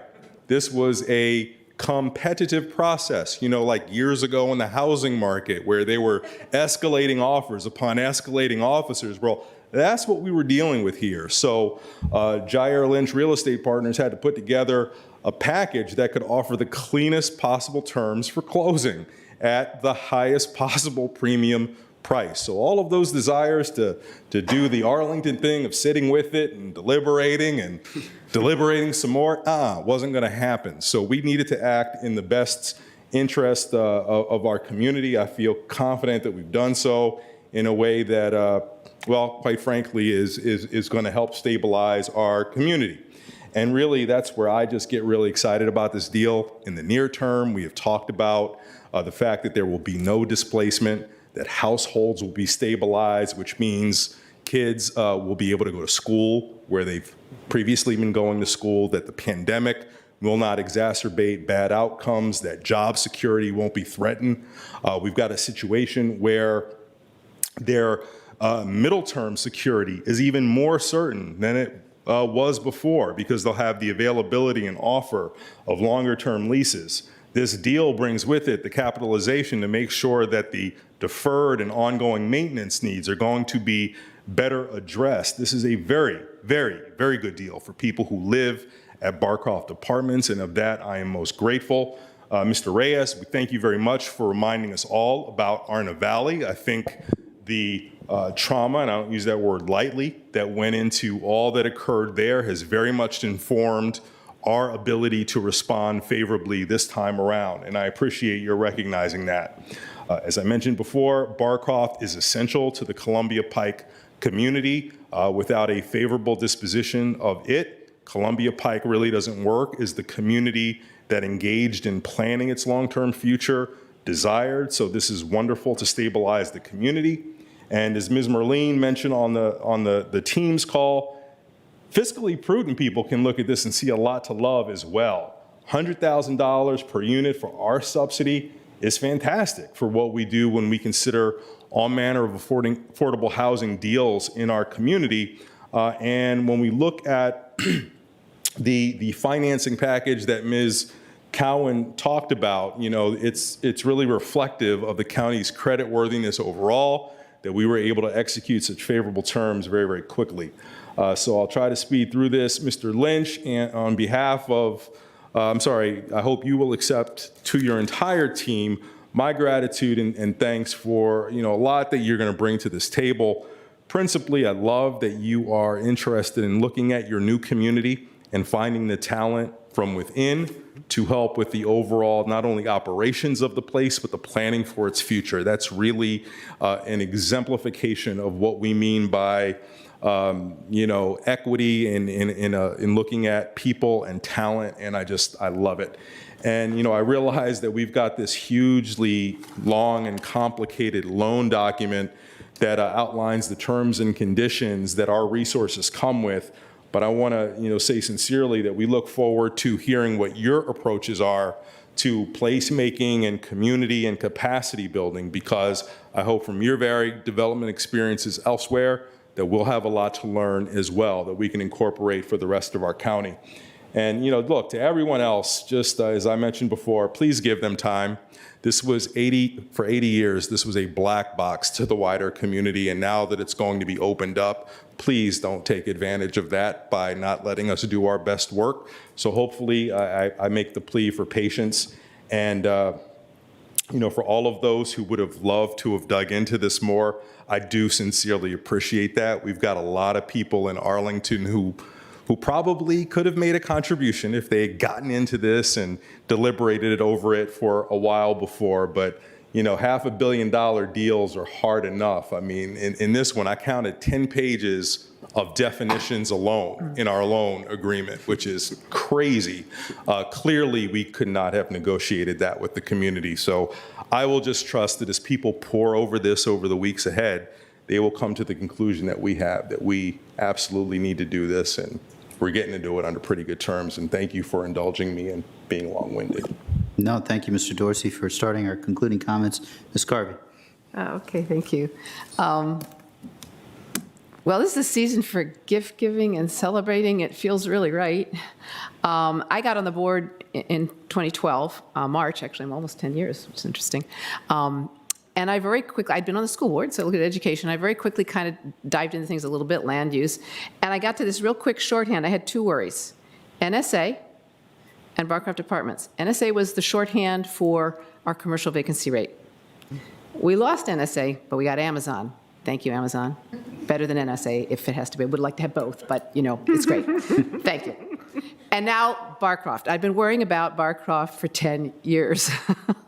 So thank you very much. This may not be the solution, but it's really exciting. As Ms. Crystal said, it's so exciting for planners. Arlingtonians really like to plan. We do a lot of planning.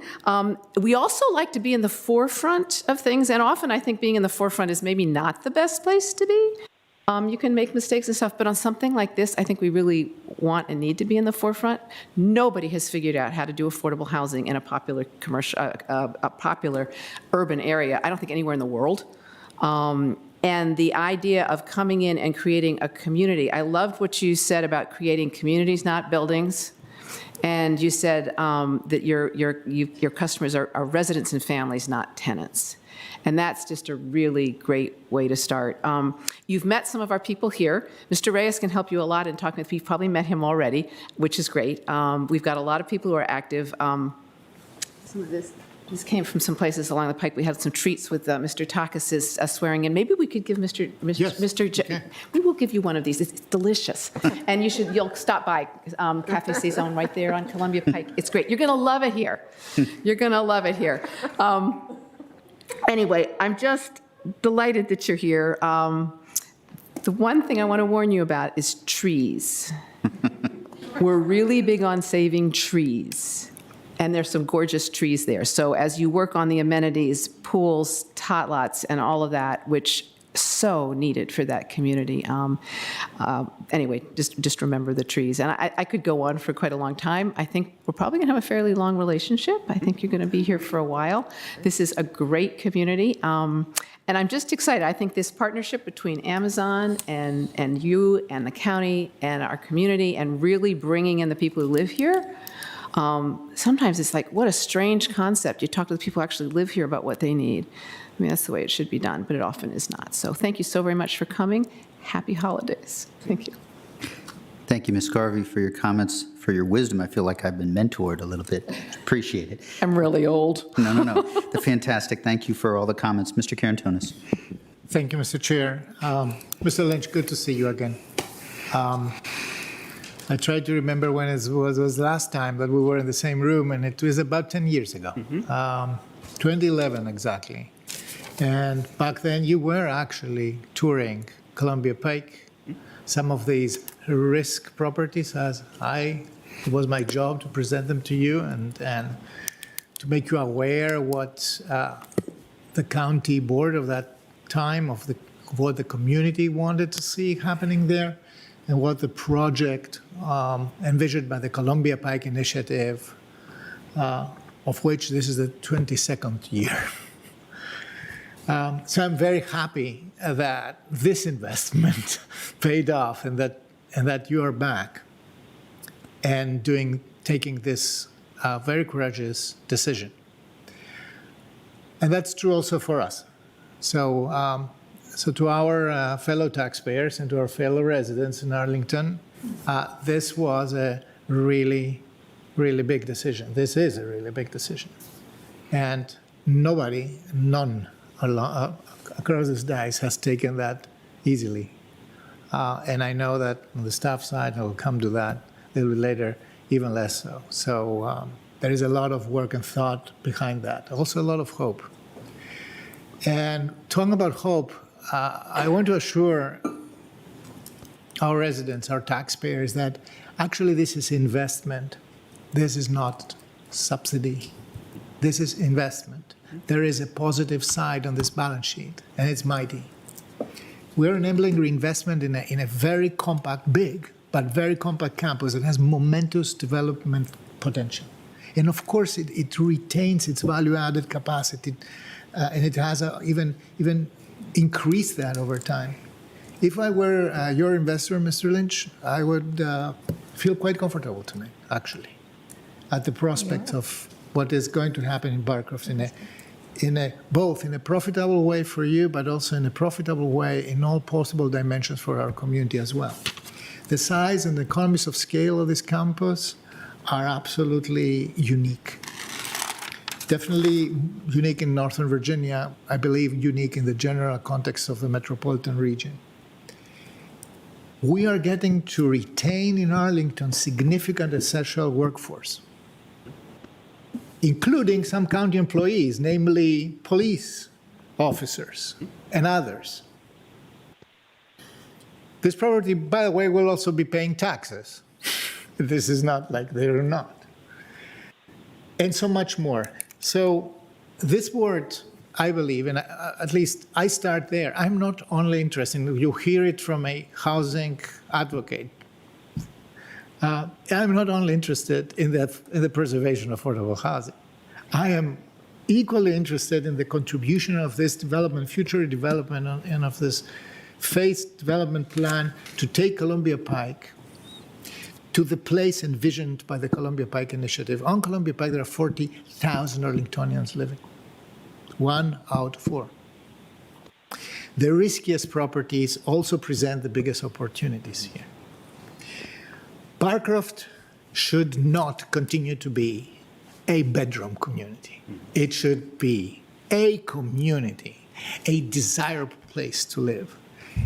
In 10 years from now, I really envision Barcroft to be a place where we will be inviting people from across the nation, maybe across the world, to show them what we did, to get them to visit Arlington because of that. So back to those who have worked so much on this. So Ms. Venezia, Ms. Rizzo, Ms. Stanovsky, I cannot thank you enough for all the work that you invested, and you will be continuing to invest in this. The county attorney's office, the unsung heroes of this as well, Ms. Hefferman and Ms. Kaur, and everybody who has been supporting you. It is really tough to pull this off. We understand that. And this is really something I really want to thank you from the bottom of my heart. I want to also name some people who are not in the room today, but they were in the room before, some of them. Those who have been working on the neighborhoods plan, the Columbia Pike neighborhoods plan. When we talk about was the community aware of that, or was the community involved? Well, I can tell you that by 2011, 10 years from back, there was a thorough process that went through all scenarios, including the scenario we're living today. We actually estimated back then that the gap financing would be about $73,000. I remember that still. For 10 years before, this is not such a bad prediction. So Inta Malis was the chair of this committee. Kathleen McSweeney was on this committee. Reed Goldstein, who is the vice chair of our school board today, was on this committee, and myself. I also saw for a moment here in the Teams meeting Mr. Matusek, who was a planner back then, and Ms. Jennifer Smith. So this is a right moment to thank them for their work as well. And so to thank Ms. Cowan and the entire team of the county manager's office. We know that they have been working on this as well. And last but not least, Amazon. I have to tell you, it is a very big investment that you are making, and it's very appreciated. I consider that not only as a strategic investment, but actually a partnership that is forming. And if I look at what happened this year, Crystal House was another one, significant. And we did some more, Mr. Chair, in this year. Greenbrier, Park Shirlington, and now Barcroft. I do believe that closing this December, that we are presenting to Arlingtonians a very solid commitment of their political leadership, something that the voters have rewarded, that we are serious about preserving affordable housing in Arlington. We are not done, though.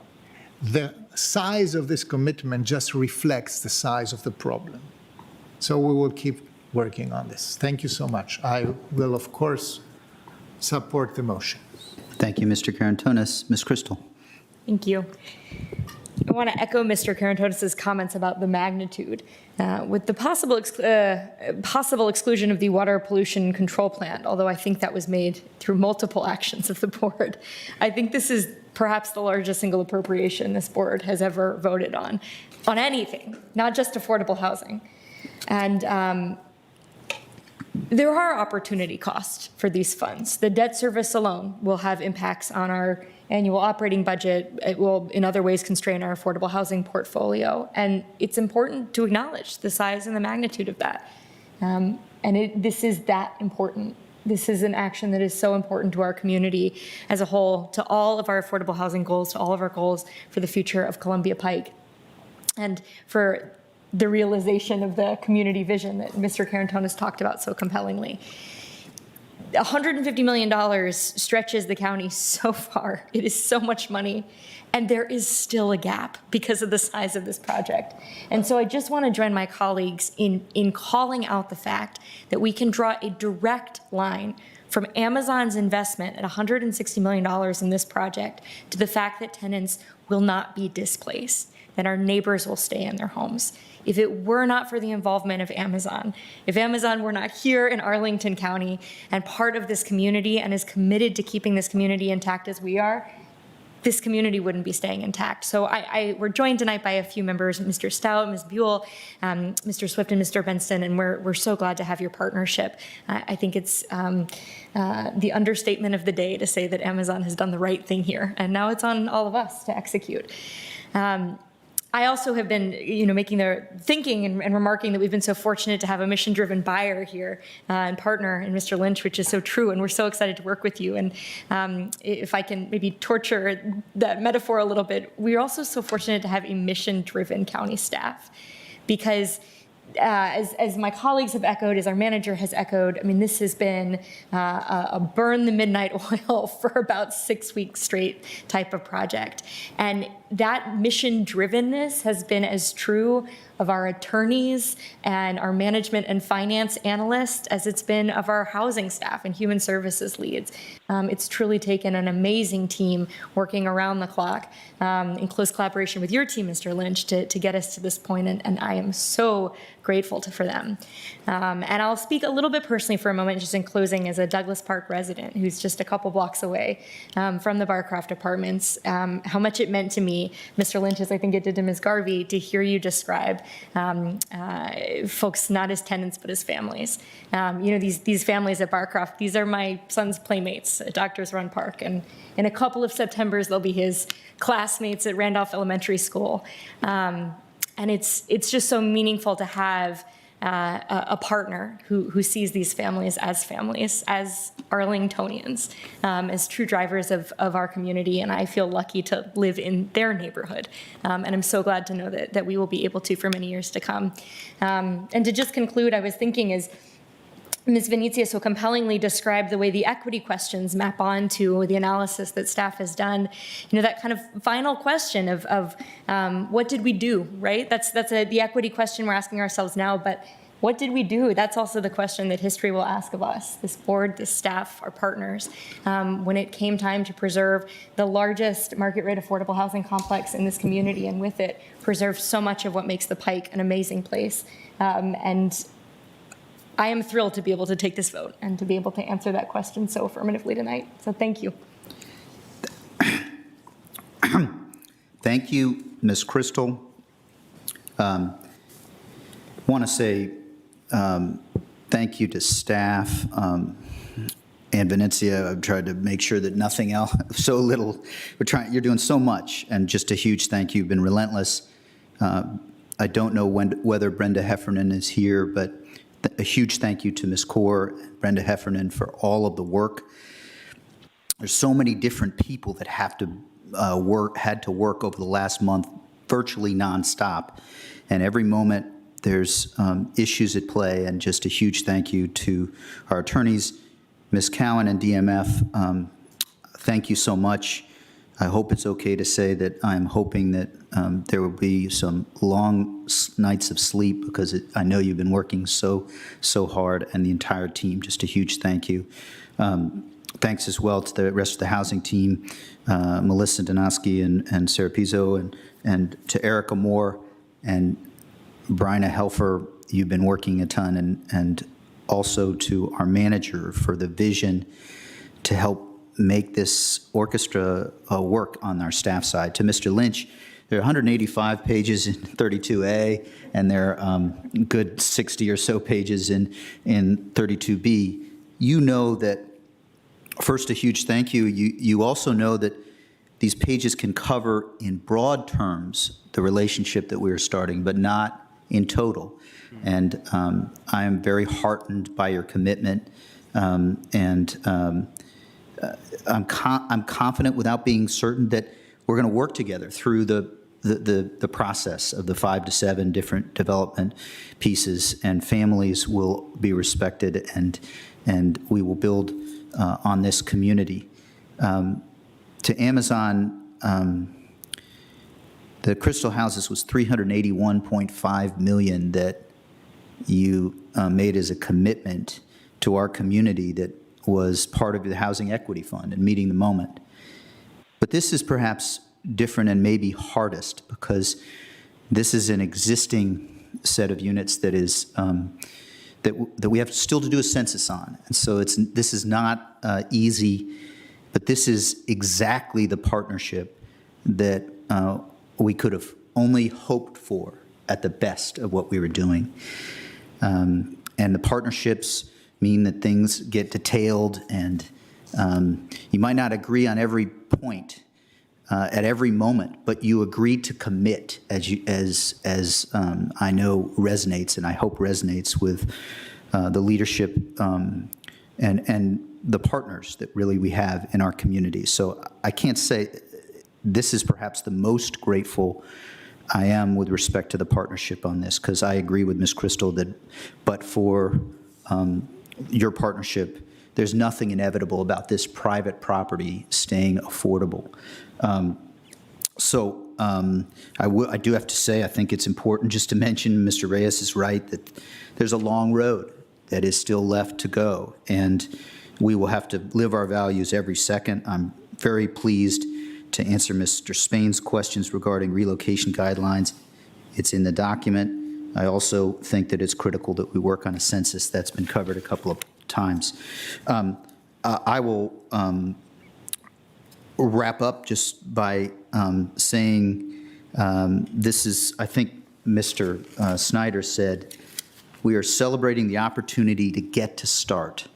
And we still have to close, and we still have to then start. And Mr. Dorsey's right that we ask for time. But between 1939 and 1953, when these were built, this was the middle class. This was the way to make your way up the economic ladder. And what we are asking and what we are doing tonight is our chance at history to keep making that real for as many people as we possibly can on this night. So I said when I voted for, at different times I've said we got to close the distance between the way the world is and the way the world should be, and this vote absolutely does it. So with that, the question is on Mr. Dorsey's motion. All those in favor say aye. Aye. Any opposed? Motion passes 5-0. Congratulations to all of you who have worked night after night. I hope you get a minute's rest, and thank you.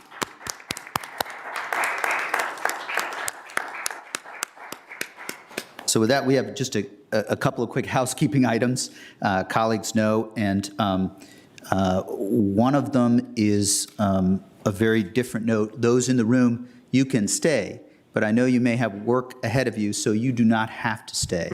Accept our thanks for all the work that has come, and mindful that there is still work left to do, so we don't want to but thank you so much. And you want to pass this along? If you.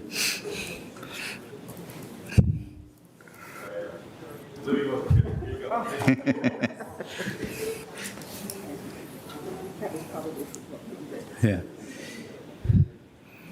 Thank you, all staff, and we haven't yet mentioned, but we should, Ms. Flanagan Watson as well, big thank you for all the sleepless nights and everyone who has helped. So we have to turn to a quick motion, just a housekeeping item, following up.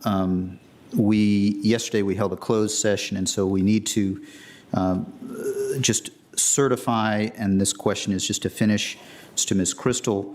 We made a motion that the members of the county board discussed while you were there only public business matters lawfully exempted from open meeting requirements under Chapter 37, Title 2.2 of the Code of Procedure, and only such public business matters as were identified in the motion by which the closed session was convened, and that was personnel items. Do you vote in the affirmative? I do. Great. Thank you. Thank you, Ms. Crystal. And last, I believe, but not least, and I hope we can sort of find a different segment just to make sure we honor the former chair, a longtime leader of the Arlington Chamber of Commerce, passed away on December 9th, Rich Dowd. And we should just take a moment to recognize his leadership. And I was at the Chamber luncheon, and everyone was struck by what an extraordinary leader he had been over multiple years. And I was struck by this quote, and I'll ask colleagues who knew him in addition to share if you have quick thoughts or thoughts.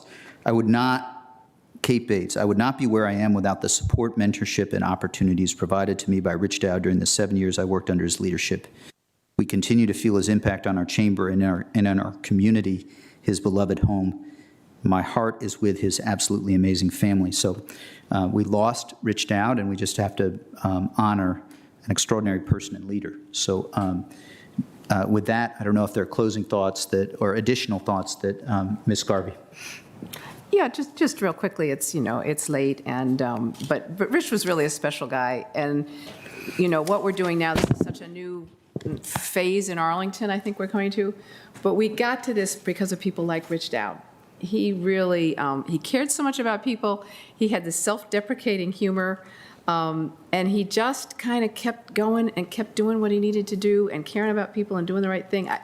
He was just a delightful person. And as I say, kind of got us to be the community that we are today, and ready to take this really exciting leap into the future. But we wouldn't be here without folks like him. So he's going to be missed. Thank you, Ms. Garvey. Mr. Dorsey? Thank you for allowing me to take a trip down memory lane. I occupied the same office building as Rich for about 3 years. And I just got to say, he's really a heck of a guy, as Ms. Garvey mentioned. He was a really nice guy. In addition to being an accomplished leader who took the chamber from, sort of Arlington of old into the modern period, he was just really an excellent guy to be around. And as evidenced by his mentorship of Kate Bates, really was despite his relative seniority in his career, really kind of ahead of the curve when it came to looking at integrating young, female, and minority talent. He very much desired that, cultivated it. He didn't call it equity, didn't call it a thing. It was just sort of Rich's way. Some of you may know that he was really the principal founder for the organization that's now known as the Leadership Center for Excellence, which operates the Leadership Arlington program. So a lot of great imprints that Rich Dowd has had on Arlington County. He will be missed. Thank you, Mr. Dorsey. With that, I believe we're close to concluded. Mr. Carantonis, anything to?